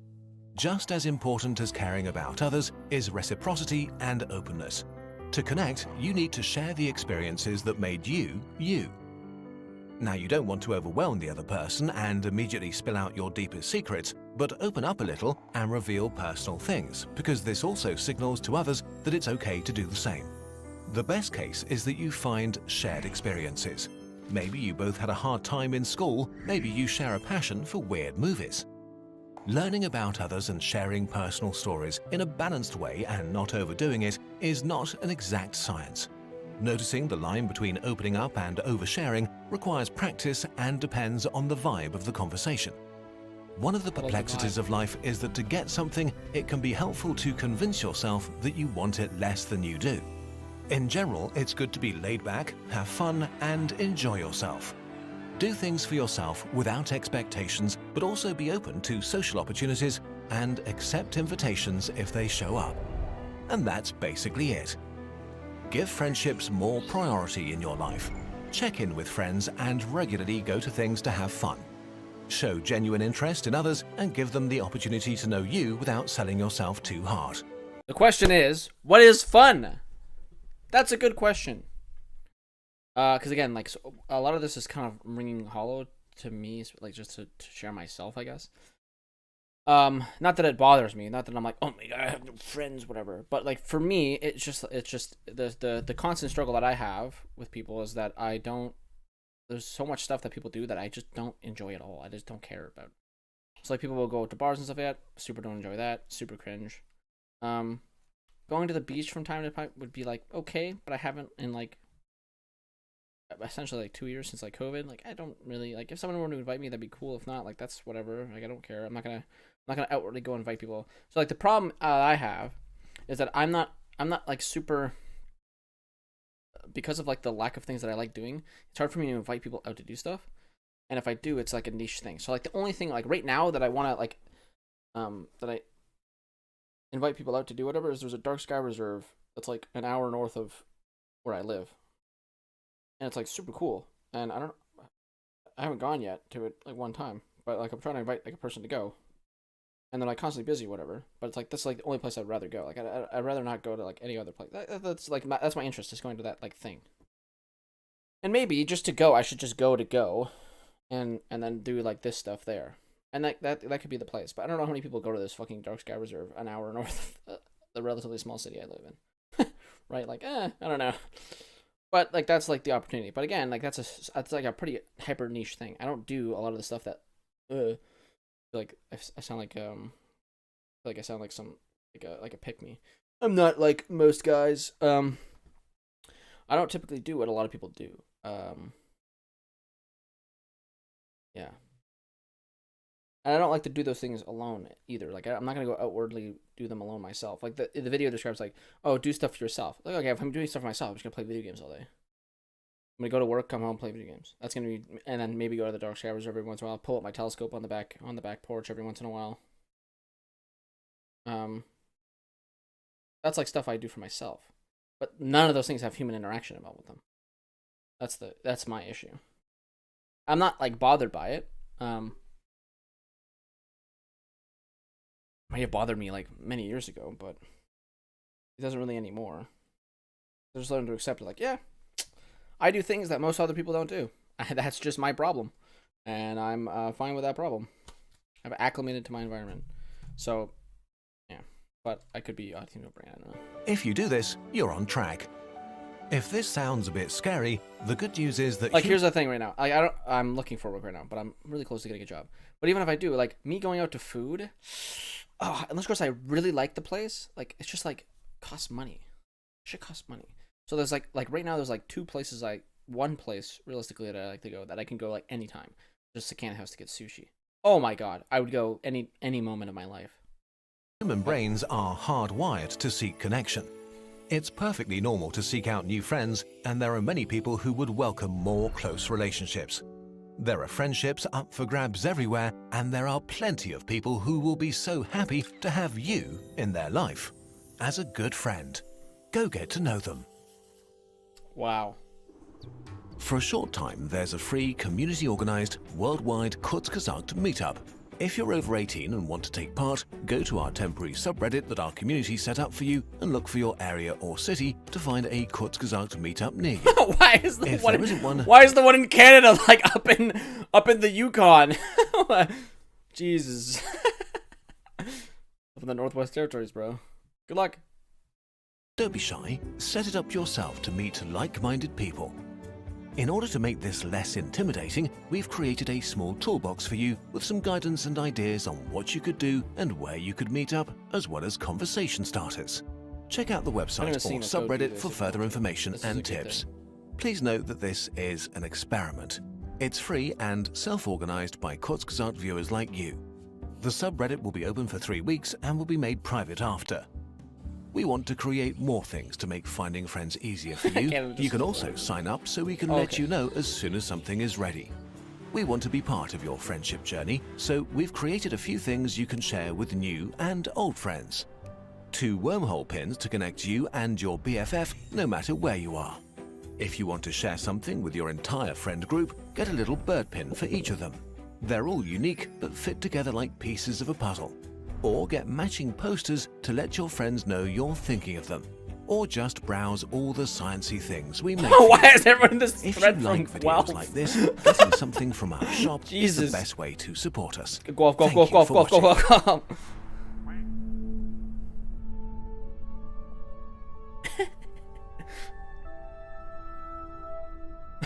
I don't know. I don't know why that was so funny to me. I'm from Guelph, Guelph, Guelph, Guelph, Guelph, Guelph, Guelph, Guelph.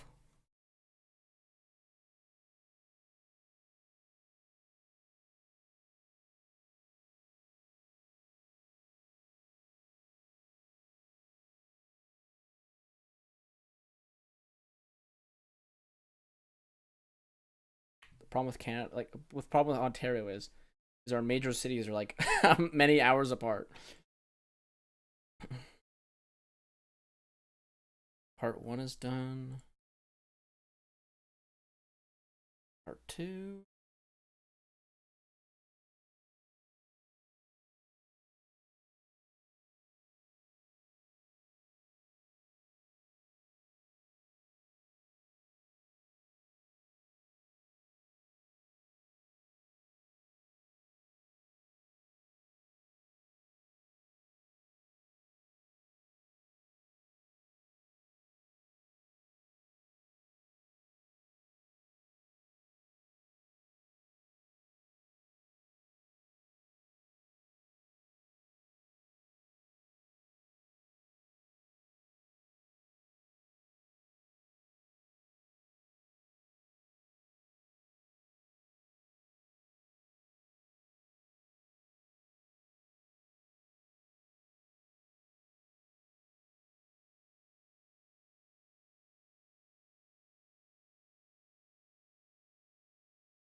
The story of the Scorched Plague starts with one man, Thomas Eckhart. Eckhart was the Secretary of Agriculture pre-war. In secret, he was a member of the shadow government known as the Enclave. Post-war, having not heard from any other Enclave outposts, Eckhart took it upon himself to continue the Great War against China. He would go about doing this by taking control of Appalachia's nuclear network. But in order to do this, 2 conditions needed to be met. 1, he needed a military general, and 2, DEFCON 1 needed to be reached. And while the first prereq had its share of troubles, it was the second one that would doom the region. Eckhart would progressively release threats upon the region. It started with the Liberator bots underneath Mama Dolce's. When this didn't work, he used Westech's research and FEV to unleash super mutants. With the DEFCON meter barely budged, Eckhart resorted to unleashing the Enclave's biochemically mutated and radiation-exposed bats, the Scorch Beasts. These massive winged beasts would naturally secrete the plague from their wings, infecting nearly every living thing it touched. And while releasing the Scorch Beasts successfully raised the DEFCON to 1, a rebellion would see the end of all human occupants of the White Spring Bunker.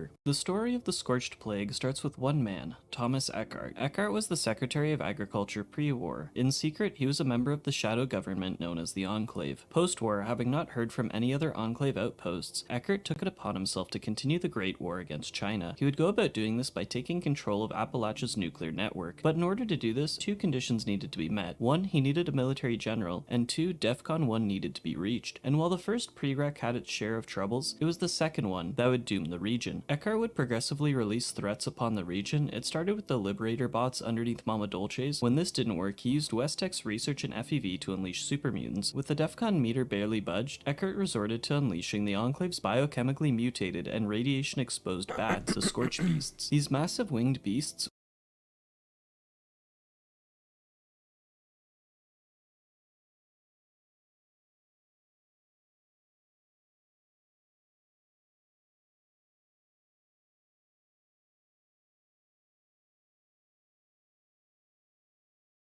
Smart Water.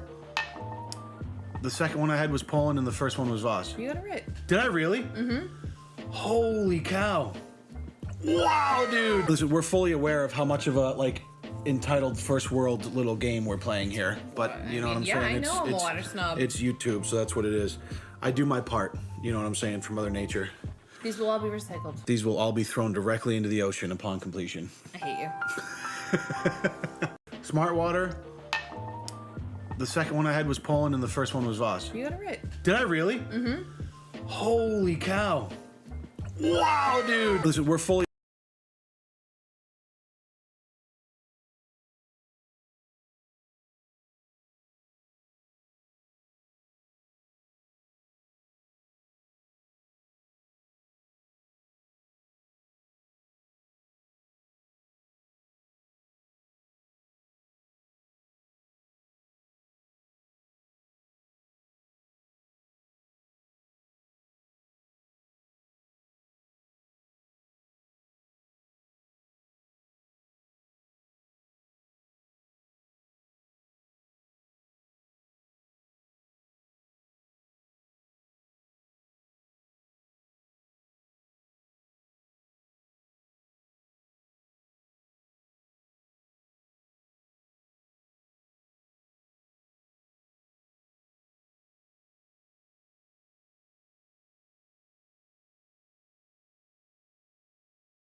So it already has enough speed.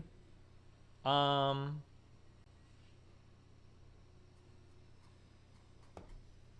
feel like, based on my cursory understanding of everything related to everything, are you telling me that there aren't 2 stages for satellite launches? My feeling would be, is there's probably a first stage that's heavy just to get it into a thinner atmosphere. And then once that first stage has been blown, a second stage is going to push it horizontally enough to enter a stable orbit. That'd be my guess. You're telling me that it's just one rocket and they just shoot it hard enough so that it just has an orbit?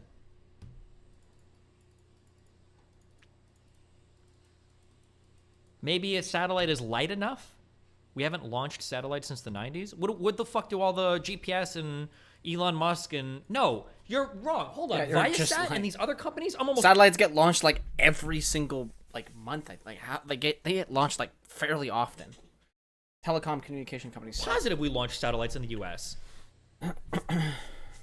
What are these... Why do we have companies in the United States that are... Okay, stop. Hold on, I don't know. Don't care. Okay.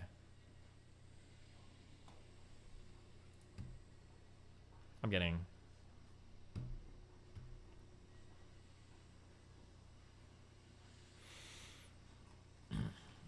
Because of gravity, your path won't be a straight line, but it has nothing to do with the rotation of the Earth. Your angular velocity won't necessarily be... Sure, well, when you jump straight up, you will land straight down in a straight line, kind of, but it's going to depend on your frame of reference, right? From your frame of reference, you're going straight up and you're coming straight down. But I think from the frame of reference of the Earth, what would happen is you would jump straight up, and then I think you would start to move behind, and then eventually you would land down. I think that's what would happen. Assuming, like, I think the apparent path on Earth would look, my guess is it would look something like this. Is what it would look like on Earth if you were to jump straight up.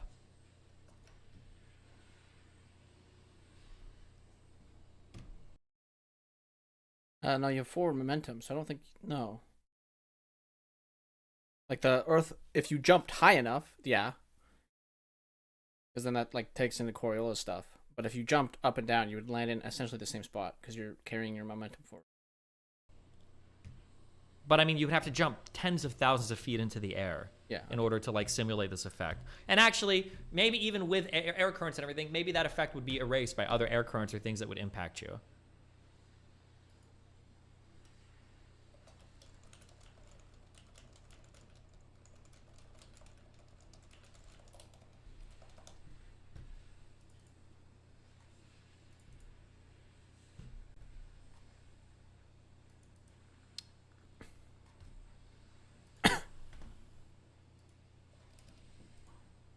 No, you still maintain the angular momentum of the Earth rotating after you launch. No, MR, you said I had bad physics knowledge, and you're making a fucking grade school physics mistake. Yeah. You don't keep your angular momentum after you launch off the Forever. object and lose contact with it. That's not possible. You can't possibly do that. It'll like distort after a while, but like it's just, yeah, no, but that's okay. If you're on a body that's rotating, I don't know the math or the formulas for any of it, but if this body is rotating at some The moment you disconnect from that thing, you're gonna land back on it at a different area because you're not traveling at the same speed anymore. You're at a different speed because the angular, like, how do I explain this? If you have any rotating body, hold on, let me just start this. If you have any rotating body, the inside will travel faster than the outside, or the outside will travel faster than the inside. One of those statements is true, and I currently don't want to think about which one is. I think it's the inside is traveling faster than the outside. You can learn this if you're a machinist as well, or if you should technically be changing your RPM as you go into the part. You should be raising your RPM or lowering your RPM because you have a different speed of the thing itself. Anyways, you'll hear it if you've ever used a CNC machine, you'll actually hear it change its RPM as it goes to the center of the thing to get a unilateral. Actually, this isn't even true about disconnecting from the object. This is just true on the object itself. speed, if there's an angular body here and you jump straight up into the air, you are not going to rotate along with it. That's not going to happen anymore. Because your velocity at any given point in time is not... Because what happens, when you jump up, your velocity is going to be the same as the inside, but your travel distance on the outside is different. Yeah. So if you jump up, like if you're on a spinning object like the Earth and you jump off of it, you're gonna be traveling at the same velocity as if you were in the center, but now your distance around the object is much larger. So your velocity has to increase to keep up that momentum, but it doesn't because you're not attaching anything. There's no power to it. So it happens on a solid object that's rotating, like this, whatever. The solid object's rotating.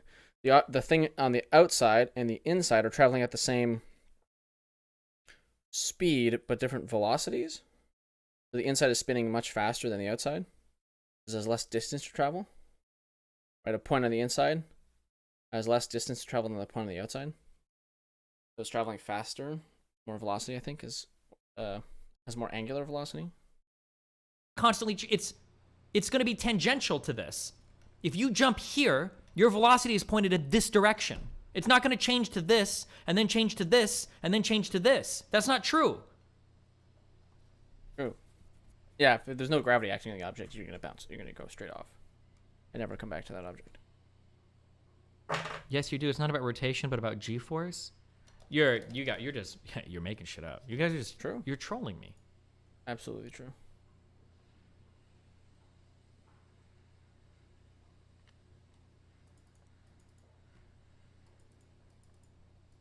If you jump straight up from a speeding truck, do you fall behind? A truck is moving in a straight line. What if you jump up from a truck that's turning left? Will you follow the truck or will you go flying straight off? If the truck is driving and it's on a big left turn on an interstate ramp and you jump off the truck, you're going to move forward and what's going to appear beneath you, even though you're technically going straight up and down from your frame of reference, what is going to appear is that the truck is actually pulling away from you, just like the planet Earth will pull away from you. You won't follow the truck even if it was turning left when you first jumped because the truck is... The direction is changing constantly. True.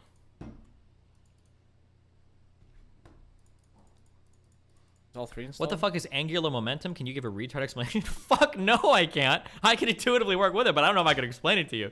That shit is fucking complicated. Yeah, angular momentum is I think it's just the idea that like any body, you can explain that there's like a total... You wouldn't call it velocity because it's constantly changing. Would you just call it the angular momentum? There's going to be like a total spin to like a particular object around an axis with a certain speed. But I don't know what you would call that, and I don't know any of the formulas because I learned this shit in video games, not in physics. So you and the Earth are in the same frame of inertia. That's not true once you've jumped off the Earth. Once you jumped off of it, it's not true anymore. Well, okay, wait. If Justin wants to be more clear on this, you say that's true because the amount of jumping we do is minuscule, okay, in comparison to the rest of the Earth.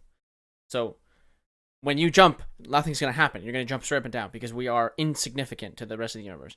But if you could jump 100,000 feet in the air, you wouldn't come down. You wouldn't come back down to the same spot. Regardless of wind, ignore everything.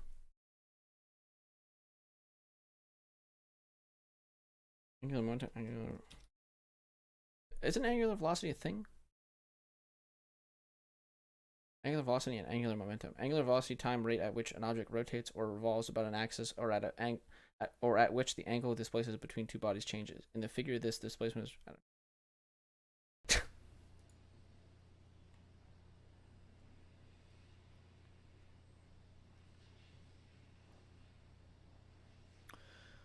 If you go straight up and then therefore move along a tangent away from Earth, why does the gravity of Earth not stop an object from going off on this tangent?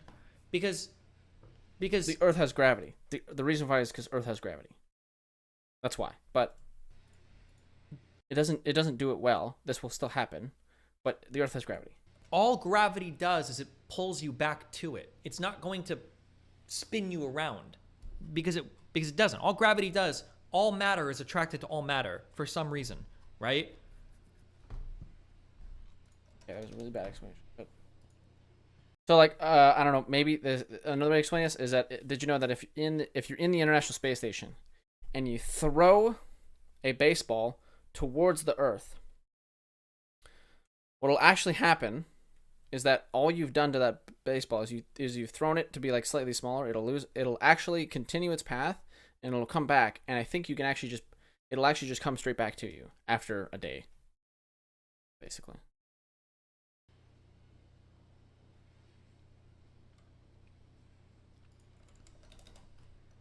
Might be a little behind you, a little in front of you, but SpaceX trajectories. You were right about the other stuff, though.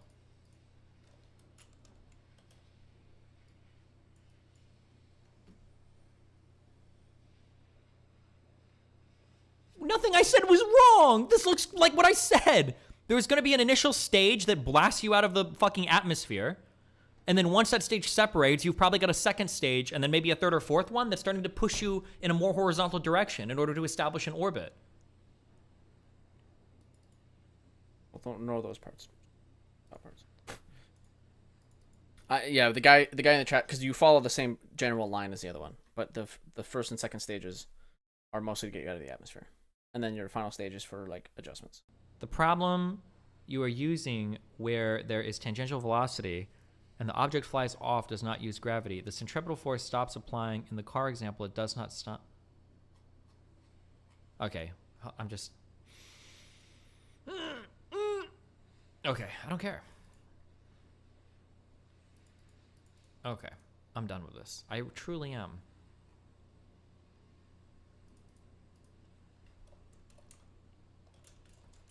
Oh, I see what's happening. Okay, let me bring up paint for a second.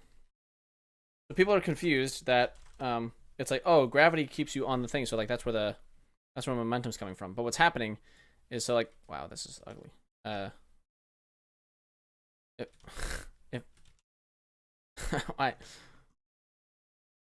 do I zoom out? Jesus. If this is Earth and you jump off Earth, okay, you're not going to go up and down. It's not going to happen. What's going to happen is that you're going to jump up, and assuming if it's rotating this way, the Earth is rotating this way, you're going to jump up, and then you're going to fall backwards onto some other place on the Earth. And the reason for that is because you jumped off, and okay, this will be how can I explain this? This is your momentum, and this slowly decreases as you get up here. Actually, no, it doesn't. That's not well. Your momentum stays the same. So let's assume your momentum stays the same. Your momentum stays the same. But this speed, this v, is going to be different than this v. This part of this section of the orbit has to travel. You're going to be traveling slower than this one. And to prove this is true is that in orbits around the planet, we go this. Or actually, you can look on this racetrack. This and this orbit. So to catch things in space, what they sometimes do is they have they have orbits that are like that do a little bit of overlapping. And the reason for this is because at some point, and I might not have, this is super hyper exaggerated, but at some point both things will meet here. And maybe these those don't have to be overlapped. You can do this in Kerbal, but if you have the orbit like this, and just assume this kind of continues around, and then let's say you have at some point like over here, this is like 100 meters distance, okay? And you want two things to meet. Well, as long as you time it properly, if you time it properly, both objects should meet at this. If you time it properly, they'll meet here, and they'll be within 100 meters of each other. And then like you've connected these things with adding no power to the system whatsoever. It's just because this orbit is tighter than this orbit. Or fuck. The green orbit, you're traveling slower in this orbit than you are in this orbit. So without adding any power to the system whatsoever, you will eventually catch up to the green orbit. So if you have two orbits that are identical in shape but not in radius, you can get shipped. So like think of it this way: is that what'll happen is that imagine this same thing, but this section that I circled is now like blown up over here. Okay, it's blown up over here, and you have this, and this is a 100-meter distance. From here to here is between them is 100 meters, or whatever, like whatever you want it to be. An object on the inside line, you know this from racing, will travel faster than this one. So if this is consistent throughout the whole circle, eventually you'll have these two things meet because one is going faster than the other one. So when you're jumping off the planet Earth, you have the velocity, you have this forward velocity of down here, but now you're all the way the fuck over here. Oh, so maybe this is actually flipped. I think you've already done this. This might actually be flipped. You might be falling forward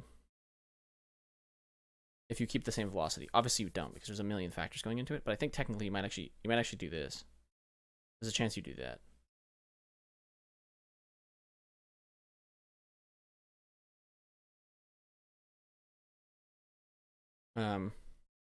Because your velocity is going to be the same. It's going to be the quicker velocity of the inside line, but you're all the way over here now. No, but you have more distance to travel. No, it would be this way. You have the same velocity, but you're traveling at a greater distance. The reason why the blue line is faster is because you're traveling less of a distance. Both could be the same velocity. Yeah, that's right. This can have these can have equal V's. So like this would be E, V, and V. So both be V. Here you have V prime, or no, these are the same V as well, but you have a greater distance. That's what's making the difference here. That's right. You have this set velocity. Okay, the red line is your set velocity, or your momentum, and that's carrying you in one direction at all times, and it's going to be the same no matter what it is. But now you have to travel a greater distance, so you will fall backwards.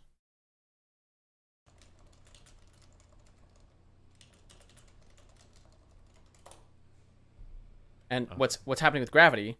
Gravity is the black line here. Gravity is the thing pulling you back down. Gravity was just bringing you back to the ground. Gravity's doing this action right here. That's all gravity's doing, is up and down. That's all gravity's doing. Gravity's not helping you stay. Well, it's helping you stay at the word. But... Ooh. Well, so here's my question. Okay. I think she wanted to write some notes down first. Comment. But anyways, I took an airplane and flew at 30,000 straight up. League does one thing, right? But like trying to seek doing the flies. That's a reason. It's just so great at whatever altitude. Well, there's. Who's that? Yeah, this is a weird time, man.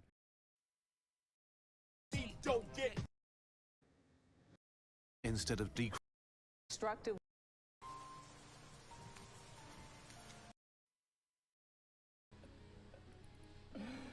The commie mama. It gets worse. He said that the commie mama. Yeah, send this clip to Forsen. There's another one. This player tried to came him high me. Let's play this again. One close. You hit him. I think we watched this. Spam. If this is what I think it was. I'll get him. Oh no. Dead. I think there's one in Z. Care. I'm sitting in the smoke. I'm gonna molly him then. Okay. Okay. I just got mollied. I think they mollied me. Where does your molly hit? I didn't throw it yet. Want me to throw it? Yeah. Okay, I'm blind. They just fucking threw a fucking perfect flash at me. These guys like know right where I'm at. You, bro. You. Alright. Holy Jesus Christ. What a meme. I was looking for...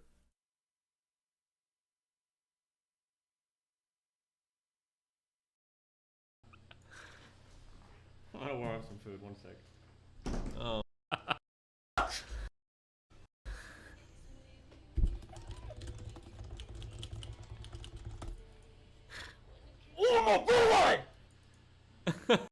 Oh man.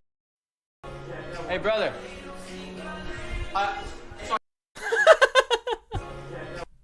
That's the dude who works here. Hey, brother. I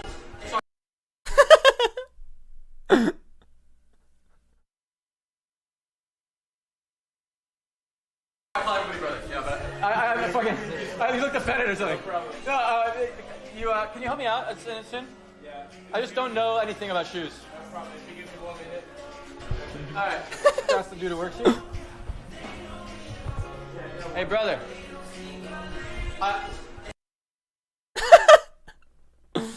Jesus. Just the cold stare.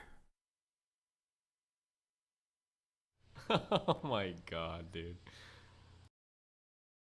With a group of people. Really like as part. It's not true. Oh, is he explaining the thing that I explained? Your ground speed is all things equal. If you took an airplane and flew at 30,000 feet and measured its speed, and then took the exact same airplane and went to 40,000 feet and measured its speed, it would always be universally slower. Why is that? Referring to true airspeed. It's the purest form of speed measurement because it filters out the wind direction and speed. True airspeed is how fast a plane is truly flying. To go faster, airplanes have two options: increase thrust or increase drag. Trust. Yeah. Okay. Here's the thing I'm talking about here, is that when you're higher in the air, if you're traveling the same speed and you're higher in the air, you're going slower. Created spelling mistake. Because you have more ground to cover. That's what speed becomes fucked.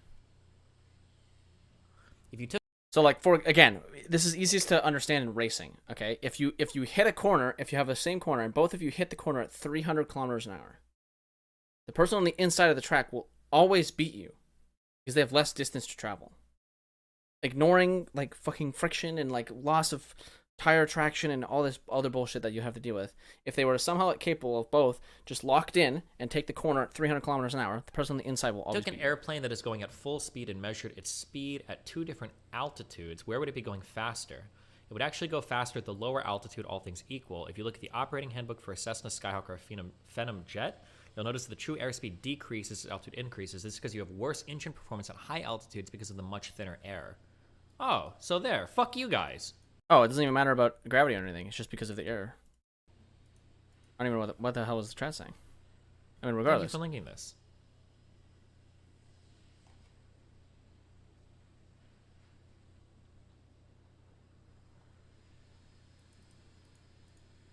Or is it going to be the opposite? I'm going to be able to get trolled. I don't trust that source. It is called airplaneacademy.com. It might not be a good source, and they literally don't source anything. So this whole article could actually just be wrong, to be fair. But although he cites two manuals for some other planes, but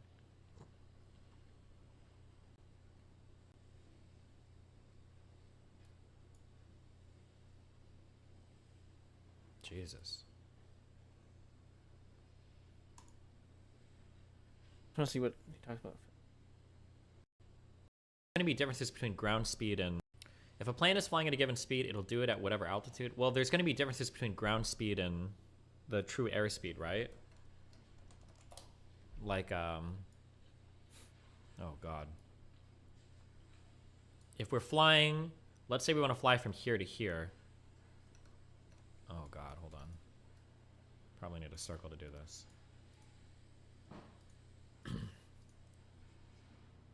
If we're flying from this point to this point, the further up we are,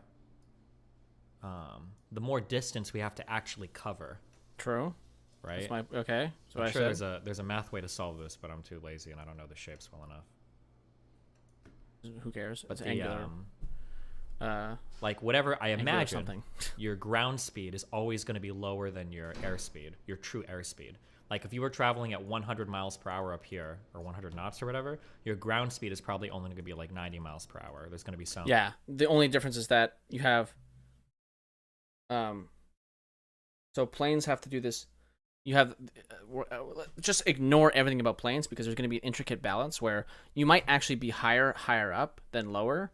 You might be faster higher up than lower because there's like less air resistance and we hit this like perfect.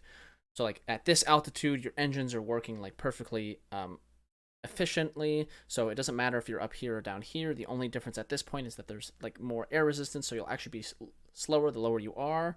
Even with the more distance covered, the air resistance is too much. There's a formula to figure this out, but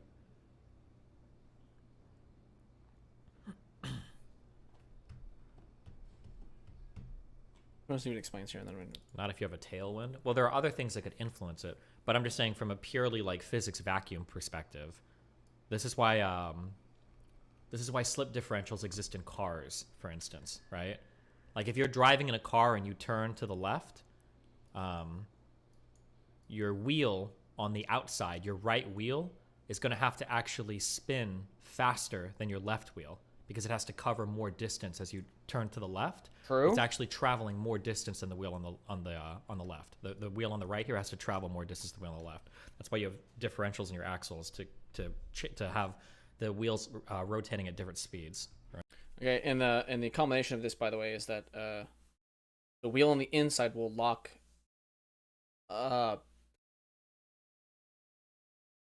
No, if you don't have a diff, you lock your diff, the wheel on the inside will lock up and won't spin. Because the wheel on the outside, it has to spin faster. No, the wheel on the inside won't lock up, it'll just spin. Right? Faster. That factor is ignored because it's too small. I'm like 99.99999. Oh, in cars, this is literally the reason why you have diffs. You're retarded, whoever said this, chatter. 9% sure that you're totally, absolutely incorrect on that. I'm pretty sure this is the whole reason why we have differentials in cars. True. The factor is ignored because it's too small. Wrong.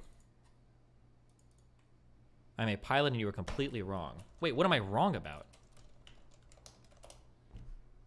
I am a pilot. It has little to do with the engines and more to do with the wings, aerofoils, and less dense air like that, which you find at higher altitudes. You need to move faster through the air in order for the wings to generate the same amount of lift. That's not how that works. I don't know how anything you said is contradictory. Yeah, you're talking about air. Okay, this is autistic. We're leaving. The pilot is going to talk about airspeed. Here's the prediction, okay? The prediction of that conversation goes like this. The pilot's going to talk about airspeed, the speed at which you need to travel through the air in reference to the air around you. And Destiny's talking about your ground speed required to go the same distance as somebody above you. And the ground speed of a thing will be a lot less than something in the air because there's less distance to cover. That's the point. Oh, fuck me, dude.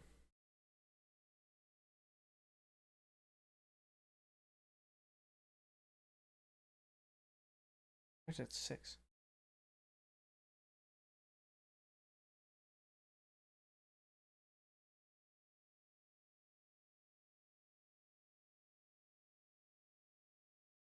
What's the temperature outside? Do I even want to go to... Oh.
worth it. God. The sad realization that I have, guys, I just do not want to go to.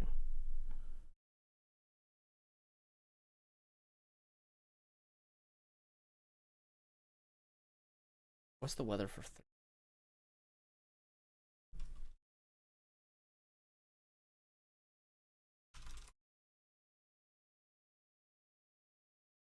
Much better.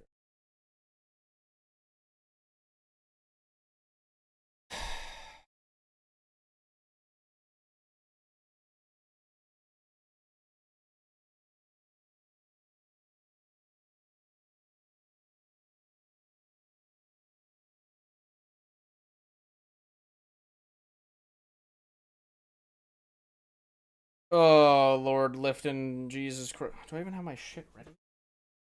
Oh, it's horrible.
Fuck me, dude.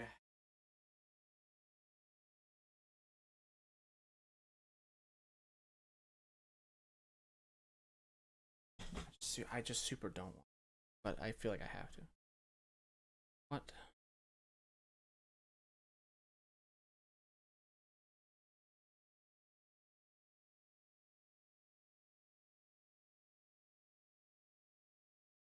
Oh, Jesus.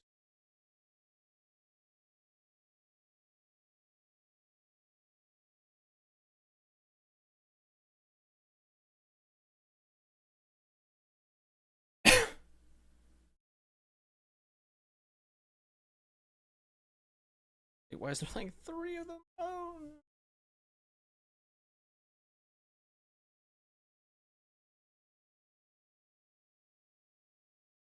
Okie dokie. Did I just run this? I do it tomorrow. Oh. Fuck. Fuck. Fuck. Fuck. Fuck. Fuck. Fuck. Shit. Fuck. Shit. Fuck. Shit. Fuck. Fuck. Shit. I don't want to go at all. Not a joke.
That's actually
Okay, I've been contemplating this too long.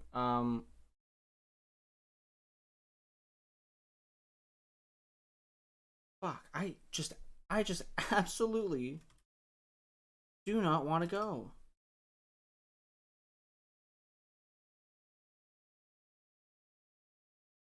Just not a joke.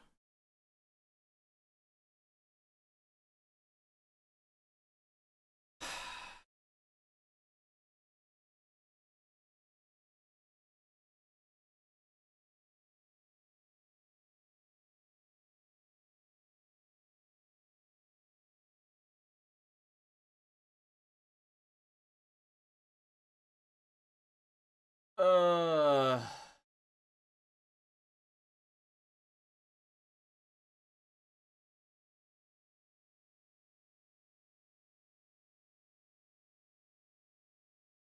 But I'll go. Fuck me. Whatever. Just fuck my dirty ass. Okay. I have to leave here now. But we'll play in New Vegas. I don't know. I might put it up. I'm not sure.